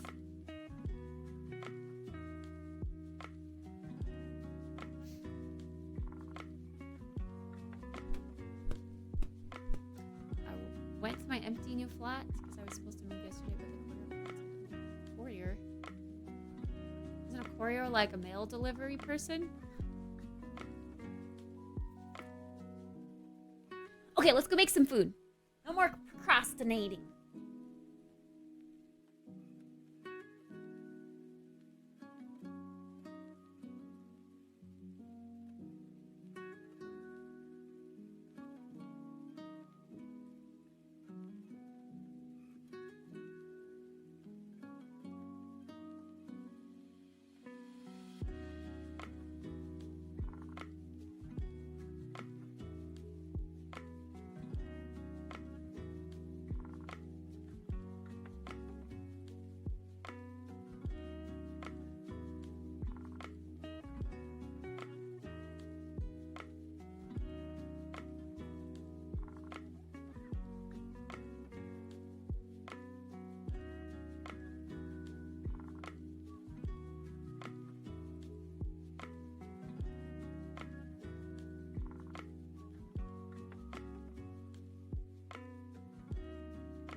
Bro, I totally forgot about the whole make the camera bigger thing and unmute it. Oops.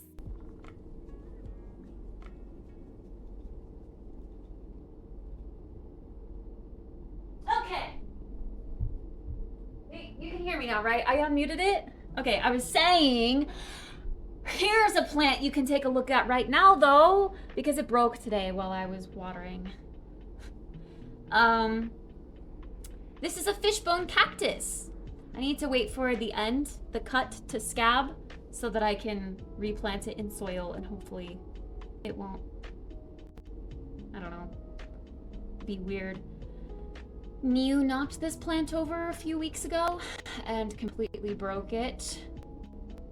So I've had to try to reroot all of the pieces that broke.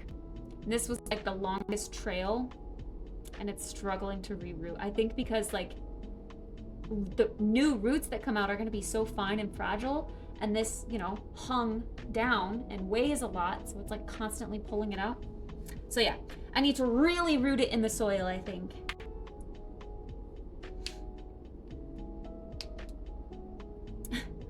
So zigzaggy, yeah. It's cute. Skill issue, yes, but only they give me one. Every time I see anime chess. Hi, Anders. Do you know why the guards around Big Ben are always so tired? Because they work around the clock.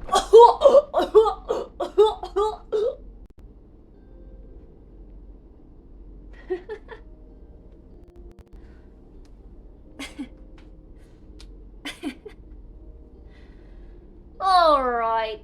Okay. I want the fresh pasta with pesto more, but these Brussels sprouts are just a little, I don't know. They're like kind of mushy, so I feel like I should use them. But I want pasta. Hello, Tontillion. I don't know yet. I'm trying to figure it out.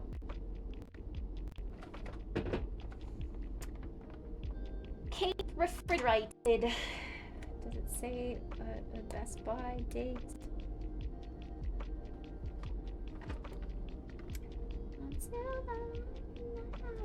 Oh, it says 8:15. Well, okay, I guess that's good for a lot longer. All right, fine. Let's make the chorizo and Brussels. A good old keto dinner. I'm not keto, but I know it's keto because my mom is keto and she loves this dinner and I loved this dinner, so I'm gonna make it.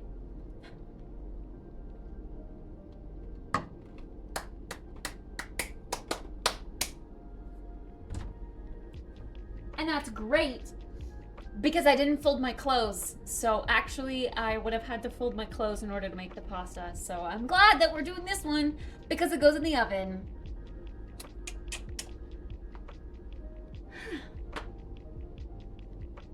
Keto knees. Keto knees.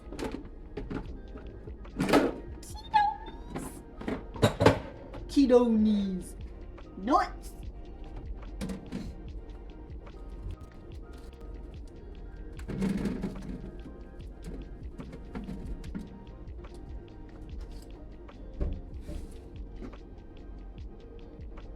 Yeah, these poor little Brussels need to be used for sure. These have got some sad looking leaves. Come on, Whole Foods, step up your produce game. First flaccid cucumbers, and now wilty Brussels? Keto for reducing fat. Sounds nice, actually. Wait, I mean, the keto diet is all about eating fats. Lots of avocados.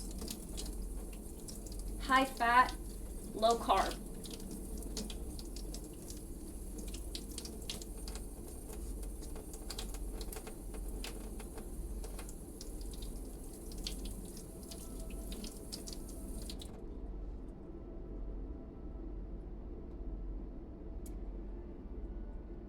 Why do I have a headache? I wish it would stop hurting. I need a towel. Use this one.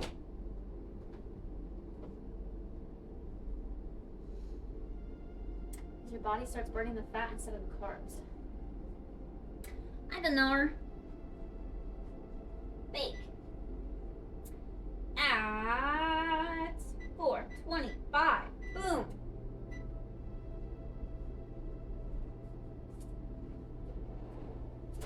Till I'm in the casket.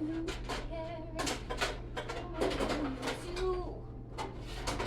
It was always you. Ba booba beep ba boop ba boop. Someone has happened to me after selling music gear. Someone? $120 for a plant 2 years ago. I was like, wow, that's so much. Now I'm like, yeah, fair. Something has happened to me after selling music gear. $120 would be for like a nice mature, like small tree or something.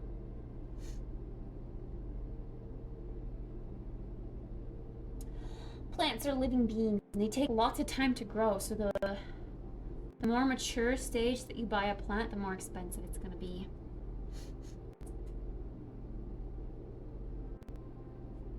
Tennis is the expert of diet. Huh?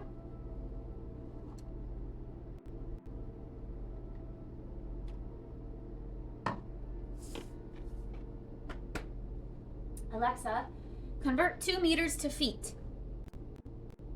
2 meters is about 6 feet 7 inches. Nice, that's a person. This might answer your question. A person is a being with capacities or attributes such as reason, morality, consciousness or self-consciousness, and being a part of a culturally established form of social relations such as kinship, ownership of property, or legal responsibility. Thanks, Alexa. That was great. This might answer your question. No. Using your voice. You can play any song or artist. Alexa.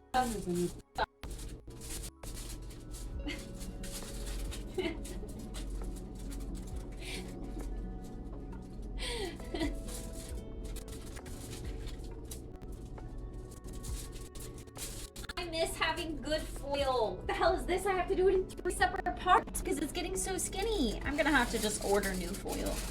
There's no way.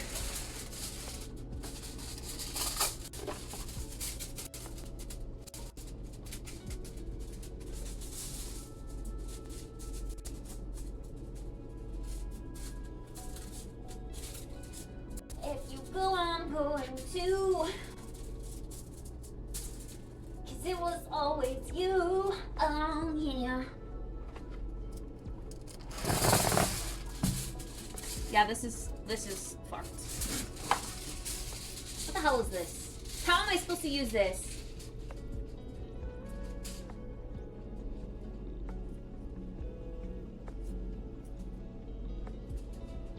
I wish I could just and cut this end off.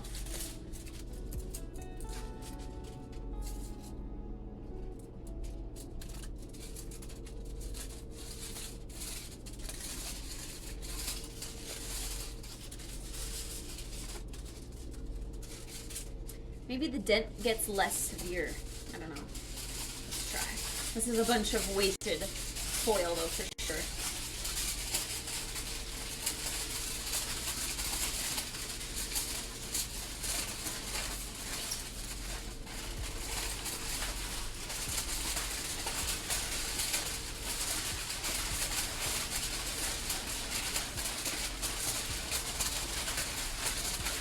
I feel like I'm being the worst American right now. I am wasting all of this foil. Ah, it ripped again. You got a car? Let's go!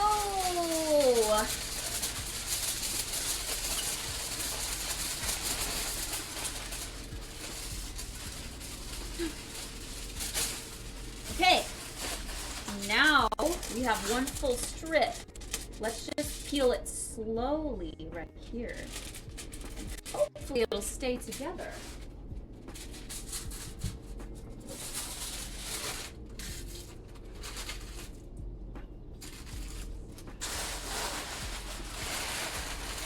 I can make a giant foil basketball for Neil. Please. You want a foil basketball? Okay, it's more like a foil softball. Please? You want a ball?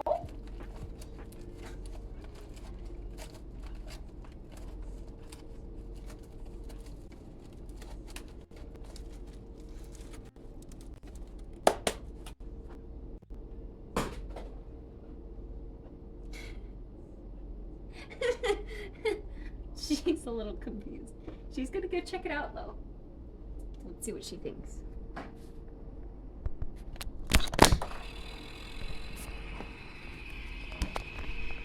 Okay, there's the ball. Let's go see. What is that? It's not something of interest to you?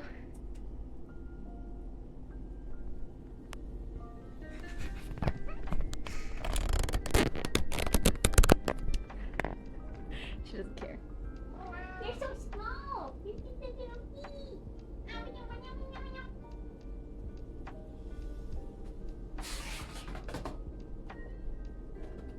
Look at that ball.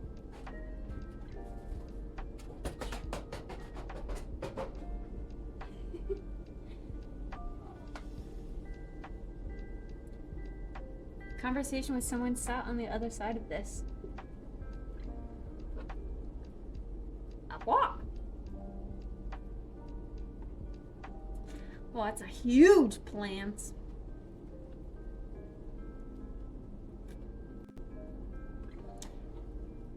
That's a big one.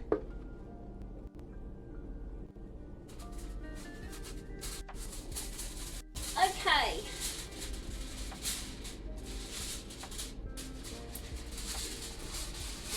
Let's see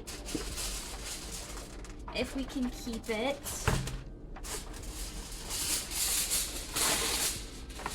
from getting weird again.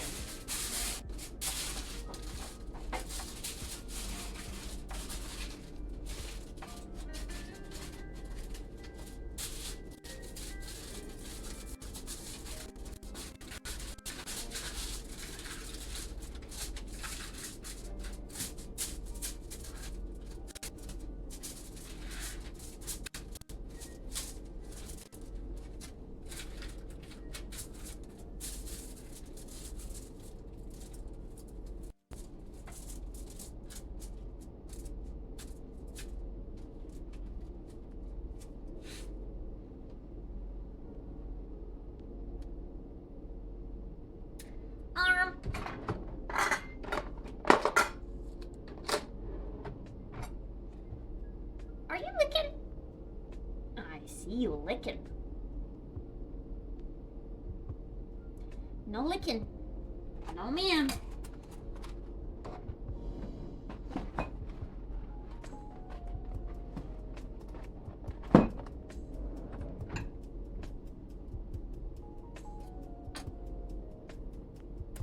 Okay, I don't really know how best to do this. I guess I should just peel off the parts that look gross.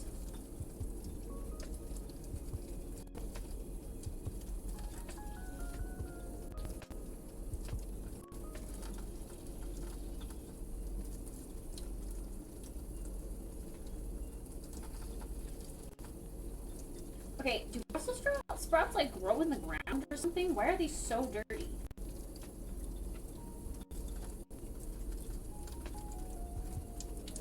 These are honestly like the grossest Brussels sprouts I think I've ever gotten. They're so tiny too. I mean, they're organic, so that makes sense. But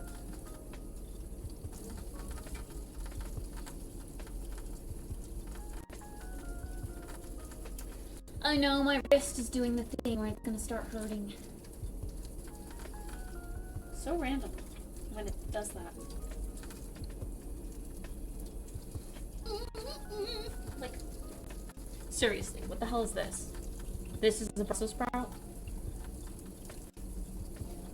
And maybe.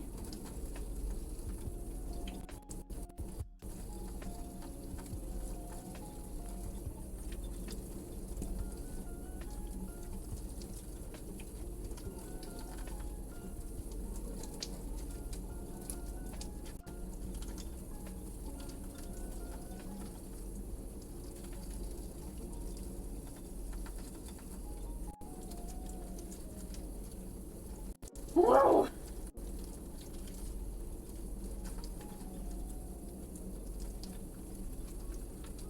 I love you till the day that I die. Till the day that I die. Until the light in my eyes.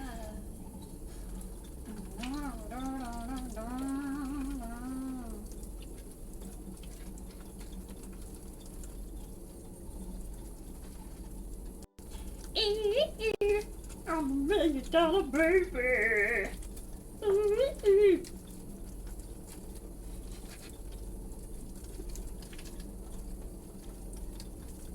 I can never do it, don't, Booba.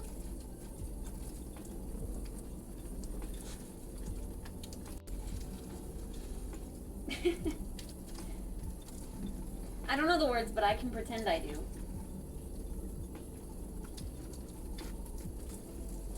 Hey, yo! Did you go and like my new Instagram reel and TikTok and YouTube short?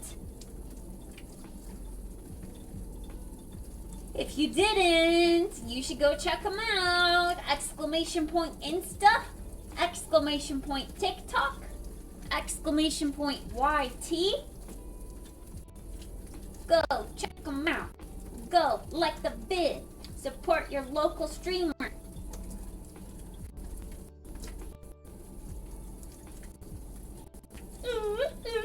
I'm $1 million baby.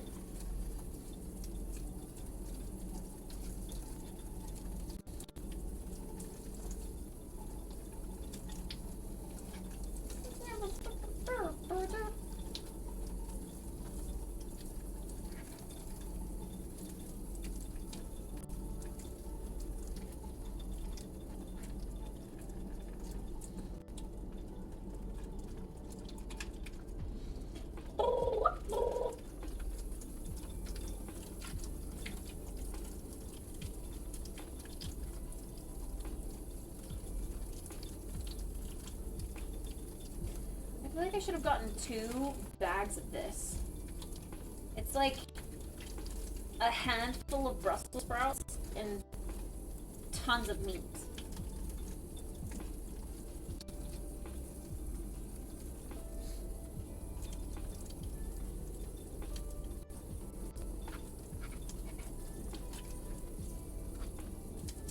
Or I should have just gotten the already, they have like a box of Brussels sprouts and it's like already shaved or whatever. That would have been great too.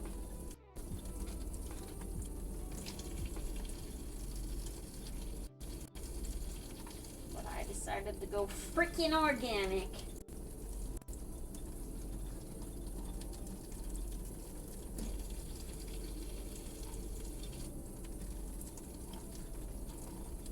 That one's gonna be interesting to cut into. It almost looks like a bug burrowed its way in there.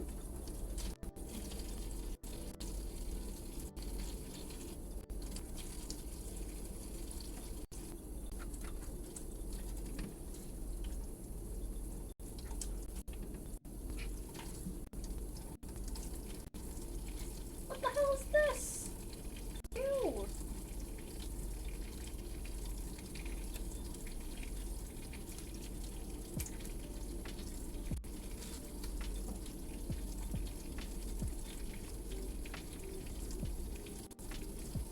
Bruh, okay.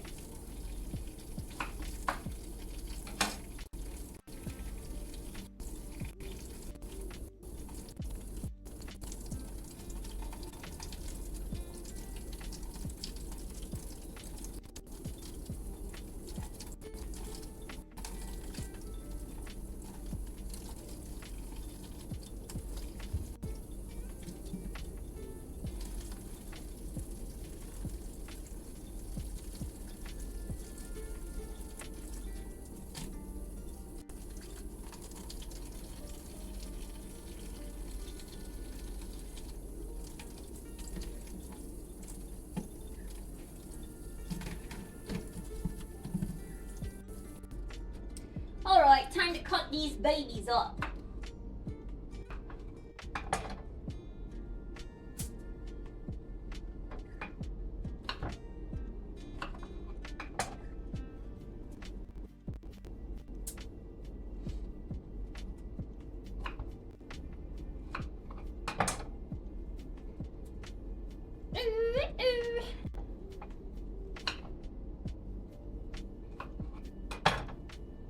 Video killed the radio star. Video killed the radio star.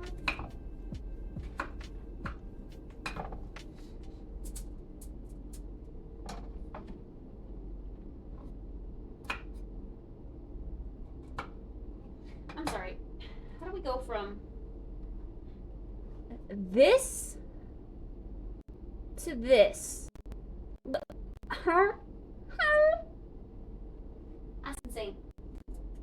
That's insane.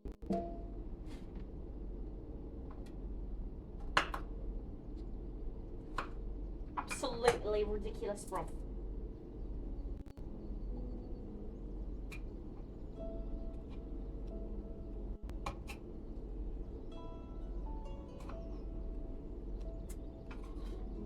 So much of this is like black leaves.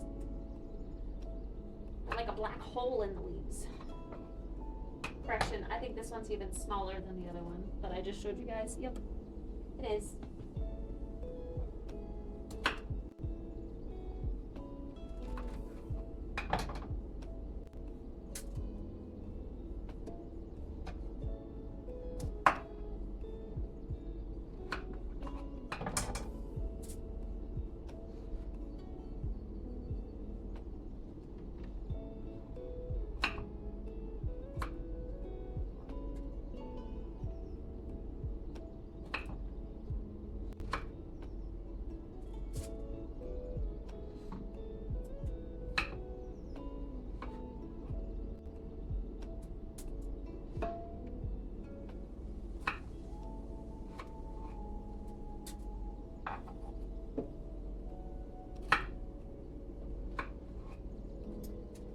Radio killer, radio star.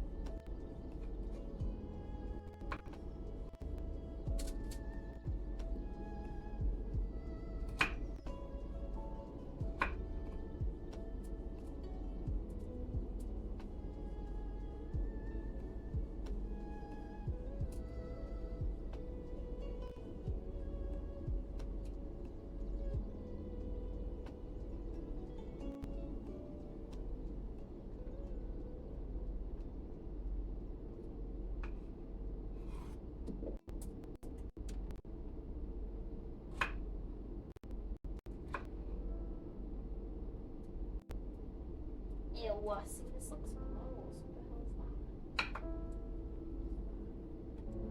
Cut that whole part off.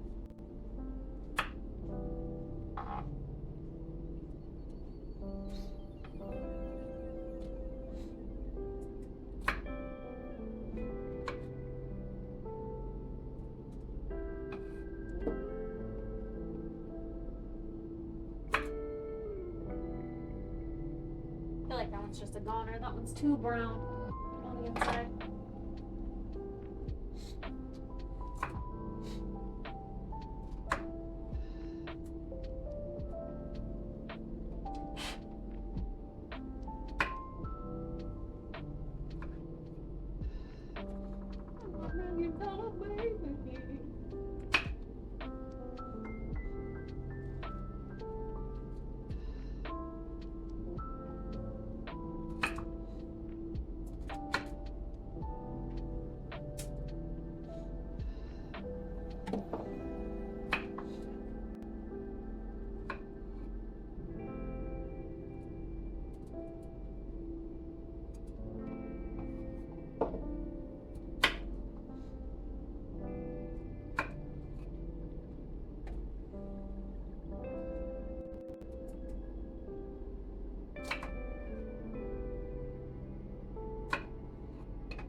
Okay.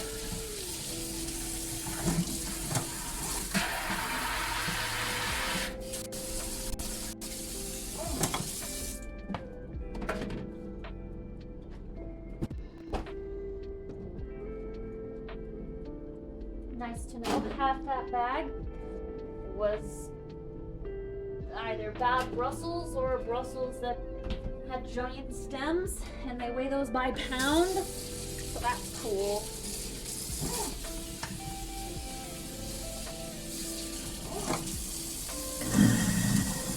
Like $8 for half a bag of usable Brussels sprouts.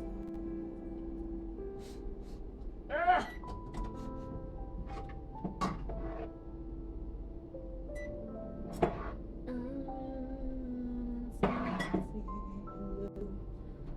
Well, when I looked up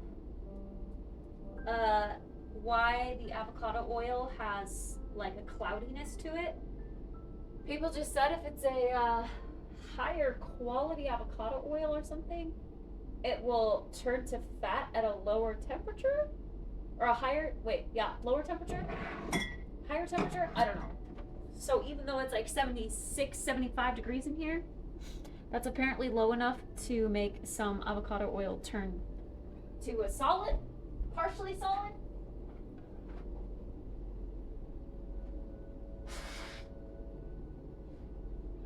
I'm a real tough kid. I can handle my shit. They said, baby, gotta fake it till you make it, and I did. Lights, camera, bitch, smile. And when you wanna die.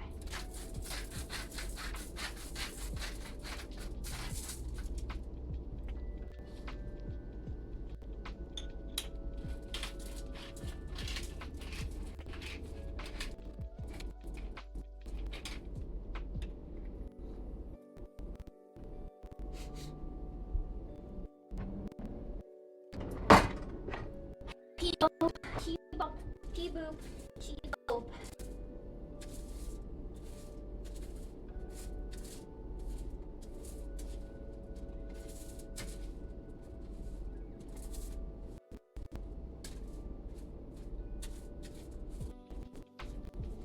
I was grinning like I'm winning, I was hitting my mark. 'Cause I could do it with a broken heart. Likely scammer.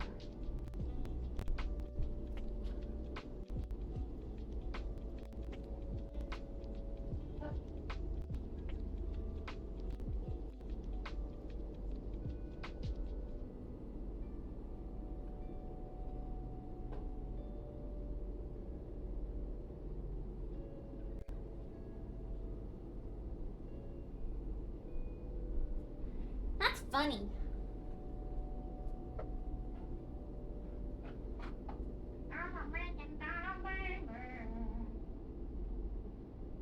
Seriously, my freaking nose.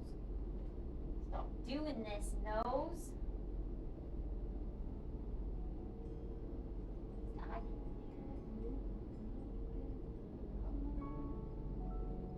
I'm so depressed, I act like it's my birthday.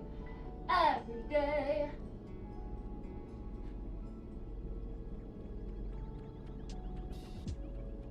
Oh my god, I need to remember to put a trash bag in there.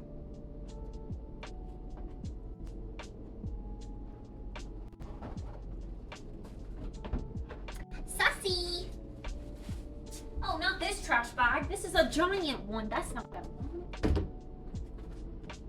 Not that one. Come on, Kittspresso, get your shit together.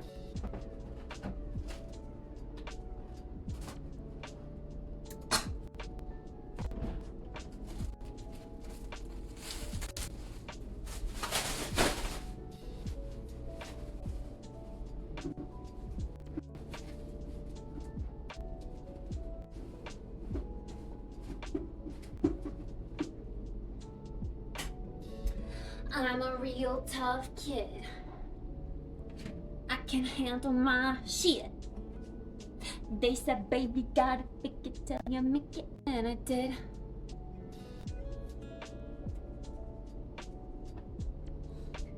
Oh, okay. Alexa, set a timer for 16 minutes. 16 minutes. Starting now.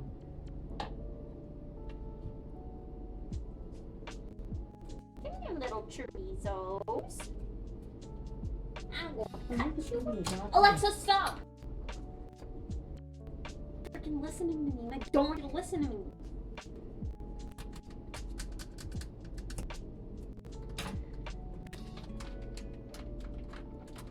Freaking gosh.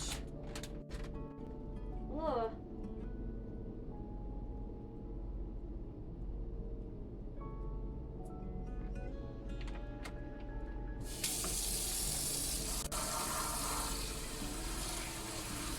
Chorizo.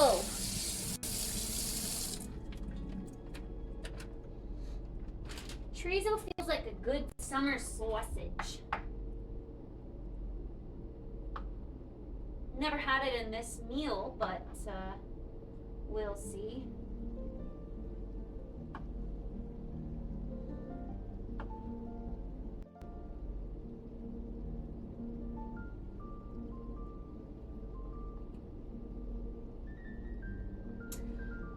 I was grinning like I'm winning, I was hitting my mark, 'cause I could do it with a broken heart.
Ah, see, now I can. Now I can.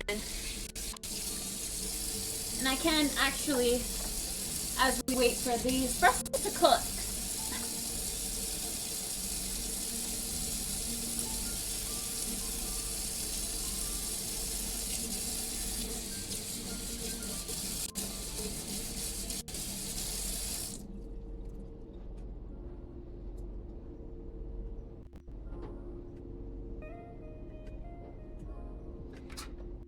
I can deal with a broken heart.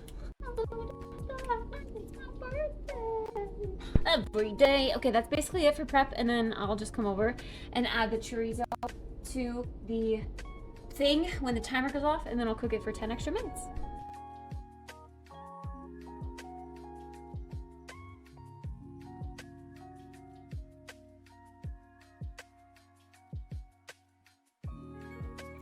So now,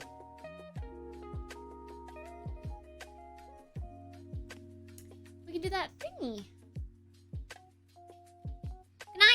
sport. Wow. Tennis isn't a lovely person?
I didn't sing it that much, but I sang it a little. Because people brought it up. And I was like, well, since you brought it up, I guess I'll go, peaches, peaches, peaches, peaches, peaches. But I didn't sing it all the time.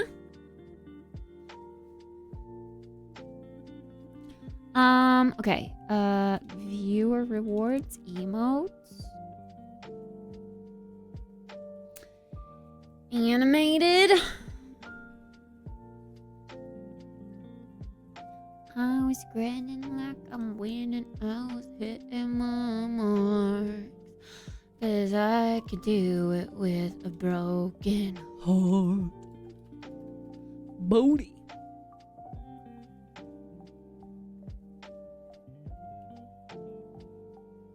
Okay. Hit Booty is officially in the subscriber emotes list.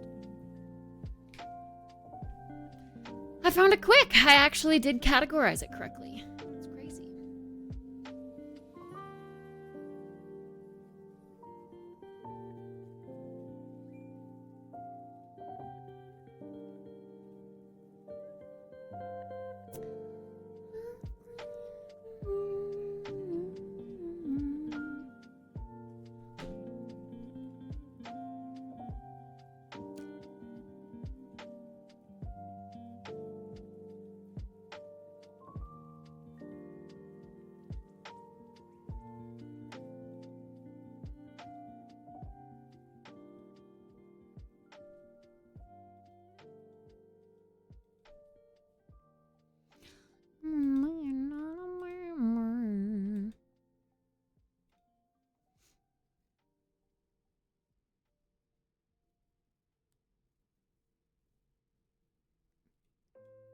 Oh yeah, I don't know how many follow bots my follower count is counting. But we did surpass 30K. Finally. Probably a decent bit of those are bots. I don't know. If you took away the bots, it would probably be 2.9K. Or I mean, 29K again.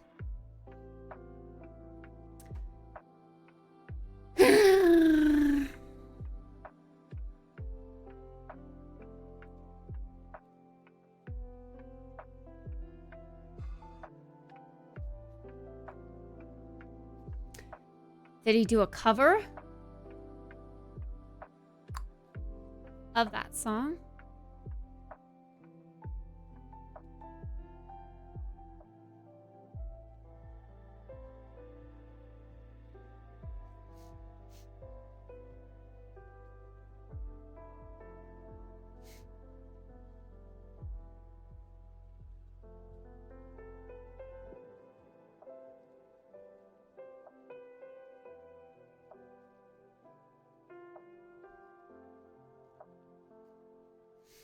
Hey yo, checking on our Stream-A-thon friends. Casey Tron is out doing IRL stuff and she still has her timer there. How?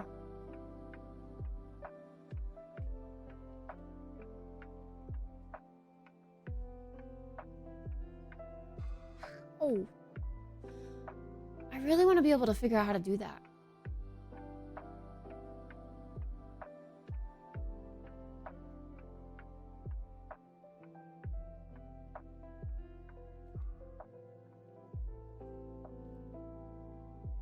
Meeting with Once Human developers about getting them to change their shit. I heard. Supa said that he was watching that.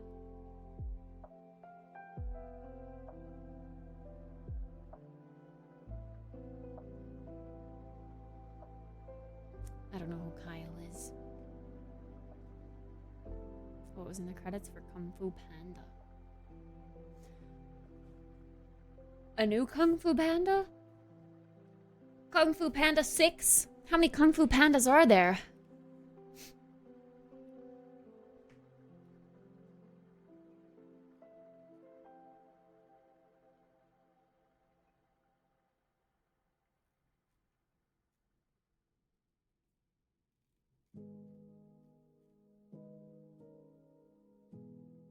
I'm a $1 million baby.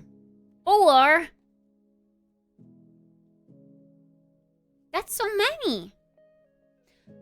Junkyard is still going strong, yes. I believe he isn't always at his PC though. And he turns it off when he's not at his PC.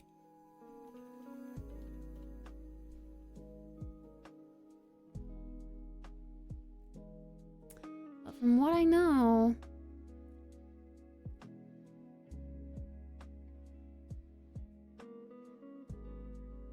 oh yeah, he was live earlier today. For 8 hours. Wait, 7 hours.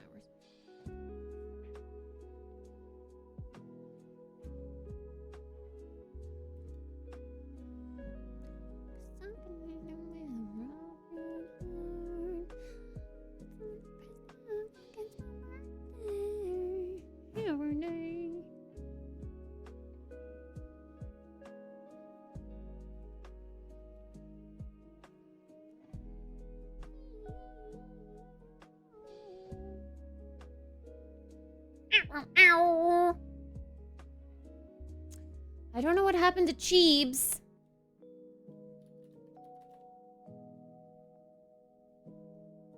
Oh, Junk ended the day with 1 hour left. 1 hour. I guess Cheebs is just doing shorter days. Stream-a-thon day 7. 2 days ago?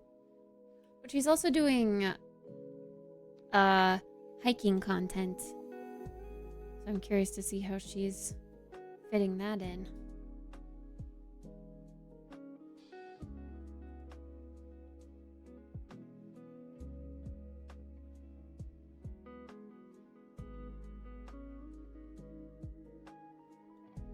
Yeah, Cheebs is doing one.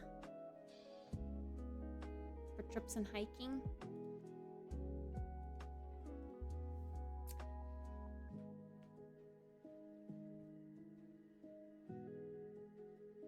That's fair, that's fair. Yeah, because I know she does, I don't know, it's really cool. She does like sponsored hike streams. It's neat. Or like sponsored hike vlogs, I guess.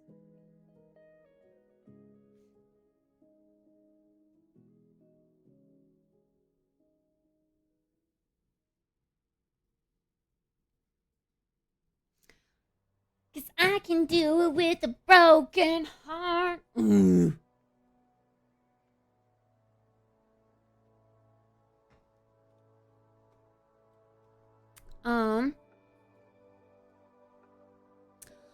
I wonder. I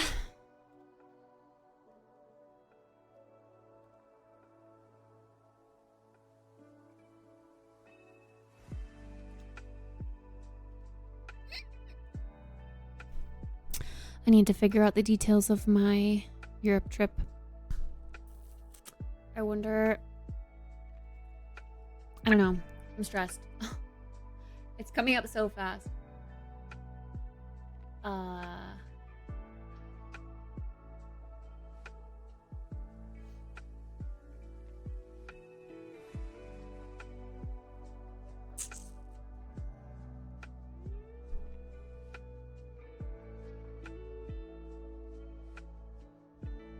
I think I kind of might have to do what Jeebs is doing.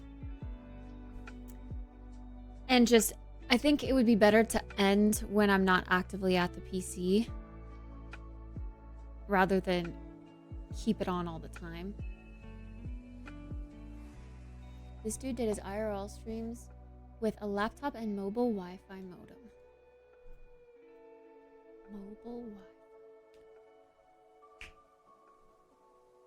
Mobile Wi-Fi modem? What's a mobile Wi-Fi modem?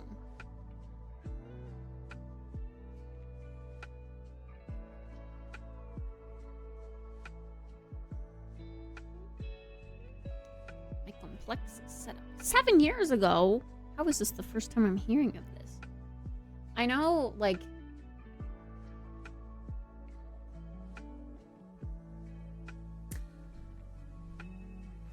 when I looked it up in the past, a lot of posts were just saying if you don't have a modem for every service provider and pay a monthly fee for every one of those modems and like their services, you can't IRL stream.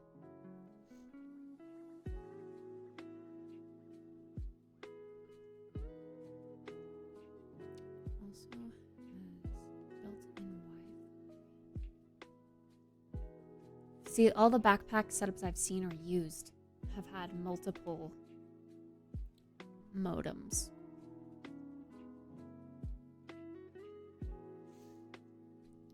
Mobile hotspots. I've thought about that in the past. I have. It would be awesome though if we could have, like if I could actually use this camera for vlogging as well. I know I got my gimbal, but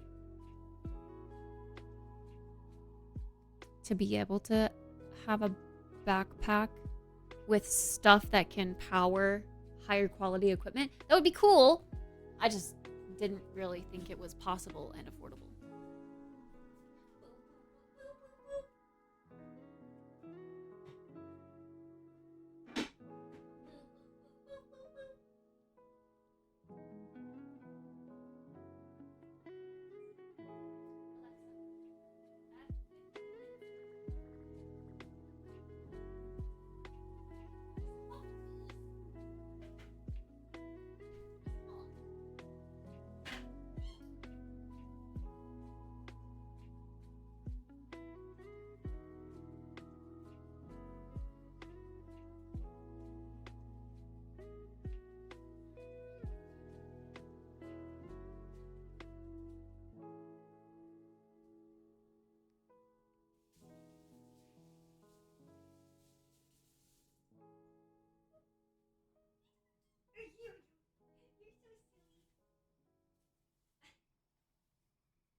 The best part of baked Brussels sprouts.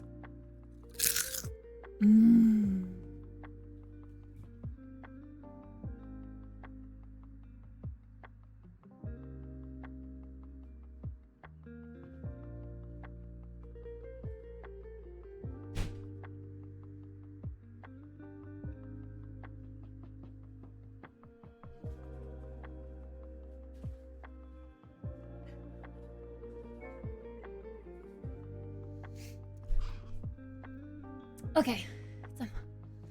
Relax, Texas.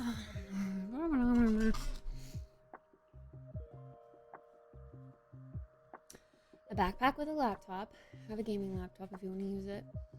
Technically, mine's a gaming laptop. It's got a GPU in it. It's just slow as fuck, somehow. And then you can use my mobile hotspot for connection. That way you can still use your phone as the camera if you want. Yeah, I'm sure yours would be faster and not overheat. work phone, so you can use that to read chat. That would be Pog, actually.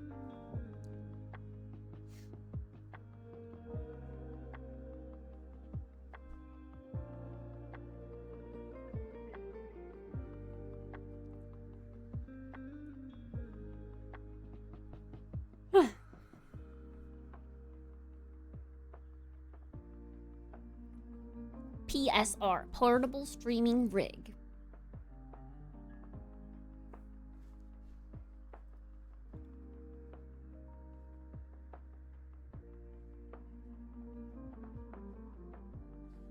Wait, he literally walks around with a numpad on his shoulder?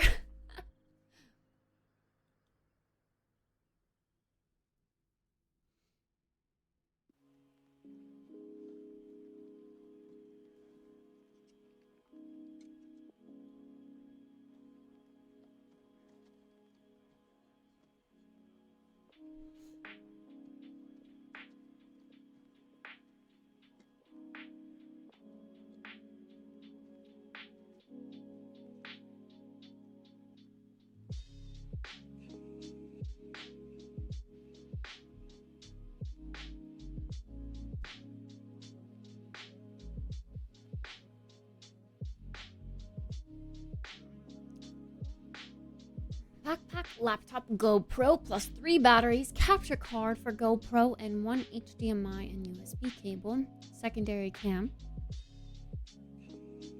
mobile Wi-Fi modem. I'm curious because I don't even know what that is.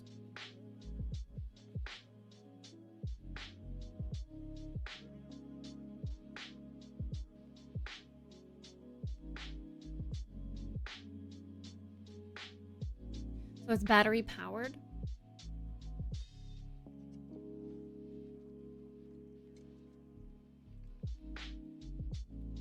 A lavalier mic. I'm gonna need to test my microphone.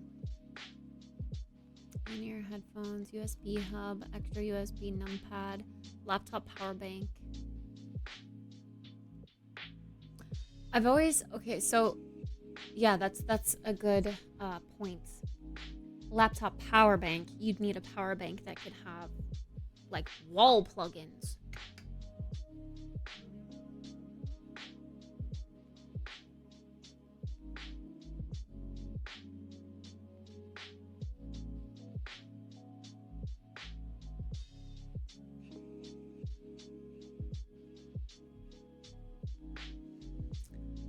This might have been before the Stream Deck existed, but it's the same principle. Elgato has a mobile app, so I think you could technically change scenes and cameras using it if you wanted.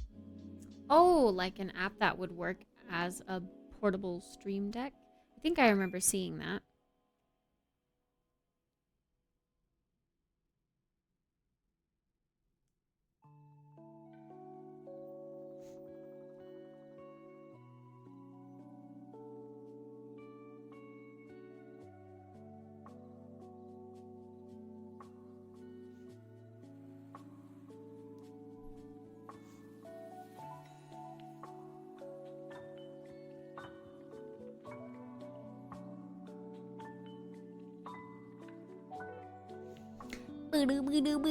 Boo.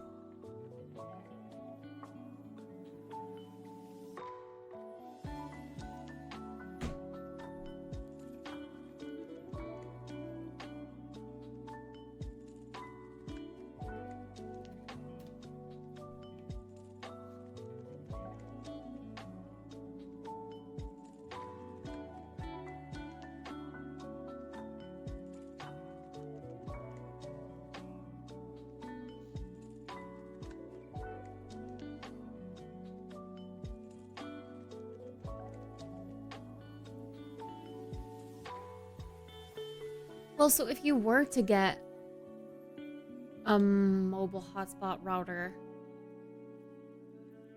how does it? My brain isn't comprehending. How do you use it? Do you pay for a service?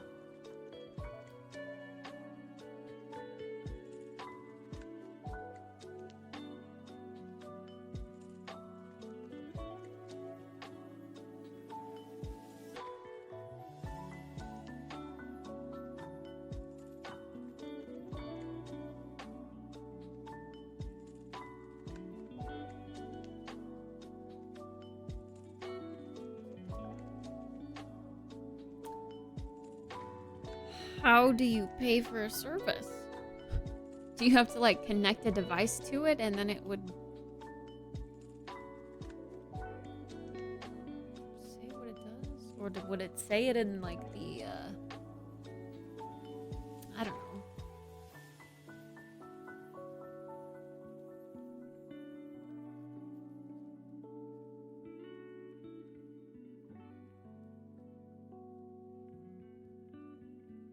Hey, Martha. Oh, it has a SIM card. Oh. Whoa. I see.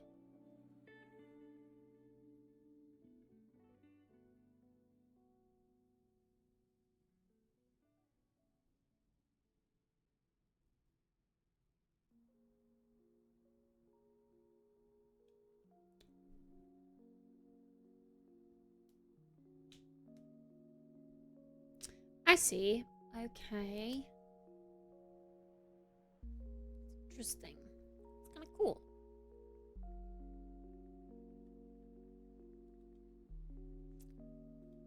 But yeah, would it be, because it's an actual like router meant for it, would it be more stable than a mobile connection?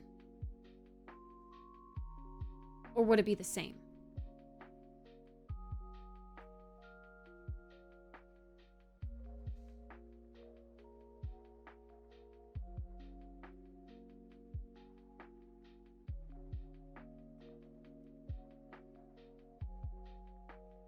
Gotcha. So I guess I'm just trying to figure out why he or anyone would use this instead of just hotspotting to your phone.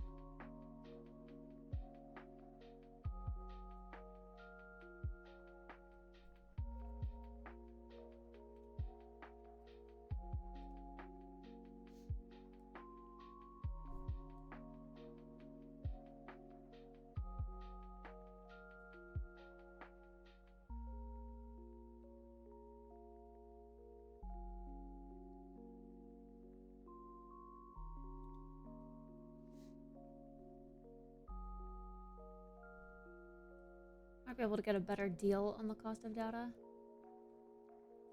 Oh, what about, I guess, okay, so for like my data, my mobile data specifically, I think I get throttled after I use 80 gigabytes. I'm not entirely sure or how bad the throttle is, but I have also heard that other phone companies do that too. They throttle people.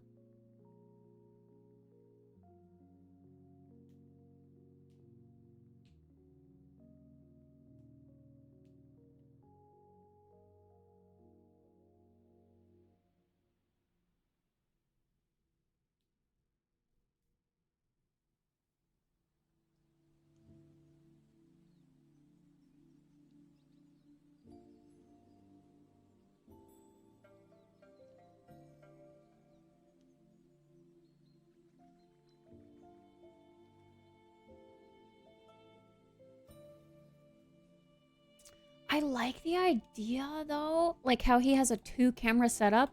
That's really cool. Why has it become normal that the streamer should always stream themselves rather than what they're like watching? I don't know. In that sense, it would be cool to have 2 cameras that one could be mounted where you're looking at the view. And then you could have a smaller face cam. It would be like a gaming setup, you know, like when I just go like this, but it would be IRL.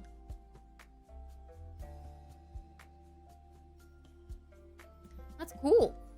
I like that idea a lot. It's neat.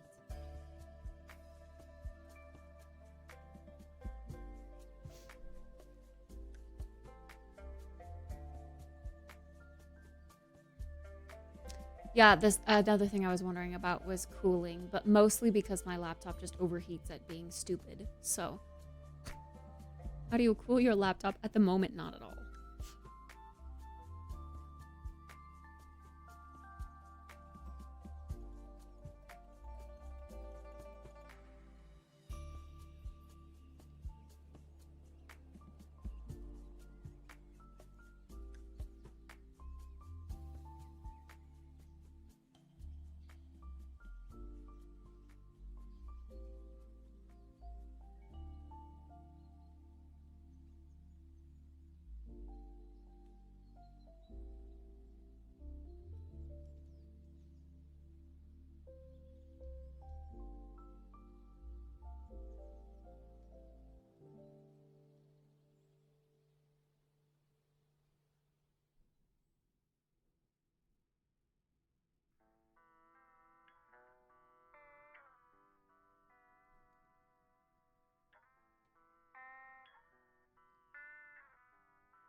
Yeah, I'm wondering.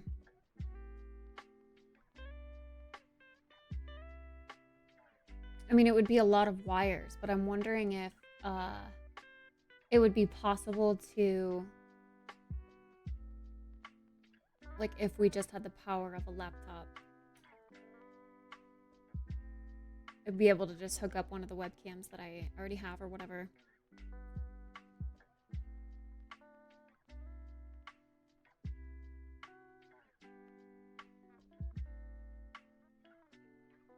You know what I almost got once upon a time, but never did? I wanted to make it easier for me to have like tactile buttons for when I was like drawing on the go. So instead of like having to awkwardly fumble with buttons on a pen or, you know, having to use like bring up the on-screen keyboard. Hold on, I gotta get my thing.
I think the whole thing's just gonna taste like chorizo. I did not see Coral Island's new update. That's pretty cool though. Pretty cool. I still have barely touched Coral Island, sadly. Okay, what was I saying? I almost got, instead of like a numpad like he has, to make the sake of like drawing on a tablet easier, like to Control Z, I wanted to get like a small 3-button, like custom keyboard kind of thing, or like key switches, I don't know. And those plug in via USB, and then you can macro them to whatever you want.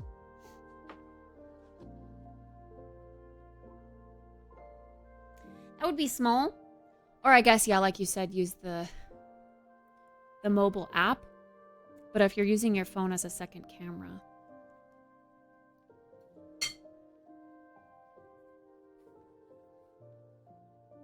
Mmm.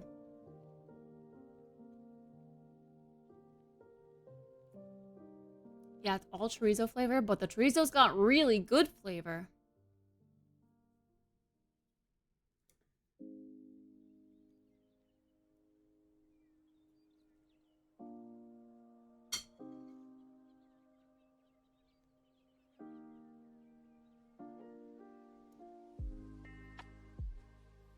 Yeah, the battery situation, we'd have to get a battery pack that would be able to charge a laptop.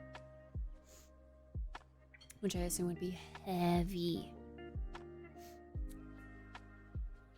Good night, Pata. The lens situation. What more do you need to know about the lens situation?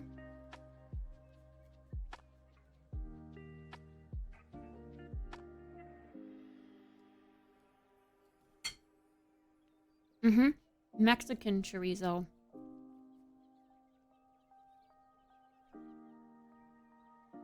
It's got yummy flavor. Mm-hmm.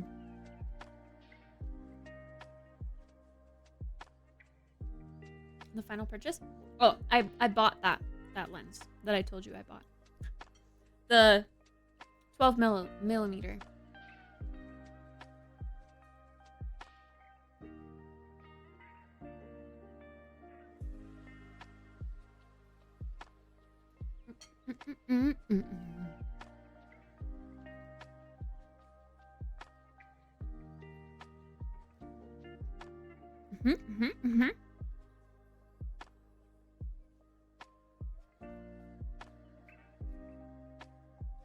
This poor guy doesn't have many upvotes on his post. It's a cool post.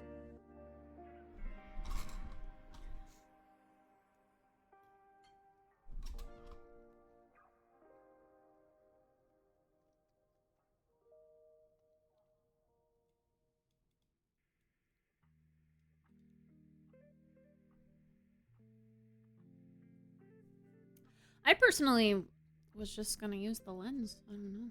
I was just gonna wear it around my neck all day and hold it up and take vlog footage of random things we see and compile it into a vlog.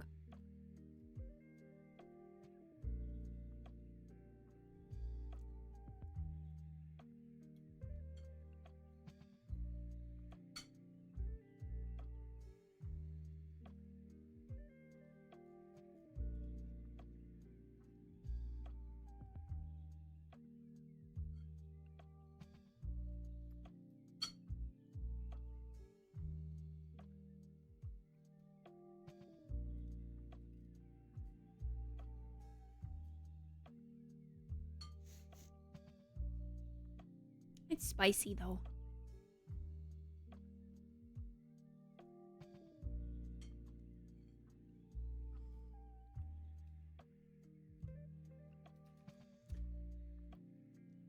Oh yeah.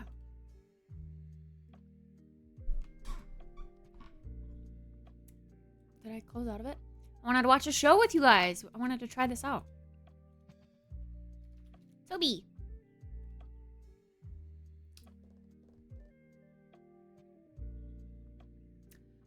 If the sunlight gets harsh, the max you'd need is a no density filter.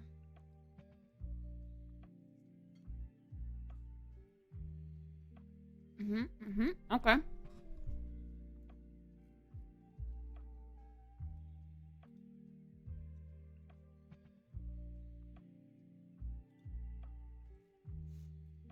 Well, do you guys want to watch Scooby-Doo? Tom and Jerry? Gossip Girl? Oh yeah, there was also Hell's Kitchen. Add to my list. I don't know what 24 Hours to Hell and Back is. Hotel Hell? Fuck yeah. I love that one too. That one's so great. A Hotel in Idaho made that list.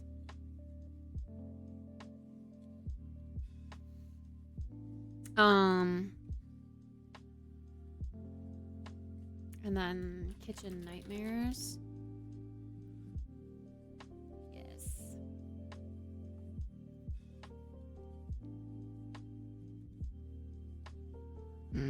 What do you want to watch first? Good night, Potter. I kind of want to watch Kitchen Nightmares. Or Hotel Hell.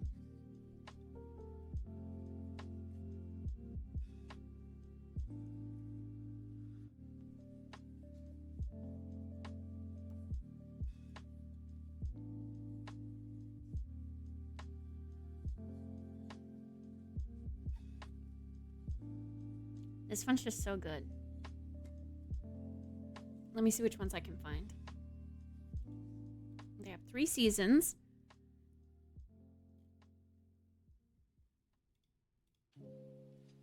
Time Bridge.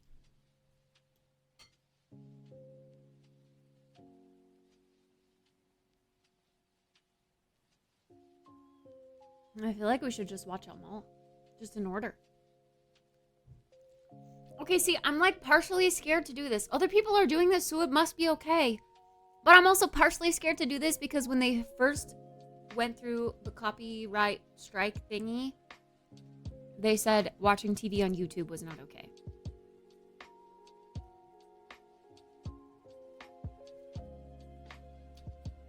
I haven't seen Tarzan in a long time. What could go wrong?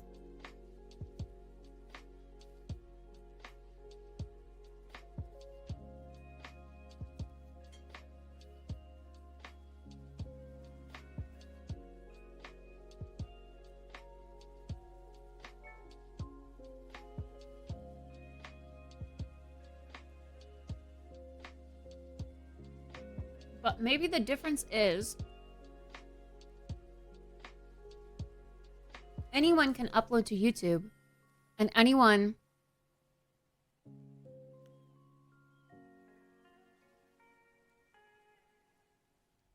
Hell's Kitchen is a no from me. You don't like Hell's Kitchen?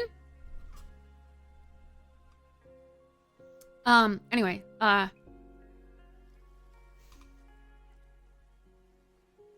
anyone can upload to YouTube, meaning they can upload illegal content. But this website is free to use and legal. So maybe that's the difference.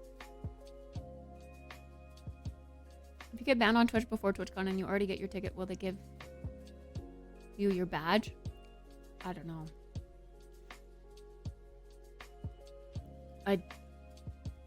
The only time I've heard people being rejected from going to TwitchCon is like Ice Poseidon. Want someone who's permanently banned.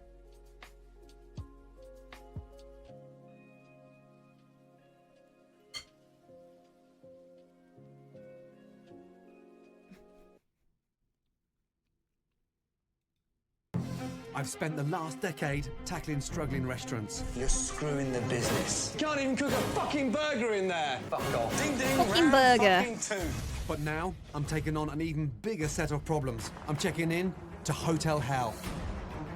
My God. My head is spinning. I'm going to be staying in America's worst hotels, so you don't have to. I'm not sleeping here. We're checking out. No way. It's bad. This is the mattress cover. Fuck me. It's like being in Danny DeVito's house. What a shower. Hell. Let me out. Tonight, I'll be trying to bring a The haunted F hotel word? back to life. I don't know. There's a little girl who supposedly haunts the hotel. The hotel's ex-military owner I'm the owner. I've I'll seen say this that's how we're going to do it. runs the hotel like a dictatorship. Oh, you like a little fucking Hitler around here. Damn it, he's wrong. Can I save a marriage in crisis and rescue a hotel on the brink of disaster? We're gonna make it go, or we're gonna shut it up. Sell the place. Sell it. Because this is madness.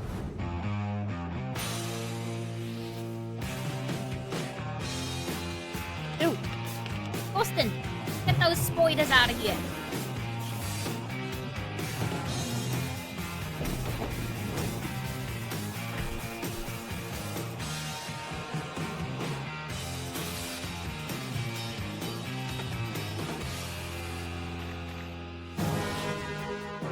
This is the historic The show is Cambridge literally Hotel called in The upstate F New Word. York.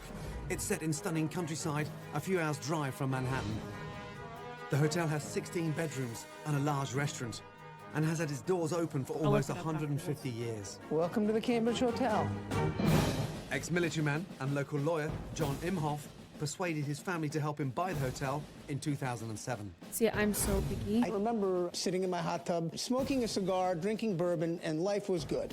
And I wanted to take my wife someplace nice for dinner. So I said to her, why don't we buy the Cambridge Hotel, and then we'd have a place to About go. like where I stay. He must have hit me at a weak moment because I said, sure. I guess because of shows like this. With zero hospitality experience between them, Which one is 827? I don't know the numbers. the hotel currently falls shockingly short of guest expectations. It's dingy and there's hair all in through here. All over these pillows. Be nice if we had a remote control. They're just gods. Have the answer to your question. You may not, either directly or through the use of any device, software, internet site, web-based service, or other means, copy, download, stream, capture, reproduce, duplicate, archive, distribute, make available, upload, publish, modify, translate, broadcast, perform, display, sell, transmit, or retransmit the Tubi services or content unless expressly permitted by Tubi in writing.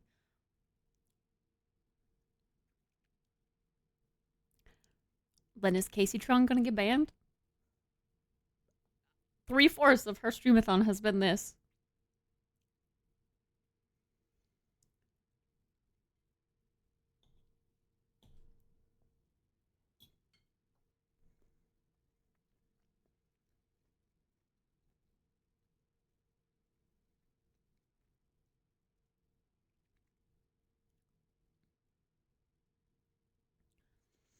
I don't need to be yelled at.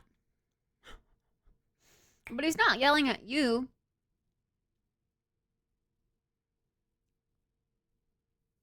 He's yelling at people in the show.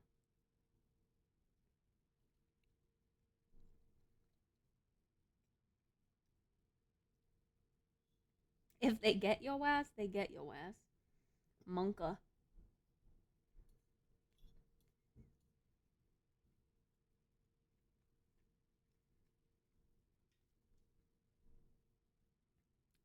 My defense, if they said something, would be, well, I saw this person do it. And they're a much larger streamer than me. So why is that okay?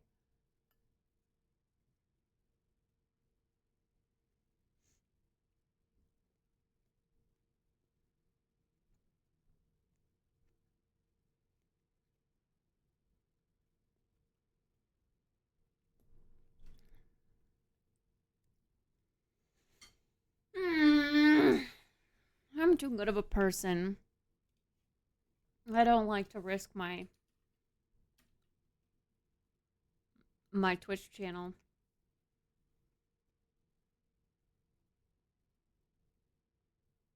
Now I'm getting Gordon Ramsay recommendations on YouTube.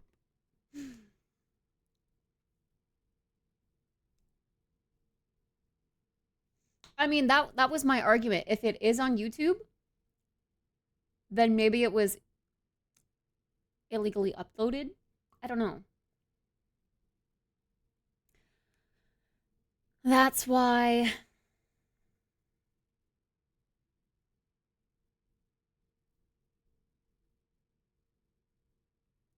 I was thinking maybe the Tubi thing is okay.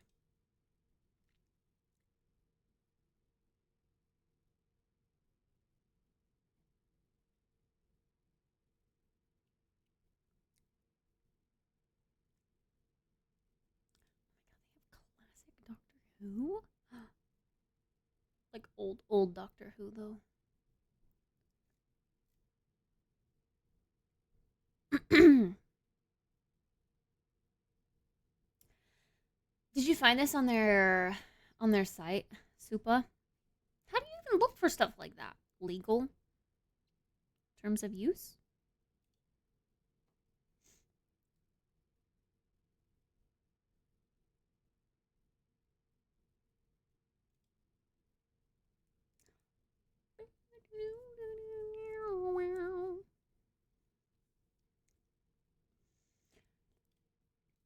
Freaking TOS.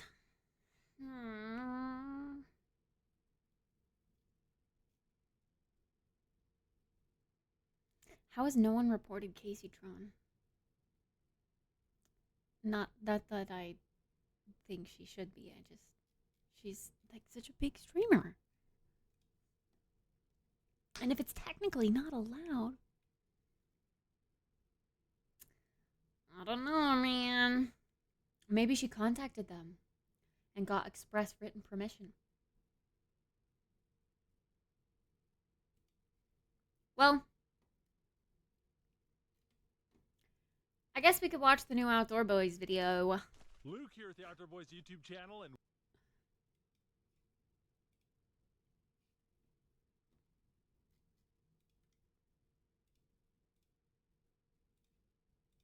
This one's 40 minutes. welcome to Ketchikan, Alaska. No, we need the hey Luke here at the Hey Outdoor guys, Boys YouTube channel, and welcome to Ketchikan, Alaska. For the next week, me and my family are going to be having all sorts of adventures. We're going to go fly fishing for cutthroat trout, fishing on the ocean for rockfish and halibut, meeting native carvers and learning about the indigenous people, and having a great time.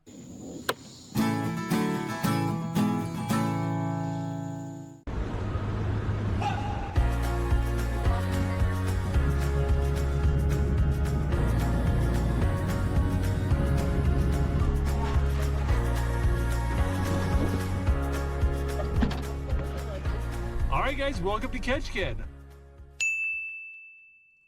The airport's on an island, so the first thing we need to do is take a ferry to the mainland.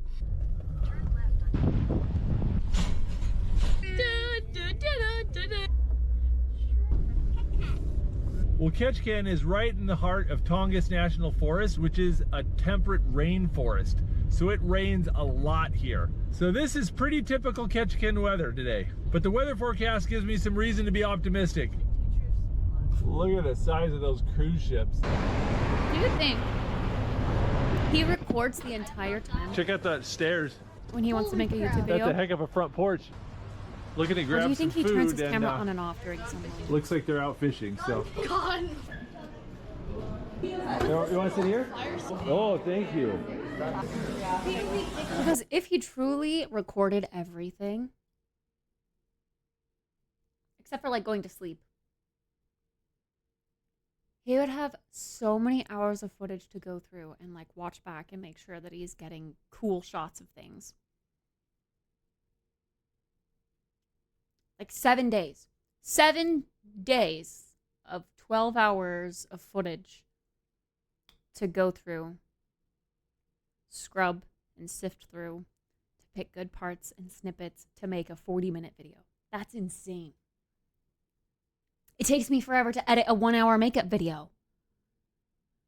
No wonder why he went back to uploading like once a month. All right. All right, try it now. We're going to it. We're gonna. This is the steepest hills ever. Ketchikan is actually the 6th largest city in the state of Alaska. It's got slightly over 8,000 people living here. That's roughly the population of one cruise ship. And almost every cruise ship that comes up to Alaska stops in Ketchikan.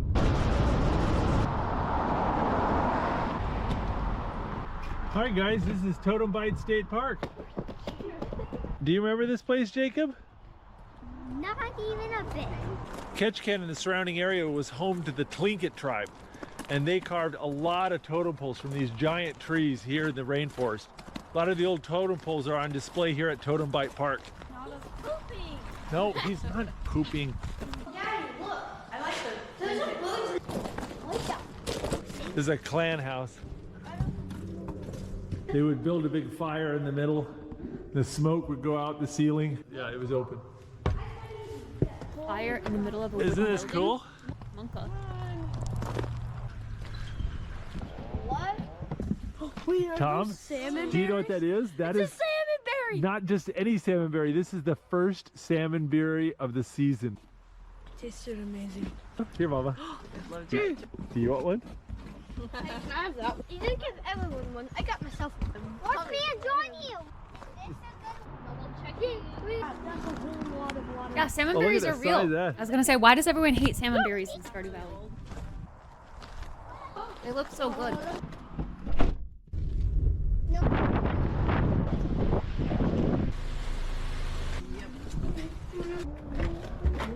And pooping. Nice. Got some beds up here. Is it just More beds. Tom and Nathan, you guys pick out your beds. You guys win. All right. Yay! Really? They're We're just gonna rock, take paper, it scissors easy. that Go to out? bed early. And not complain? I would be like, hell no, I'm the oldest. I'm getting the single bedroom. And I will see you guys bright and early in the morning. Hey, Jacob. Hey, buddy.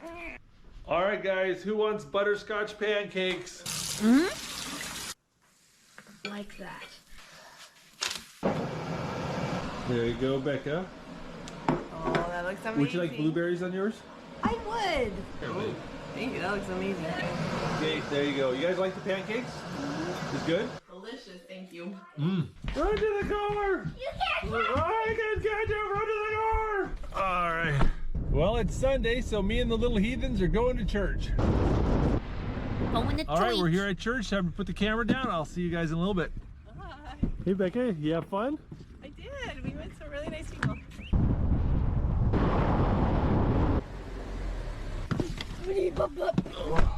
We got invited to dinner by some people we met at church. You guys want to go over and play with friends? Yeah. What a wonderful way to spend a Sunday. I'd be like, hell no, this is my vacation. I'm not spending a whole dinner with you. A whole dinner with strangers. Oh, man. Yeah, that's gorgeous. Oh, you saw No Killer way. Whale today? No, you guys got high chews? Oh my goodness.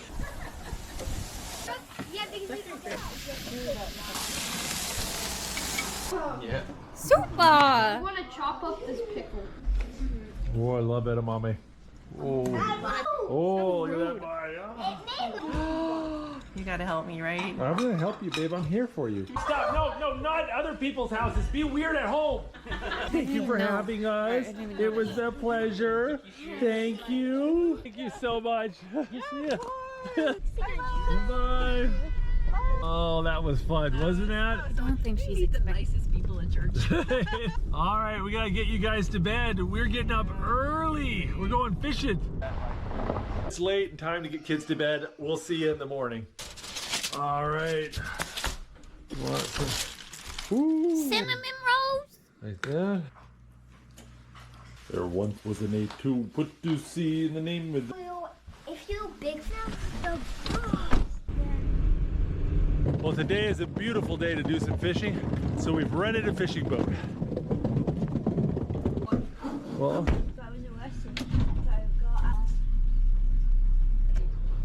and we need a little bait, so we're gonna swing over to this marina and see if they got any bait. They're done. Hey, do you guys have any bait we can buy? Yeah, I'll take it. I'll take a ball. I got 4 crab pots. Oh, thank you very much. Oh. That looks disgusting. Yeah. Hey guys, there's a rock right there.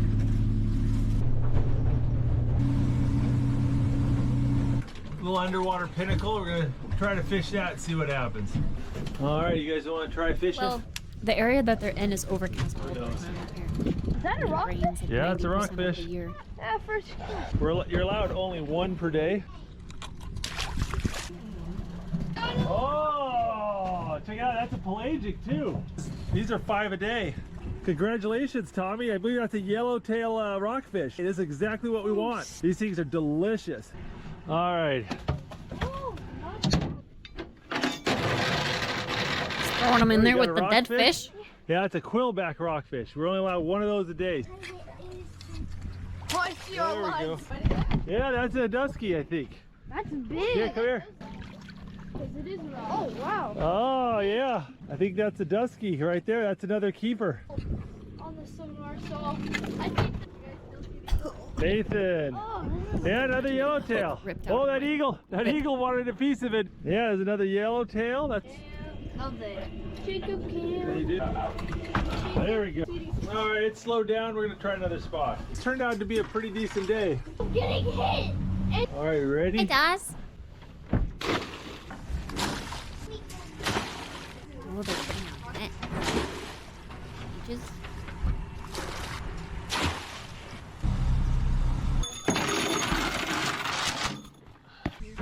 Is there a rock? Yeah. Should we let this one go? I think that's. Oh, we got a little rockfish. Oh. Bring him over. Yeah, that looks like a little baby quillback. There you go. Oh, look at that. What is that? That's a lingcod. Oh, can we keep it? It's a small lingcod. Can we keep it? We might have to. Yeah, we can keep it. We're allowed 1 per day. Keep it. They're really good eating. Don't put your fingers in that mouth there. Caught multiple fish. Bloody. All right, guys, should we go get the crab pots? All right, let's go check the crab Why pots. do I enjoy watching this? There ain't nothing in here. Empty as empty can be. Yeah, there's some down there too.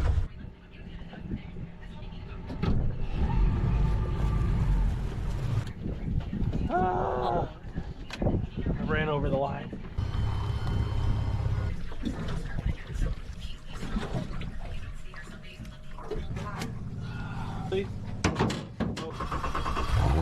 Just ran over some fishing line and gummed it up in the prop. The engine's so big I can't reach the prop. Gonna have to limp it.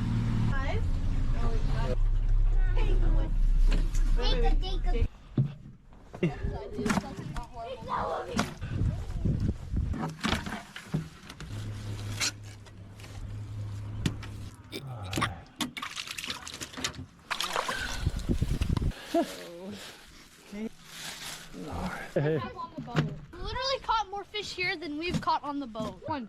All right, so yeah, there you go. Nope. Dog. All right, boys, I think it's time to get going. I think you guys had more fun on the dock than you did on the boat. Am I right? Yes. Not skunked. Had a good time. Yeah, it's not a bad day. He's in our green. It has been a long day, and honestly, we haven't been feeling that good. We're going to go to bed and get some rest, and I will see you guys in the morning. Good morning. Some runny oatmeal. Hey Becca, there's a crepe place. Cinnamon toast crepe, Monte Cristo crepe, pizza crepe. There you go. Oh, is that blueberries and cream? Yeah. Oh, you guys don't want crepes, right? I do. Okay, we've got pizza crepes, cinnamon toast crepes. Yeah, these are really good. We're back here with Family Air Tours. They're gonna help us out and take us to a lake to go camping and fishing. Hey. Oh, let's have him run. Watch out for the door, it attacks. You guys are gonna be in the 2 seats right here, okay? Your washers. If we die, I'm blaming you. I've always wanted to fly one of these. No, Tommy. No, I'm not. You're not flying it. You understand that? Yeah. Okay, I need you to say it out loud. I'm not flying it. No singing into the microphone. He's gonna turn off our microphones if we do it this time. Get batteries or something. Yeah, I tightened up their belts.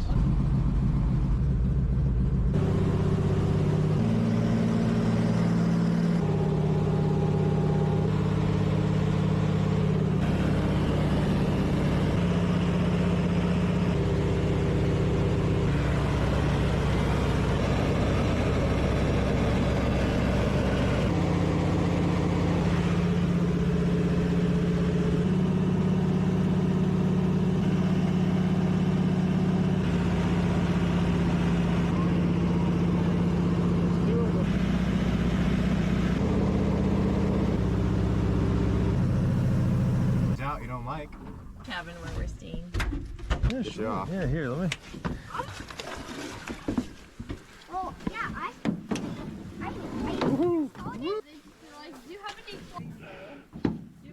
Here, thank you. Woohoo. Whoa. Alright guys, I'll see you tomorrow. Thank you.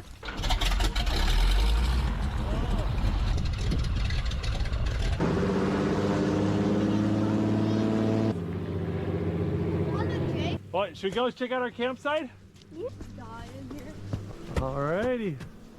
We rented a national forest cabin for like 60 bucks. You can rent one of these cabins, and there's hundreds of them in Alaska. Oh, there's something over here. Oh. All right, guys. It smells like cedar and spruce. It's really good. Let's bring all the gear. Right behind the cabin. Most of these cabins have no road access, no electric, no water, but they'll keep you warm, dry, and safe. And they're just a great way to see Alaska. I know.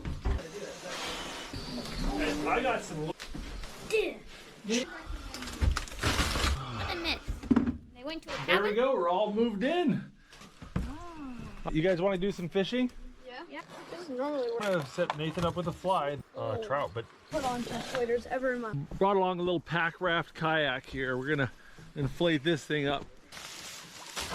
It weighs 7.5 pounds, and you inflate it with a sack, just like you do my air mats.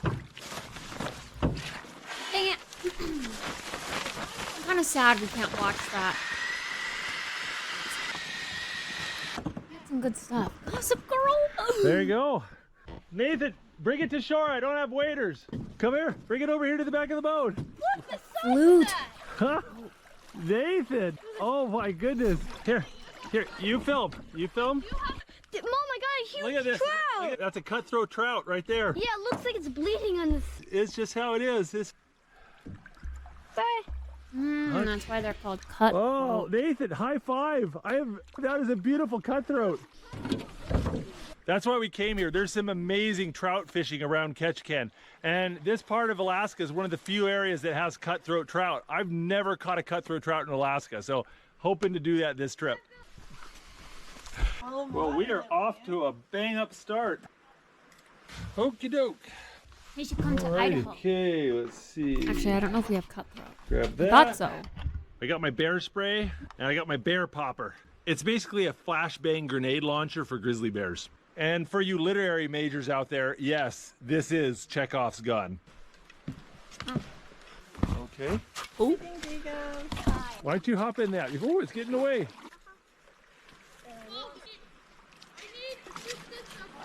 Okay. What you do is you're going to give yourself some lines. So you go boom. Go strip. 1, 2, 3. Strip. Yeah, 1, they are in 2, Idaho. 3. Right. Thank you. Thanks. And if you're having trouble oh, there we go. Oh, looks like leeches are the thing. It's a nice fish. Oh. Leeches? There we go. That's my first cutthroat in He's Alaska. not gonna eat them? He will. I'll take him. I'll take it out and get. Oh, there we go. Look at that. I got it. Oh, there you go. Good. He popped off.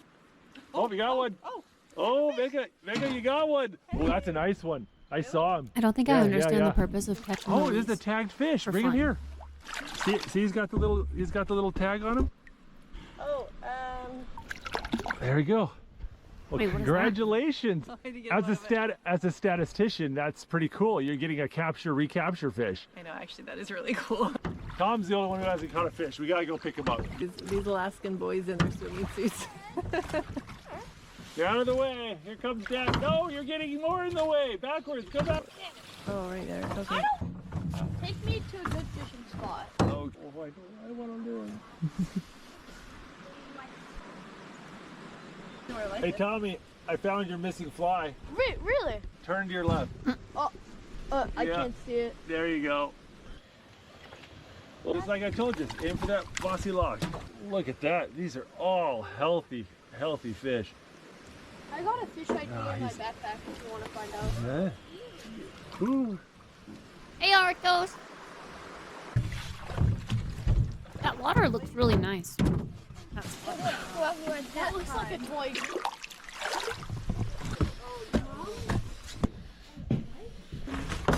Brought my boots in the bear man. Just for the paper. Big prepper.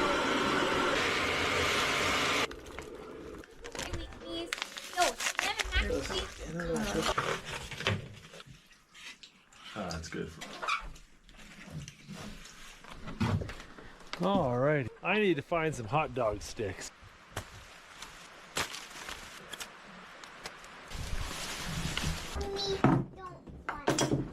You want to make some s'mores? All right, we take dessert very seriously here, and we are going to make croissant s'mores. But to go with it, we have Nutella, Cinnamon Toast Crunch Creamy Cinnamon Spread, Reese's Peanut Butter Chips, left over from the pancakes, and my wife's allergic to chocolate, so we got White Hazelnut Ferrero Rocher bars. Allergic to chocolate? Because my arms are burned out. Mom says not to. Oh yeah. Bison goat. Mom, Okay, there we go. Dad, can Dad, take a bite of that. Dad, hey, Mama. They can eat that. I'm making the post. It's noise. Nathan, let me see. Shoe. Oh, yeah. It's not very far away. Mom. You ready? Yes. Oh my goodness, thank you. White chocolate croissant s'more. Can I have the bite? Wow. Thanks. Keep it. All right, Mama, we're gonna go catch fish. White chocolate, marshmallow, and cinnamon creamy Oh, spread. There you go. I got the one under the boat. I have one. And it's Hilfinator. right underneath me. Yeah. Oh, nice one. Oh, I can see another one right by it. Oh, look at that beautiful fish. I think he's just doing more expensive trips now. Oh, there he goes. Yeah, get him, Tom. Oh, there we go. The cinnamon toast crunch Here, spread just pull over to sounds the side of the boat. good. Barely in, or is it in? Look at that. There you go. Beautiful fish. So Yeah, would- they're I more would put that on, aggressive and like, they're post closer in to the shore. And, yeah. Oh, nice one. This is nice the new one, yeah. buddy. There's a cutthroat. sweet. Another beautiful cutthroat. I bet Jeff would love it Oh, too. there we go. Maybe I Oh. should get him some.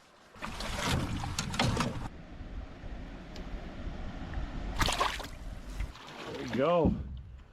Oh, another tagged fish. There we go. I want to kind of Mm-hmm. the hook. Oh, nice. Before the bobber went down, circling my hook like a shark. Oh man, look at that. That is a nice cutthroat. Both Tom. fragile and tired? my No. He's the most active dude I know. These are healthy cutthroat. They are What if I nice. thought I lost it.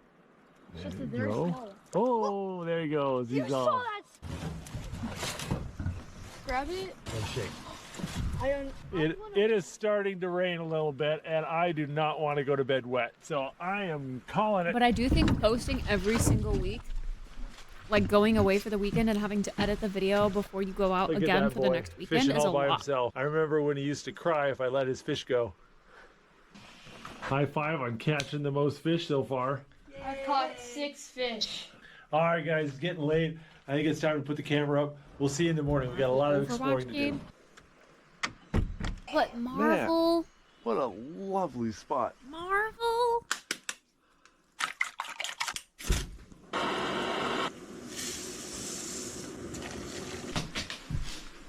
Marvel sounds boo.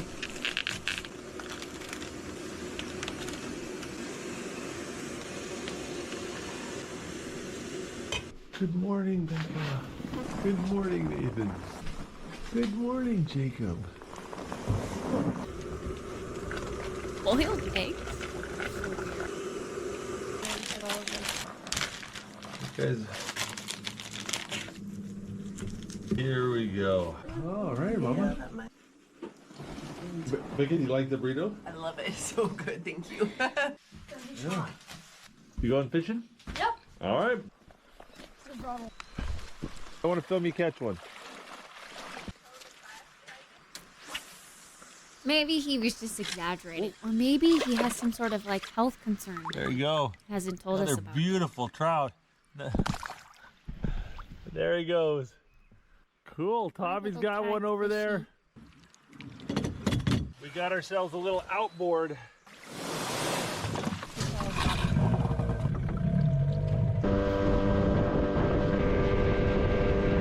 The trees and the mountains look so pretty. You tell me when you can see the I want bottom. to go to the spots in Idaho that look like that. I've only seen like Lano Mountains. Okay, let's go off to this. Oh, Tommy's got one already. All right, Jake, you want to catch one? Reel it in, Jake. Reel it in. Reel in, reel in. Jacob's got one. Bring him over here. Oh, over here. Okay, stop reeling, stop reeling, stop reeling. Eddie. That is a beautiful trout, Jake. High five. Oh, Becca's got one right off. Oh, Tommy's got another one over there. I think Nathan and Tom want to get picked up and try another spot. All right, These are just hop in. Marvel characters. It really is. Hey guys, you want me to shoot off the bear popper? Same like style and everything. That's weird. I think that's it. It's just a big firecracker. Wait, what? A big firecracker. All right, hop in.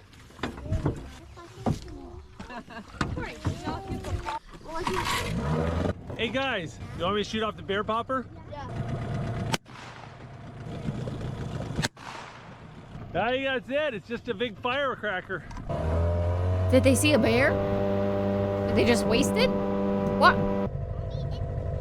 Throw them back there. They're going to be there. There you go. Tom's got one. Twist it so the... Yeah, there you go.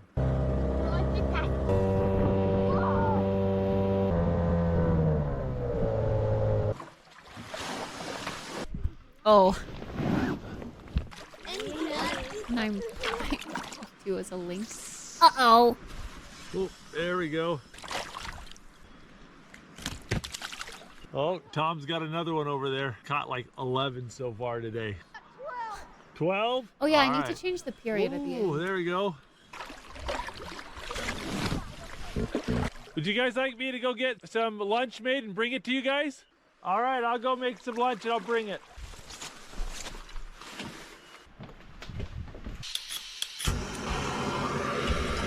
Well, for lunch, I'm gonna make nachos.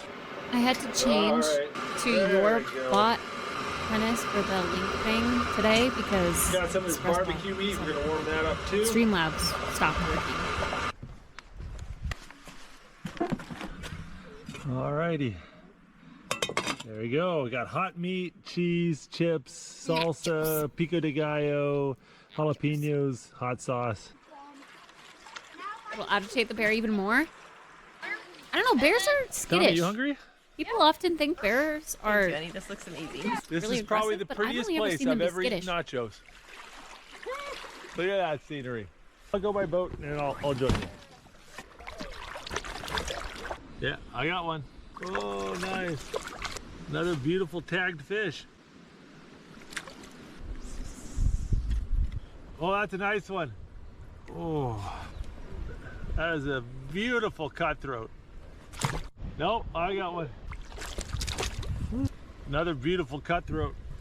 What if it's just the same one? You know, I really like this kayak. Oh, hey babe, that looks nice. My ankles are sore. I was holding the GoPro between my feet the whole time. Really wet. Well, the kids are a little cold, so I'm gonna make some hot apple cider and start cleaning this place up a little bit. I think anything that's just a period in between, like 2 words together or numbers together. Yeah. But yeah, your bot is what. Yeah, why don't you go take that over to the table? You like the Cinnamon Toast Crunch bread? It's so good. It's really good.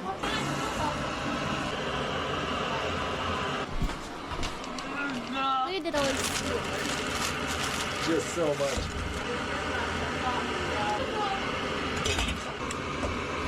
Got some top ramen. Ooh, top.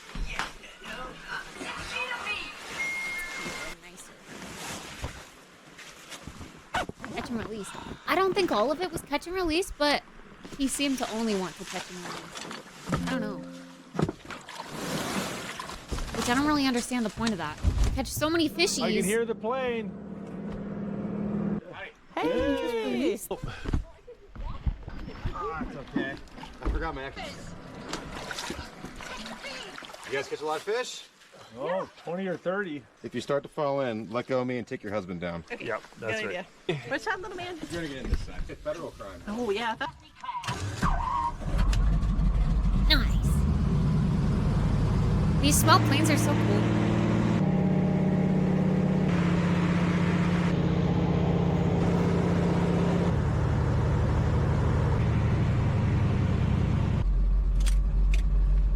Oh, that was wonderful. Oh yeah. Look for Google. Another wonderful trip. Yeah, have a good one.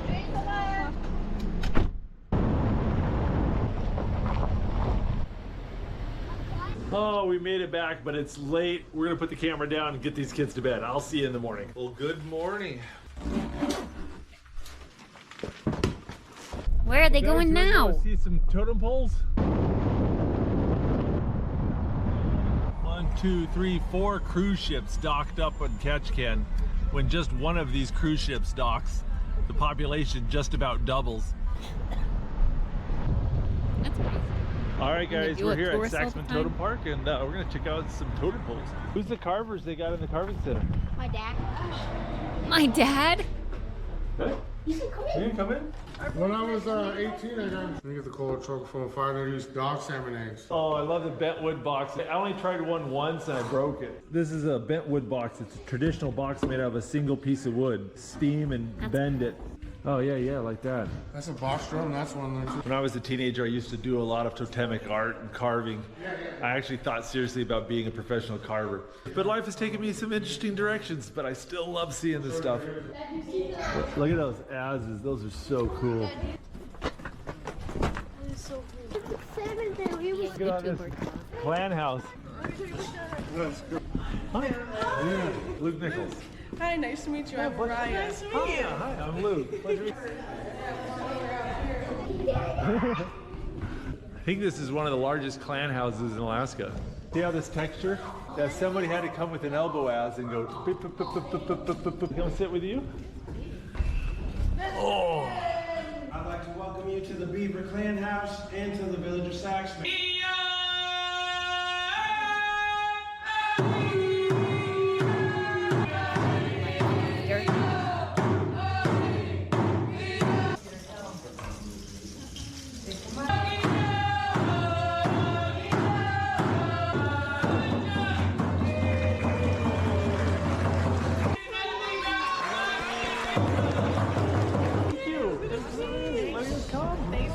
Thank you. Thank you so much. Thank you for Do you coming. think he asks Thank you for having us. before events like this, like, is it okay if I record? We just don't see that part. That feels really awkward. I know. See you around, Simon. It's such a small group to just walk in there and record. You want to do the museum or you want to walk around a little bit?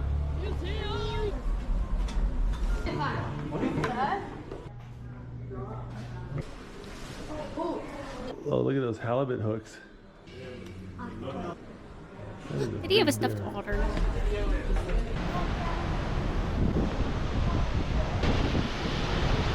Whoa, look at all the moss on those rocks. The rocks were green themselves. This is cute. Oh yeah. Cabins right on the You water. got the Haida and Tlingit Star Wars. Okay.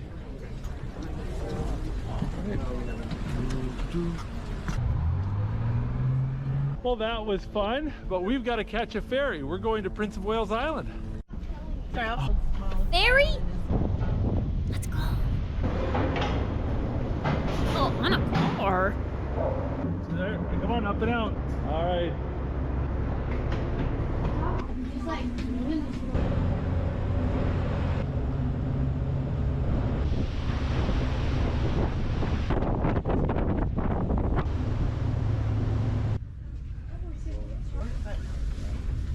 I feel like he looks so much different with the hat on, like younger.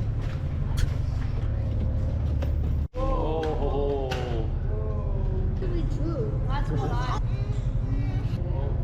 There we go.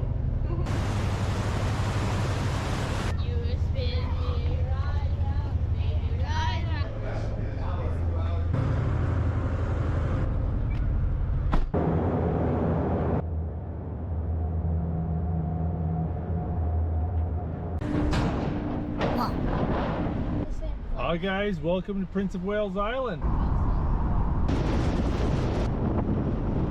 How big is this island? Okay. Ooh, pretty view. Oh, nice. I like it. Nice. Well, we want to explore Prince of Wales Island tomorrow, so we better get these kids to bed, and I'll see you guys bright and early. Well, it's still light out. Good morning. Well, right now we're staying in the village of Clywach on Prince of Wales Island. Prince of Wales Island has only 5,500 people on the entire island, and it's the 4th largest island in the United States. Big Island of Hawaii, Puerto Rico, Kodiak Island, Alaska, and then Prince of Wales Island. And this island is the traditional home of the Haida tribe. Oh, so a lot of it's protected. All right, we're gonna head to the biggest city in Prince of Wales Island, the city of Craig. Population 1,200. Bro, that's smaller than my high school. All right.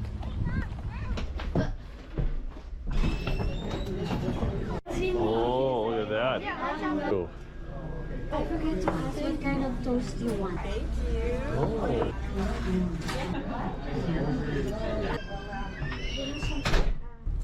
Yeah, it was some of them. Like the way that a small town like that has Guys, to you want run. to check out the Clywach Totem Pole Park? Like, you gotta have choices for restaurants and things, right? What's the Watchman? So old people There's just some have to modern work totem at poles. restaurants? You got a ranger up here. Not that Coast there's Guard, necessarily Army, anything Navy, wrong with Air that, Force. but like, The what if you totem wanted poles more are for kind of a yourself? big deal. Have a master carver do one of these. It's like $5,000 Own for a every business. foot.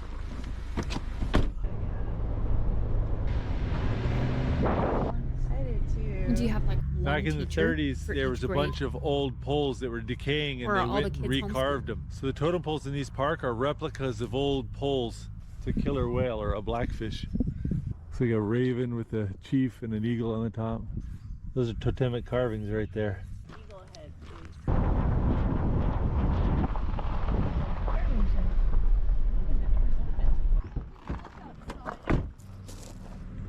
Check it out. These are those poles from the totem pole park we went to just a few minutes ago.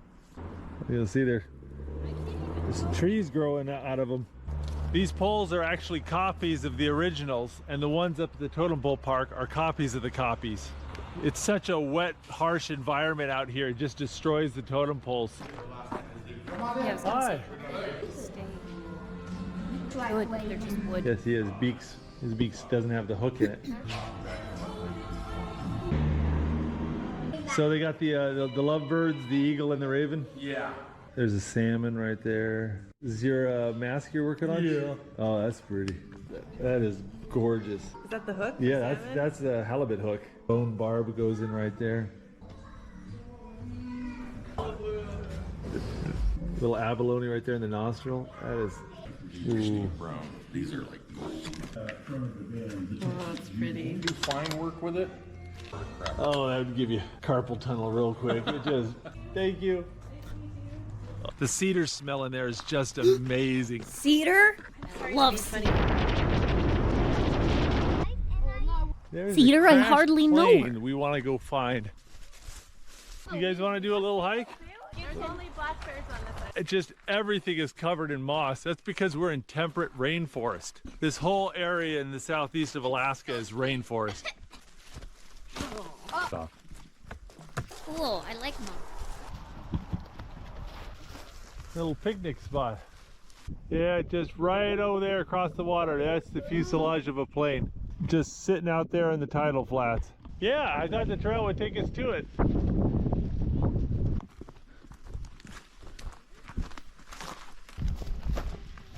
Well, Becca, would you like to go for a little drive? I love drives. Yes, please.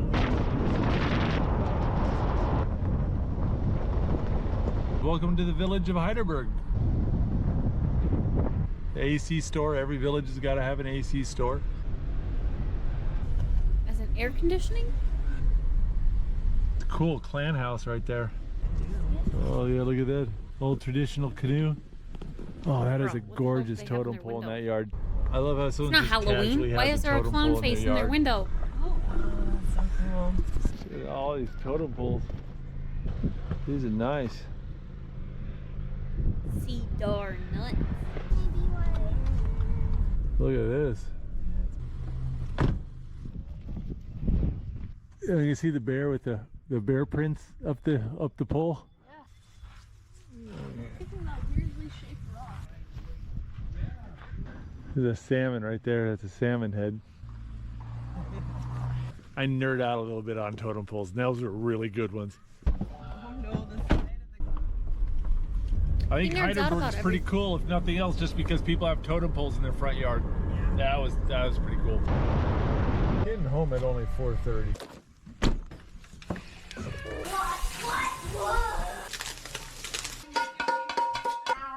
he making more spam? I think he's young. It's been a fun trip, but we are tired. I think we need to get to bed nice and early today. Good morning, and you know what time it is? It's angry o'clock. It's that time of the morning when it's so early it makes you angry. We gotta pack up and get out of here. We got a ferry to catch.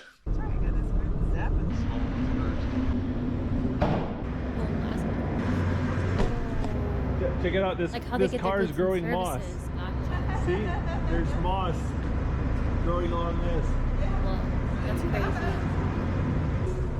crazy. Moss growing on the cars?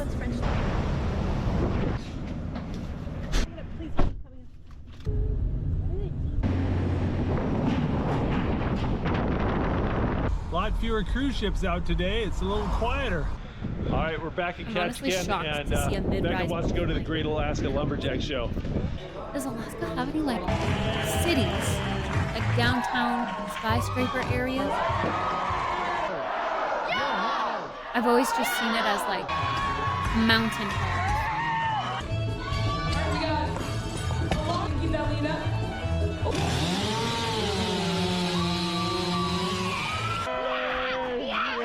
Thank you. Okay.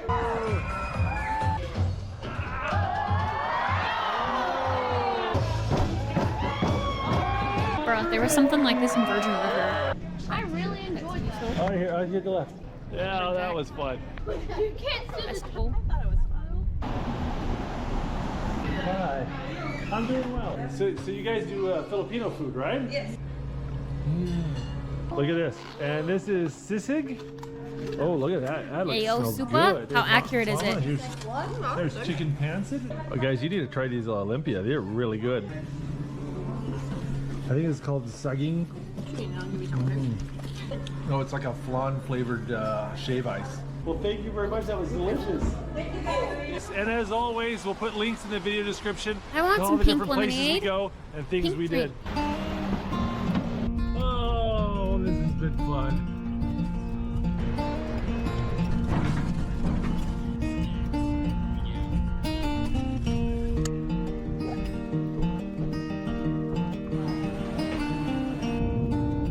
Oh no, it's going too slow.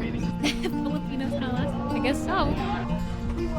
Enough to want to open a restaurant. If you like that video, make sure to check out the Outdoor Boys YouTube channel, where we have hundreds of videos just like this. And if you want to see our newest adventures, make sure to click subscribe so you'll get notifications. No.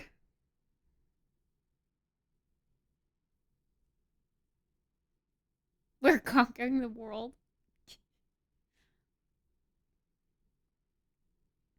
Bro, I have gotten recommended this video countless times. What the hell is it?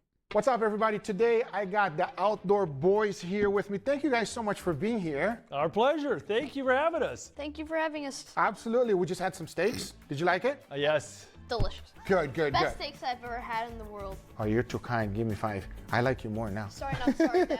So here today we're going to do a little bit of reaction of what it's like to be in the insane conditions that you are in. Let's and Google. sometimes you're in, and I love to know some inputs that people might not know. Sure. Let's be fun. Let's do it. Enough talking. Let's begin. Meat videos. Luke here at the Outdoor Boys YouTube channel, and I'm here in the frozen tundra of Alaska. And for the next 3 days, I'm building bushcraft shelters, sleeping under animal hides, dealing with broken equipment, and I'm bringing you guys along for the ride. Wait, we watched this video. What's he trying to say about this video? Can I say something? Yeah. You are insane, brother. Wow, that scares me just by looking at it. How did this start? Like, I don't know. I got into doing a few camping videos, and they did well, and it just sucked you in. You know, how it is.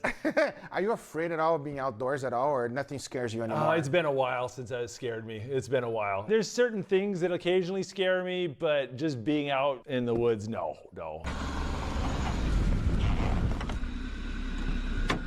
Welcome to the taiga forests of Alaska.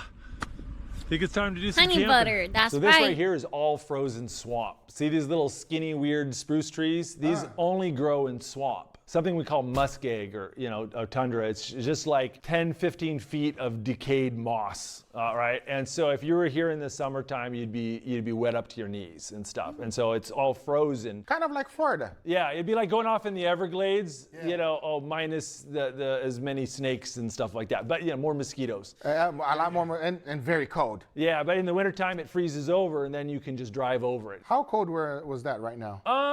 I think that was only like 16 degrees Fahrenheit. So that's like negative 10 Celsius or something like that. I love how you say it was just 16. The coldest I've ever been was 32. Me and my 4-year-old went camping in negative 60 degrees.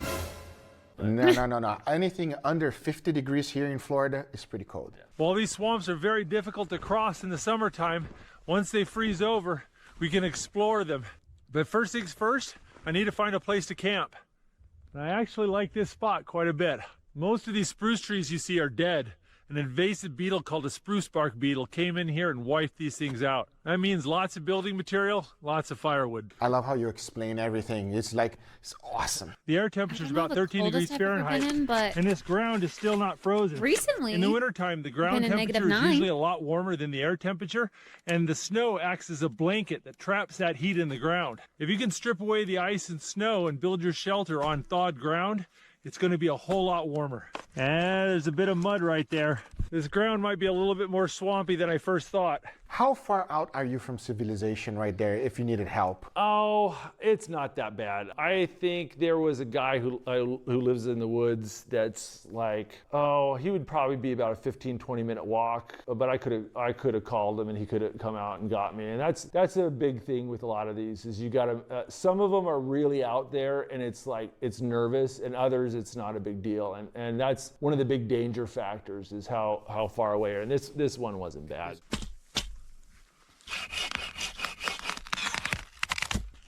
I'm gonna go refill my water. This is just this guy reacting to Outdoor Boys. How do they know each other? With filming and cutting everything, how long did it take you just to prep the trees? That's a good question. Wasn't terrible this time. That's one of the big things why I need to find a place with lots of deadwood, because the biggest time factor is carrying the wood back to camp. So if you're having to go out and search for a dead tree and you're spending 5-10 minutes searching for each tree and you need 20 trees, you know, that's an hour just walking around looking for trees, you know, and you only have 6 hours of sunlight. So, you know, that's not good enough. So this was all, I could get all of these trees within almost sight distance of my camp. And so I knocked it out pretty quick.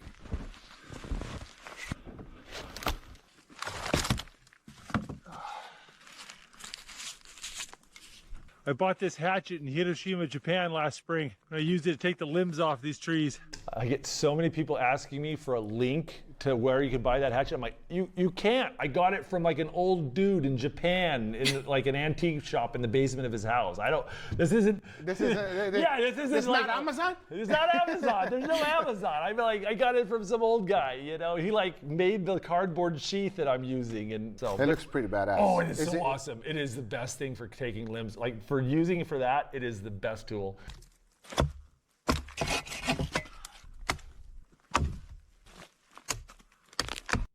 Like a lot better than a lot of steakhouses I've seen. I'm just saying you are a walking steakhouse. Did you like the steak? It's the best steaks I've ever had. How do you like your steak? Because before you didn't like it, you like it more well cooked. But then this time you tried medium rare. Was it still your favorite now? You make medium rare taste like it's the best thing in the world. And you cooked it. A lot of the steaks you cooked it. Yeah, you did a good job, Tommy. I expect you to cook like that when you get home, man. Thank you for giving me your time. I appreciate it. Thank you. We got sweet potato and cinnamon, honey butter and bread, and 2 massive chunks of seasoned steak. That don't look cold. No, the steak was good. That one did pretty good. I think the bread was a little cold. That is good.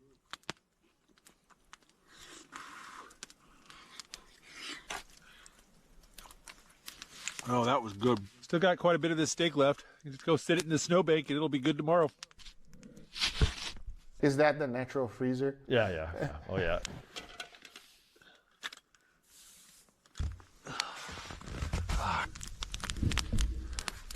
Well, now that we've had a fire in here for several hours, we're Me too. You? Bread. Yeah.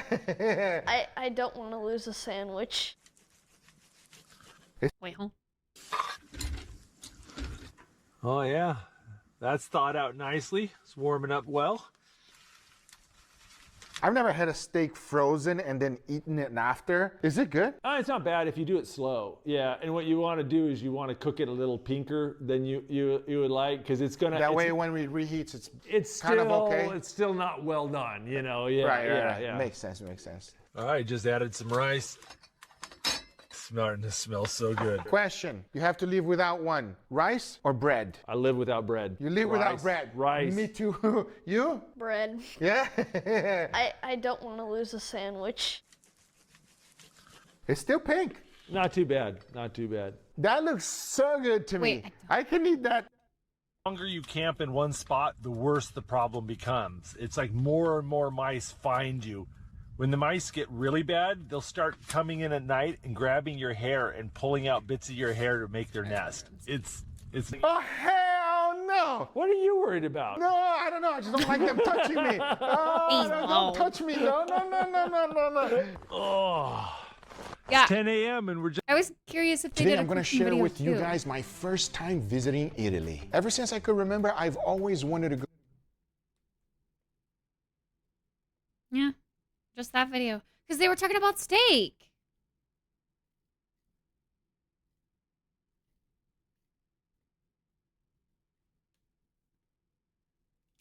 Doesn't look like it. Anyways, we already watched that Outdoor Boys video. We don't need to watch someone else watching the Outdoor Boys video. We already saw it.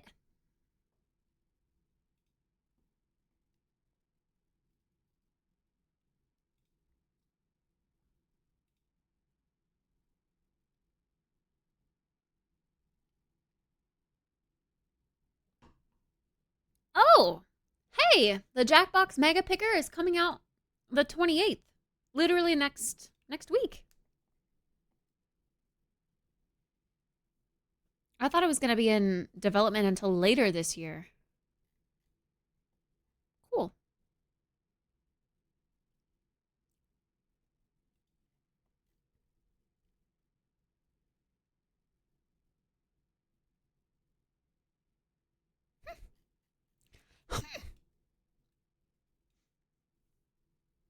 It kind of does look like you can favorite stuff.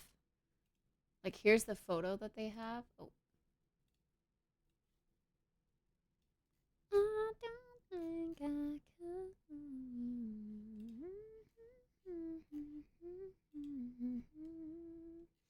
Wait, huh?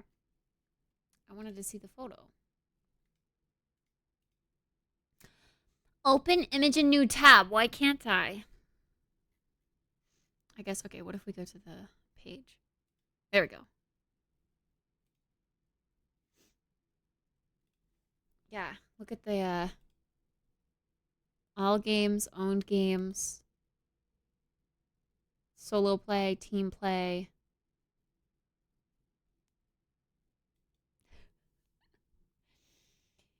I've actually been kind of curious about the new league mode. What is it like?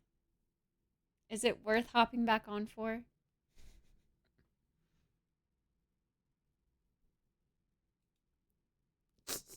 Hey, I would play League if I could play with Mara.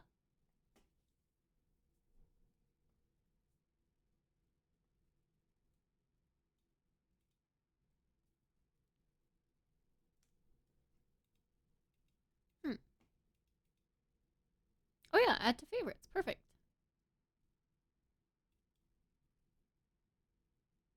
Yeah, that's cool. You can favorite them. That's nice. I'm excited for that. Playing with Mara doesn't make the game any less shitty. I mean, the game is much less shitty if you have a team of people that you like.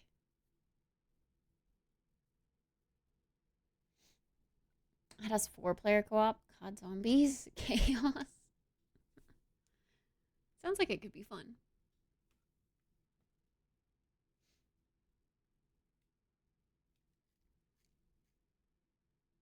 It definitely could be unique. A nice twist. Like League that's not toxic.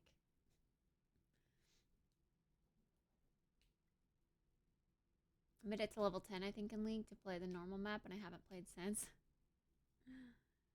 It's, yeah, I mean, League has evolved over the years. It used to be pretty addictive and great. But yeah, now it's just, like, I want to play Summoner's Rift, of course, but now it's just people forfeit 15 minutes into the game. It's so frustrating. They never play it out. And then they cuss you out for wanting to play it out. It's annoying. It's not toxic. Is it really even League anymore? League used to not be toxic, though. That's the thing. It used to just be pure skill. There was some respect. There was still some, like, yo, what are you doing? But, I don't know. It was a much more wholesome game when I used to play it.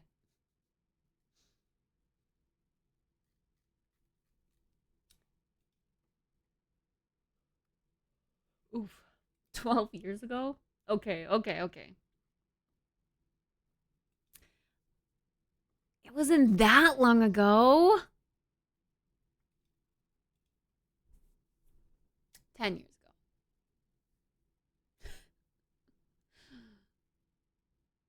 No, actually, you're kind of right. 12 years ago. Oh my god.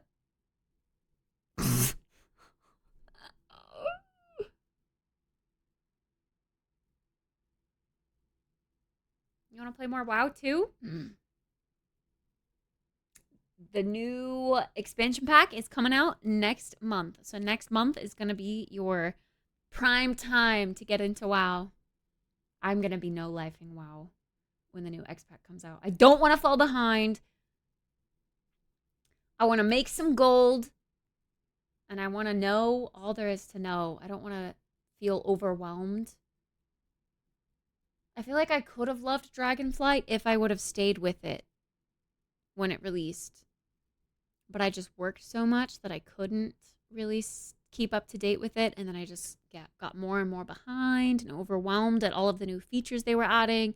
And I didn't bother to learn some aspects of the expansion. And so I didn't fully enjoy, you know.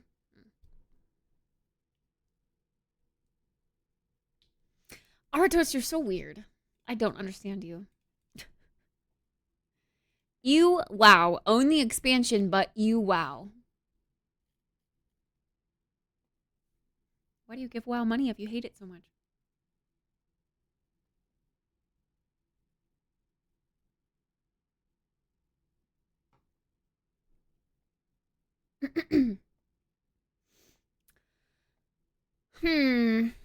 What game do you guys want tonight for sleepies?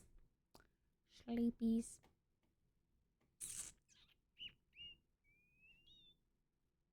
Oh yeah, I wanted to look at the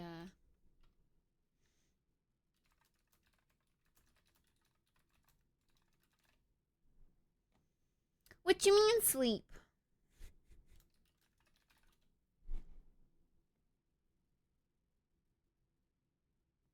Gotta go sleepy Betty buys.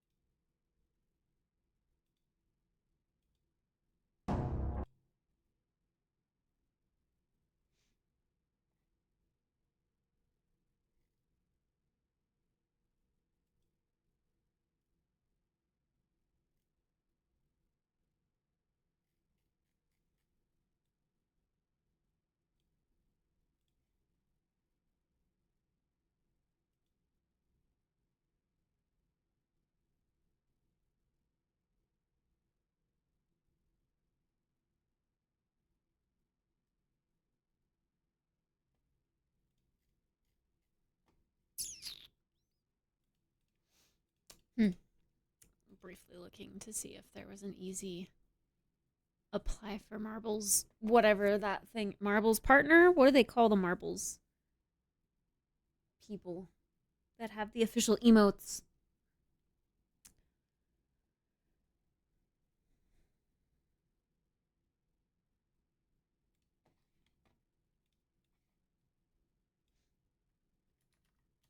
I have a friend who works at Riot, gifted me RP to buy champs in order to play ranked. I would never use RP to buy champions. Only skins. You save up with IP. Well, wait, what's it called now? It's not called IP anymore.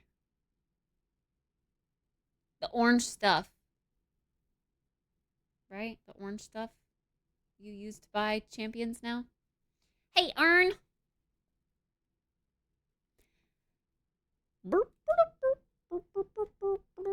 It hasn't been IP in 5 ever. Well, now you know truly how long ago I was a League main. Back when it was IP.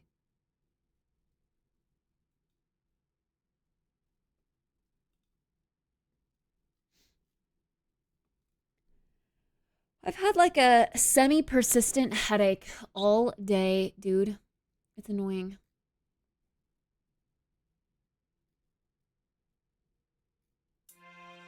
How did we not get through this? Did we not get through this VOD last night? I could have sworn we did. Oh, oh my god. Oh, was loud.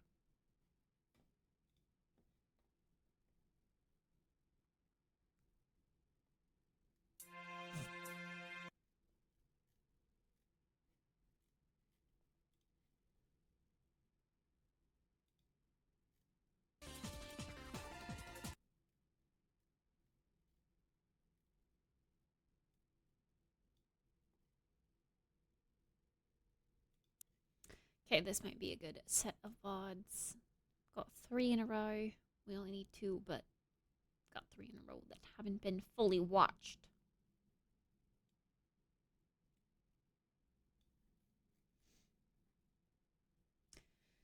Remember when we used to play Mario Kart at like midnight? Midnight? Was that in my last apartment? I used to have DJing hours in my last apartment, for sure.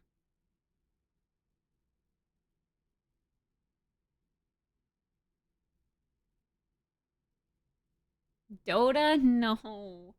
No, I don't want to learn another MOBA. My MOBA is League. If I feel like playing MOBAs.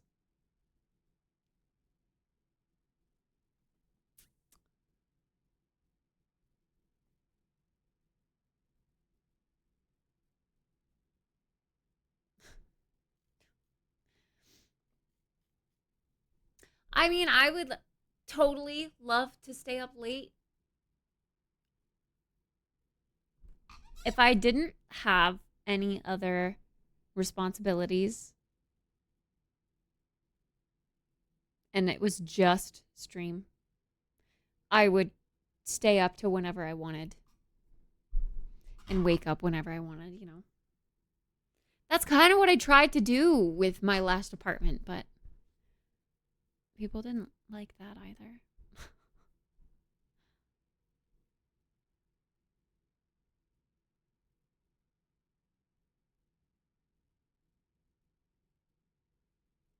Like if I only had to worry about stream, nothing else, then I would stream like just whenever. I wouldn't have a schedule to sleep. I would just stream as long as I wanted and stay up all night.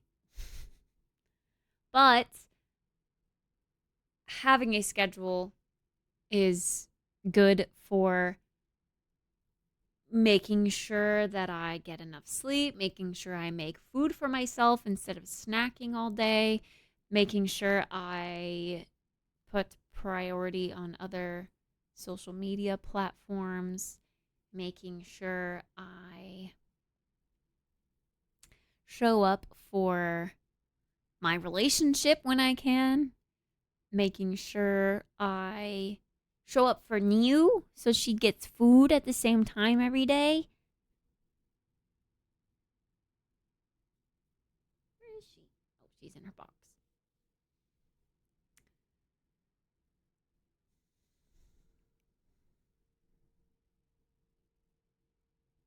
When the subathon is over, we'll play until 1 a.m.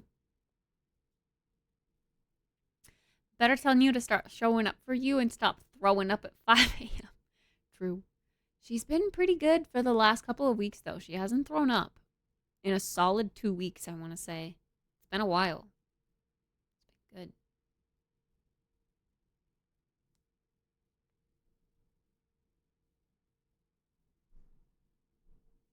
But yeah, honestly, I'd say the main thing is probably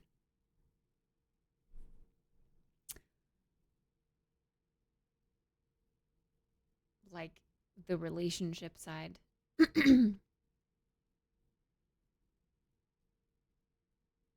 I've got to be awake at a decent time to be able to message Jeff.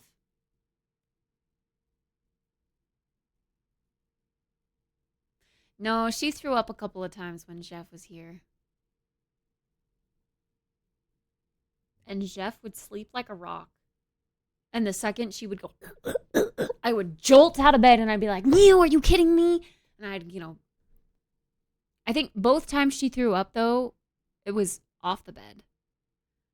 Like, down on the floor out here. So I'd, like, jolt up and, like, be yelling and be like, blah, blah, blah, blah, blah. And Jeff would just be like, huh?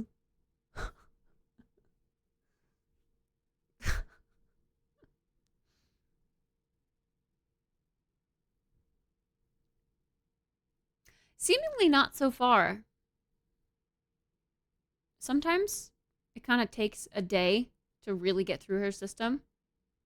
So if she poops fine today and tomorrow, I would say I think we're good. The treats didn't upset her tummy. I was worried they were going to give her the runs, though.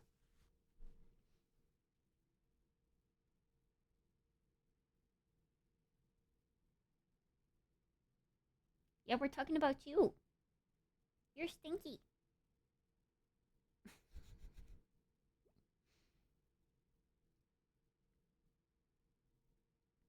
24. Something in combination with those numbers. Cap.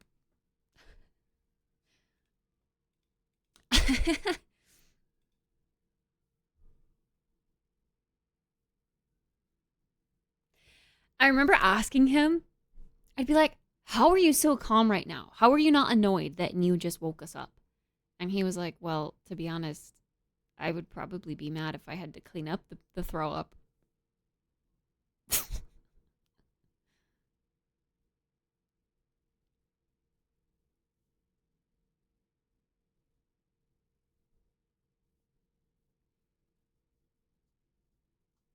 Based. Yeah.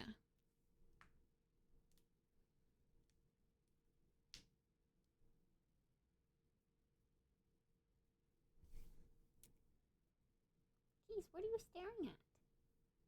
Both my windows are open and she's like outside. Which is making me worried because I can't see outside. But outside can see in. I'm a spotlight. Okay. It's time to get ready for sleepy doos. What game do y'all want? Give me a game that's not Rusty's retirement.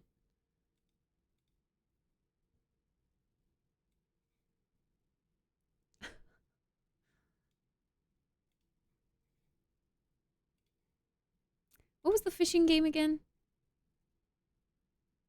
Supa's retirement.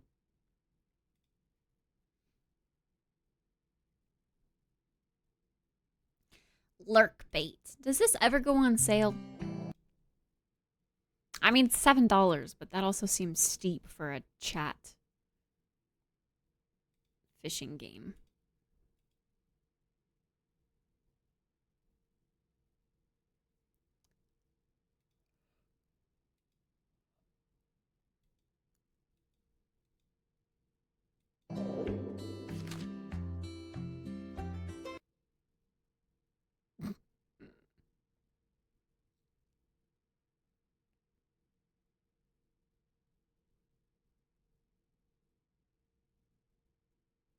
Oh, you have been seeing that mini game? I only saw it in Ash's stream.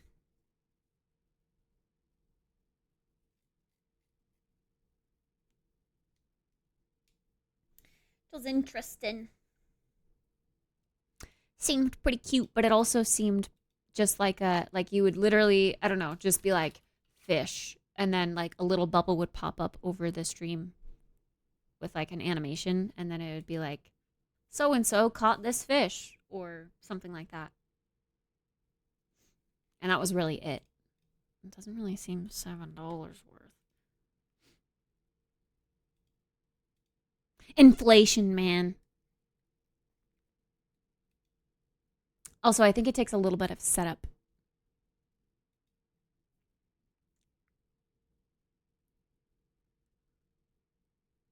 According to Supa, they fixed their shit. Well, Supa said they came out with an update, but they didn't address fixing the memory leak. It was just an update. Like a patch. As soon as they address fixing the memory leak, then I will play.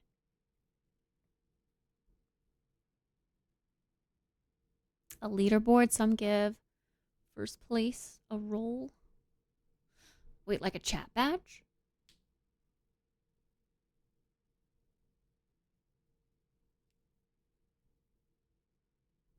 We'll have to set it up a day where we have a little bit more time.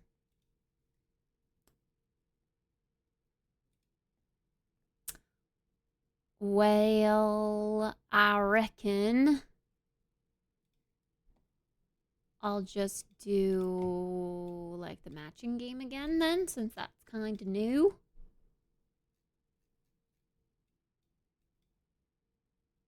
Oh, save the deal is brand new. What is this? Join the streamer in a sticker collecting mission and save the deal. Brand new game. How to play. Collect stickers to save the deal. Step 1. Find the stickers within the scanner on your screen.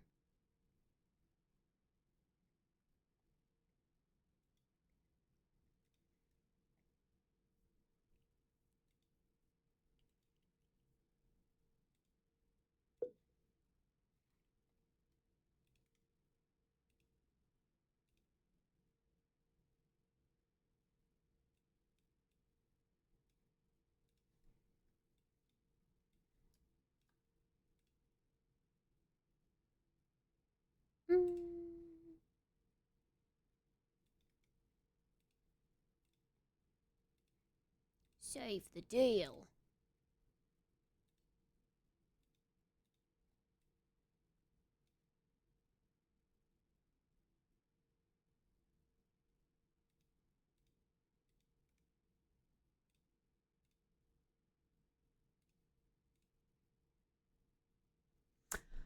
I gotta resize it. There we go. I did kind of find that the matching game was a little bit small.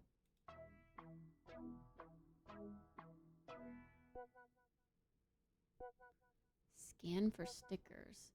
Type the coordinates on the chat to collect the stickers. Wait, huh?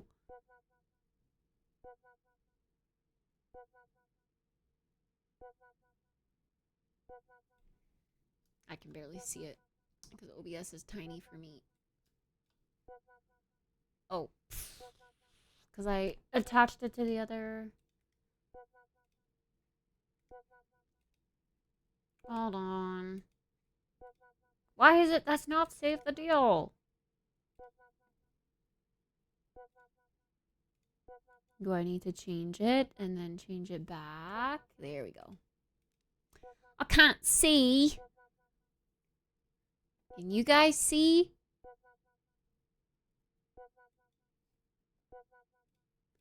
You just collect a sticker? I'm confused. Just any sticker?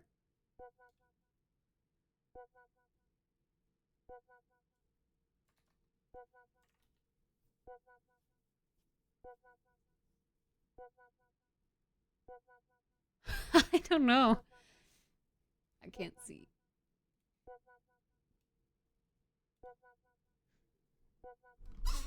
I feel like it's hard to see. Even if it's like kind of full screen.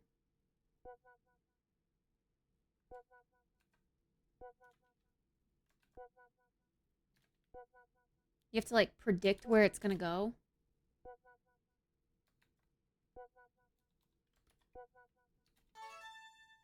Nice. You kind of have to predict where it's gonna go. I just grabbed C1.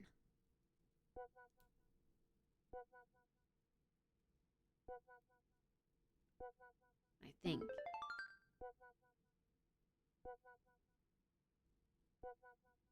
I don't get it though. 1 out of 8?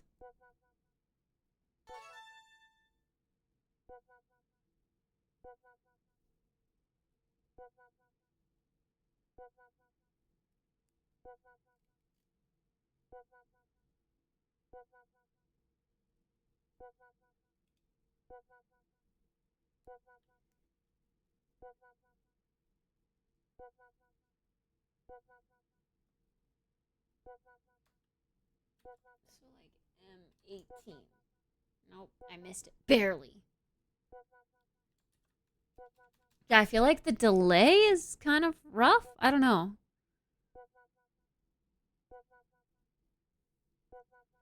Also, it's really hard to predict where it's gonna go. I bet they move faster. Like, for each level. I don't know. Sticker card incomplete. Deleting stickers. I don't know if you have to get them in a certain order or just get one of every kind of sticker. I don't really get it. But you guys can figure this game out and then tell me about it.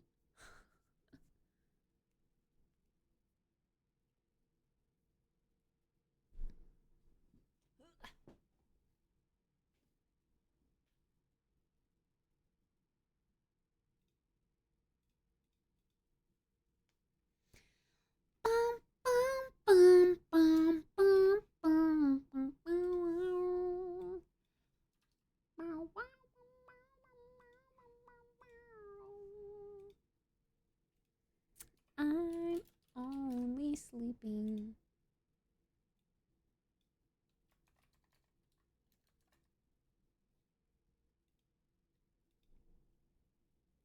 I'm 100% sure memory leak issues are fixed.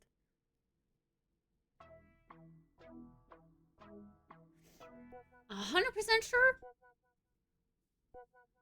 Did they specify it though?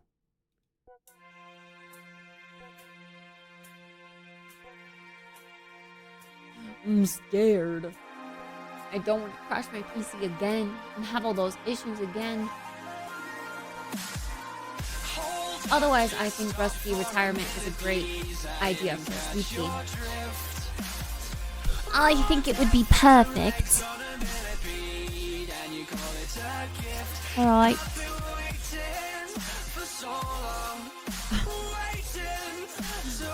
I hope you guys have a wonderful night's sleep. I'll see you tomorrow when I wake up. And, yeah, tomorrow's Tuesday, innit? So we'll see what we feel like playing. Wait, tomorrow's early access. Sims new X-Pack early access. People who are having issues are due to high-res monitors. Oh, well, I have 2 high-res monitors. I have a 1440p and a 4K. So is that why I'm having memory leaks? Yes, new Sims pack tomorrow.